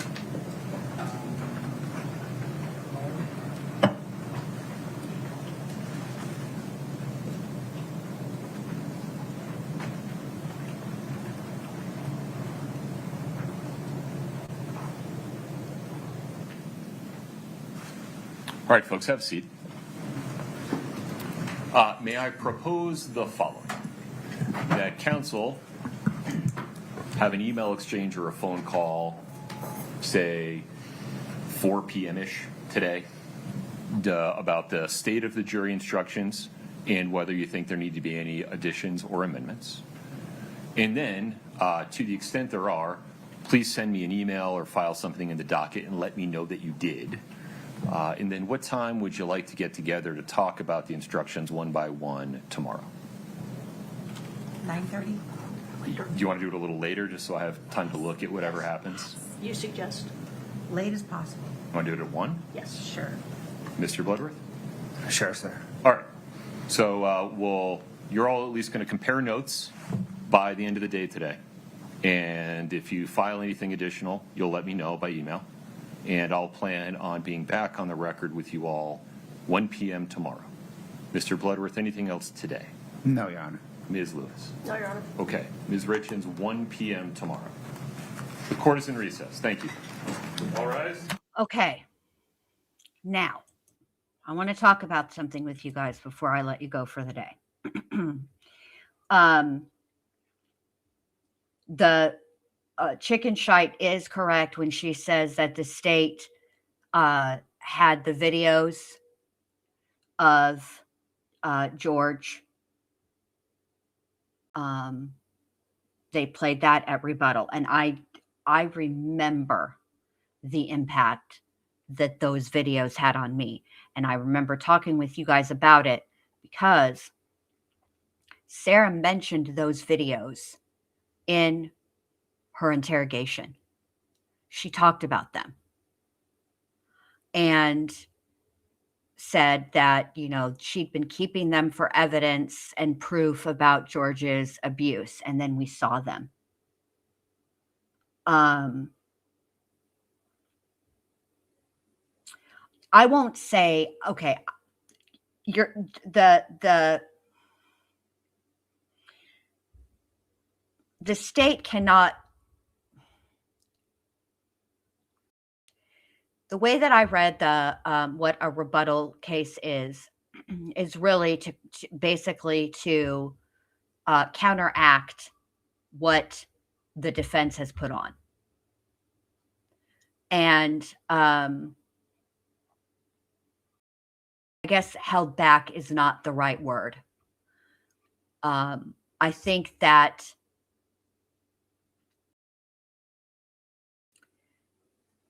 strategically, the state of Florida, because they knew and there was no doubt that Sarah was going to put on a defense. I think that there was probably like a 0.01% that they were going to do what Kouri Richins defense attorneys did. I think the state strategically chose to use those videos during their rebuttal case because of some of the videos and pictures that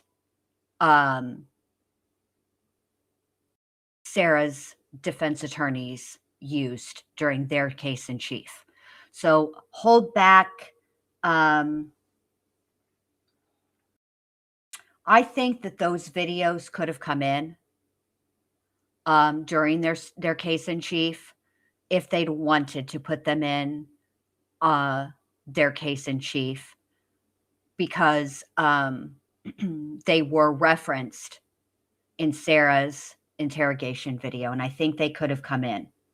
But I've blocked a lot of Sarah's trial out, like all the back and forth between the state, the defense, and the judge, because I don't know, for my own sanity. I think no. Ivy Lee says they kept saying they had witnesses. What happened? Everyone didn't want to testify. It doesn't matter whether they wanted to testify or not. They were subpoenaed. They have to testify. So that is not an issue. I think what happened is I think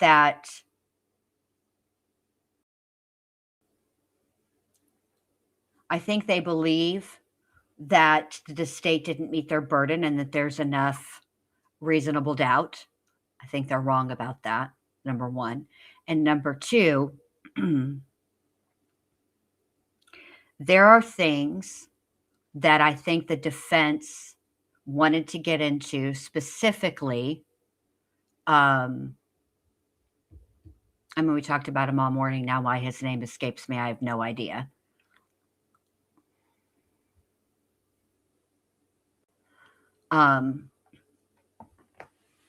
Mr. H, whose name I just cannot think of. Why can't I remember? I want to say Hobbs, and that's not it. Help me, you guys. I think they wanted to get into that. I think they thought that would create reasonable doubt in the minds of the jurors, that they only looked at evidence, that they had confirmation bias. They only looked at evidence that showed that Kouri murdered Eric, not that Eric had a problem with pills or anything like that. And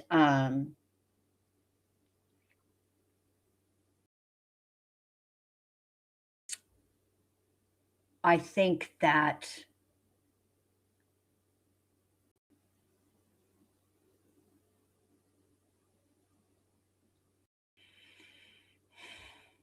they realized, not Haynes,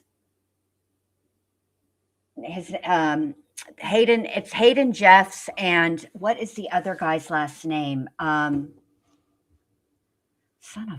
hold on a minute. David Norris. David Norris. I think they wanted very much to get into David Norris, but I think that they realized that that was going to be a double-edged sword, because if Norris came in, then Hayden Jeffs was going to come in as well. And not only was Hayden Jeffs' statement going to come in as well, but the telephone call between Bon Savage and another inmate or an inmate would have come in as well. And I think they had to weigh out potentially what the jurors might give more weight to. And could the state conceivably poke enough holes in the credibility and the veracity of Mr. Norris's statement that it would all be for naught? And on top of it, they had Hayden Jeffs and Bon Savage, which makes things look worse for Kouri. So I think they had to weigh those options. And I think that they decided that the best thing to do was to rest. Because they did definitely have witnesses that were there today, according to them. And I mean, I don't have any reason to believe that they're not being honest about that. They said it to the judge, so why would they lie? I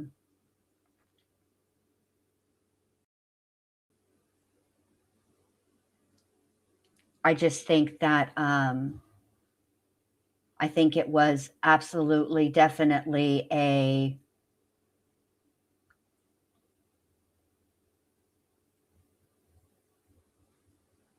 I think it was a strategic I think it was a strategic move. Now, will it pay off? I don't think so. I don't think so. And I think there's a lot of evidence that speaks to Kouri's guilt. I think the jury, I think even though Carmen Lauber was called back yesterday so that the defense could continue to cross-examine her on some specific things, I don't think that the things that what they questioned her on and her responses about that, I don't think that was enough for the jury to completely discount her testimony. The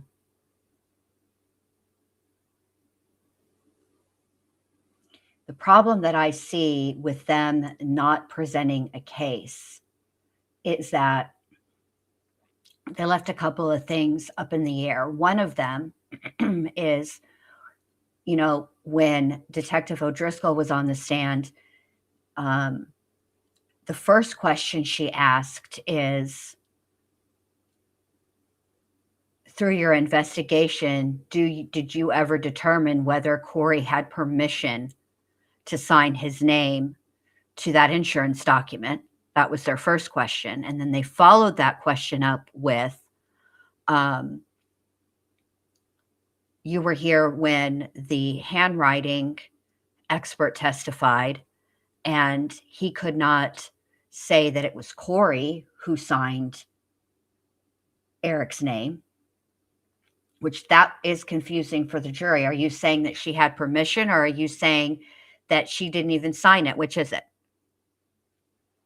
So they left that in the air. And then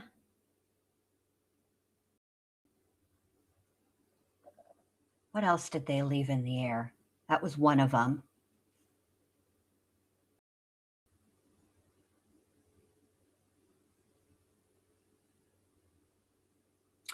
in their opening statements, they did allude to what their evidence would show, if I'm remembering correctly. And obviously that's not going to happen. That might be a little disjointing to the jury. Plus,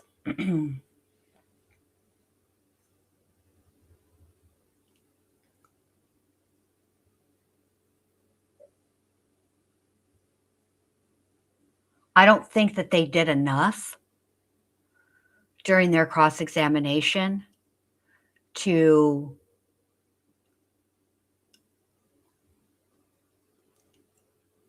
put any amount of reasonable doubt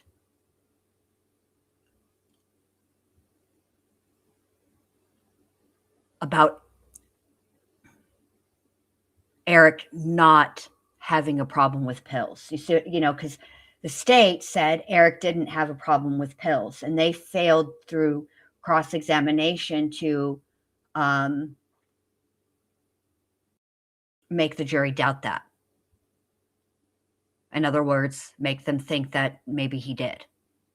I think that's problematic for them. I think that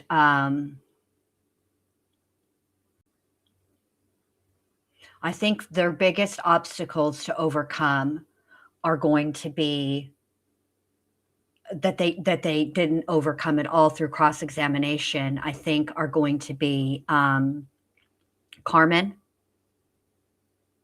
and the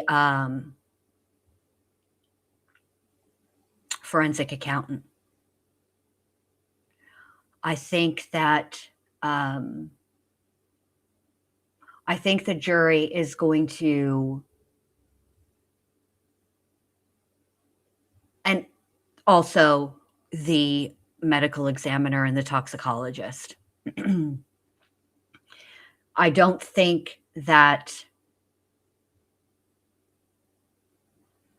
they did enough during cross-examination of those witnesses to put reasonable doubt in the jurors' minds.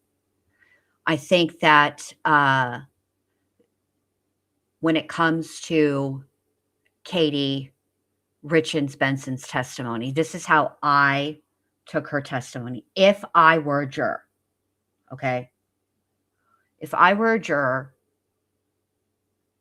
I would give her testimony weight, but I would not give her testimony as much weight as I would give the forensic accountant and the medical examiner and toxicologist. I found her to be credible. I found her to be believable. But I think if I were on that jury,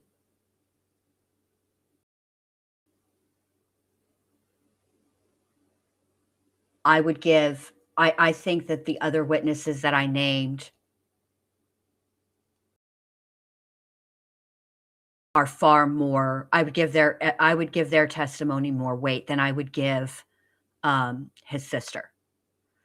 And if I had to rank that testimony in order of importance, I would put the medical examiner and the toxicologist 1 and 2, like that. They first the medical examiner, then the toxicologist, then I would put the forensic accountant, and then I would put Carmen. Carmen is at the bottom because science doesn't lie, people do. And his toxicology results just really spoke to me, and I never saw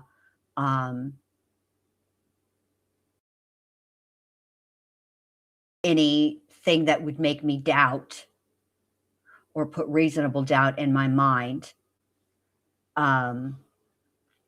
as to I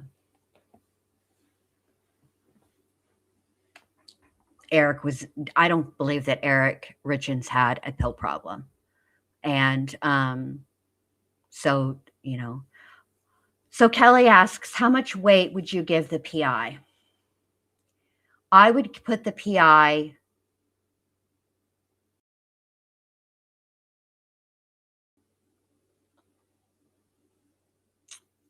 after Katie Richins Benson.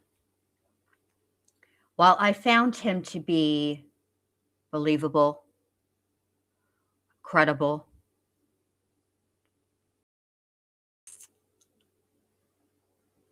he didn't actually get up there and testify to anything that moved the needle for me one way or the other. The things that the testimony that I found the most compelling was like the four that I just listed. So I just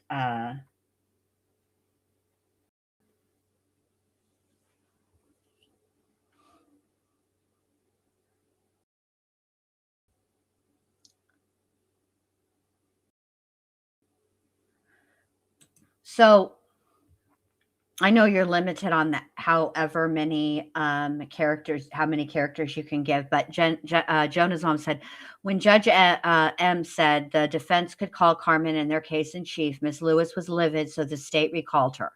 How Lewis was acting gave me the first clue that they were going to rest. So,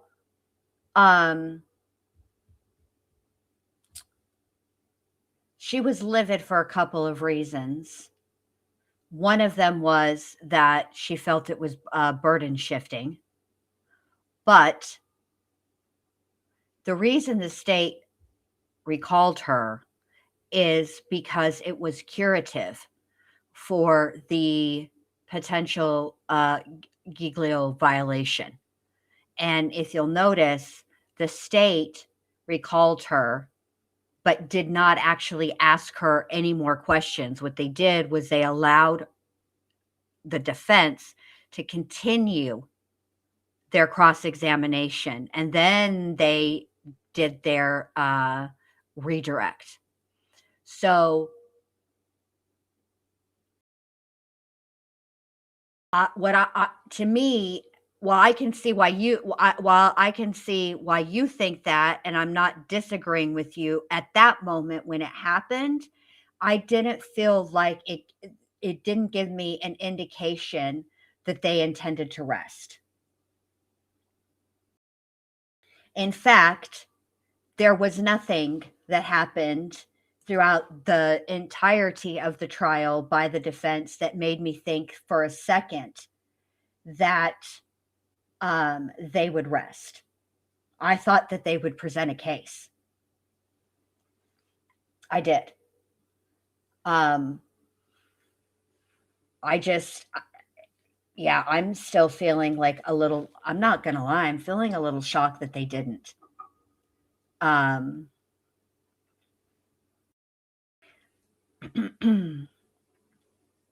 think the most interesting thing that PI had to say was actually on cross-examination when he said something to the effect of, I don't need cops watching over me or supervising me, something to that effect.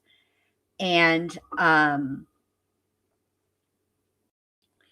I found that entertaining, but I also thought it was an interesting thing, particularly on cross-examination, because I think it was unintended. I think that Ms. Nestor was trying to prove one thing, and instead what she ended up proving was something else. So they had been alleging pretty much throughout the whole trial that this investigation was spurned on because of Eric Richins' sisters, his family, that the private investigator was working hand in hand with the cops, right? and that, this was they were cahooting cahooters, right? But when she got that testimony, what she actually proved, to my mind anyway, is they weren't working together. He doesn't even if anything, I think he regarded cops as kind of annoying, and yeah, Jonah's mom, Neat Noodle, is right. You may be in the minority, but you were right. You were right.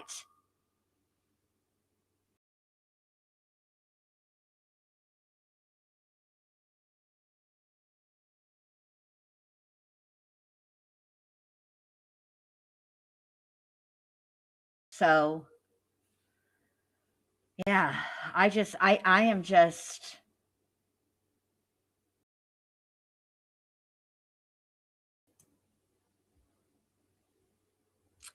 so Ivy Lee says, I don't know how it works in other states, but my son gave me permission to sign his check, but he had to call the bank and give me permission to do that. But I had to show, I don't know how it is elsewhere. Okay, you sign his check, but do you sign his check in your name or in his name?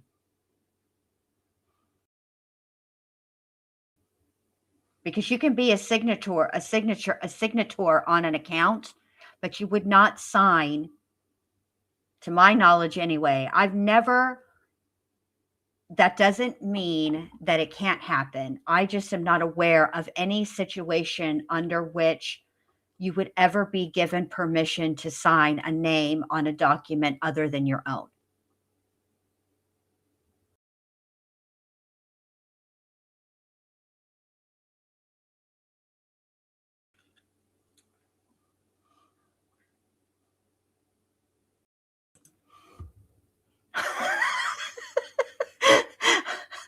This feels like some shade. You throwing shade at me, Jonah's mom? Jonah's mom said, I was just going by how many trials have we seen that you were thought for sure there was going to be a defense and they ended up resting? Thanks. I'm not good at predicting these things, clearly. I can only, when they like, I thought Lori would put on a defense, or at least try. I thought she should.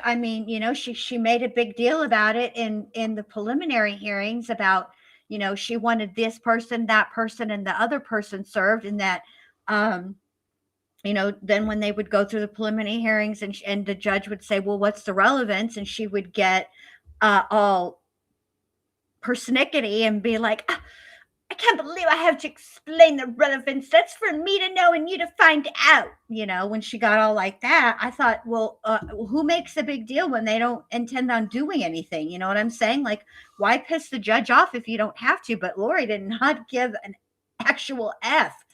Yes, coffee and skeletons, the defense rested. So tomorrow they're going to do the, jury instructions. And I want to ask you guys, do you want to watch the jury instructions, or do you guys want to just chill and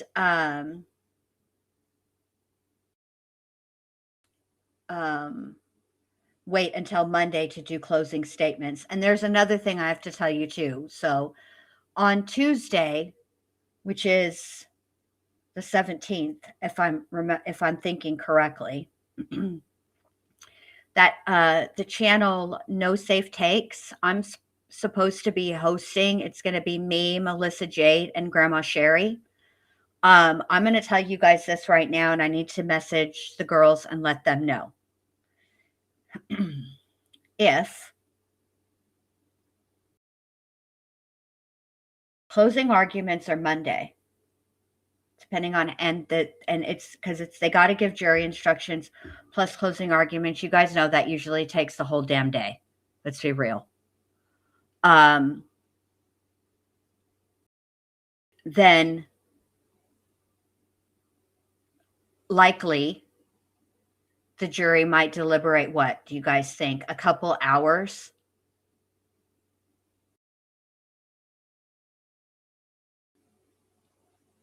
Monday. And then they'll deliberate Tuesday. So we would technically be on verdict watch Monday and Tuesday. I'm going to say this right now. I did make a commitment to host that panel, but I'm telling you now that if the verdict comes in at the same time as I'm supposed to be live, I'm going to do the verdict. There's no way in hell that I have streamed a 13-day trial for 8 hours a day, with the exception of like 2 days that I left early. And I feel like 2 days, I think there were like 3 days where it was an early day where I left early. 2 of them are me, and then 1 day was the court. Regardless, I don't give a rat's fat kneecap. I sat through this trial with you guys. We've sat through it together, and by golly, we're going to get the verdict together. That's how it's going to be. Because I can't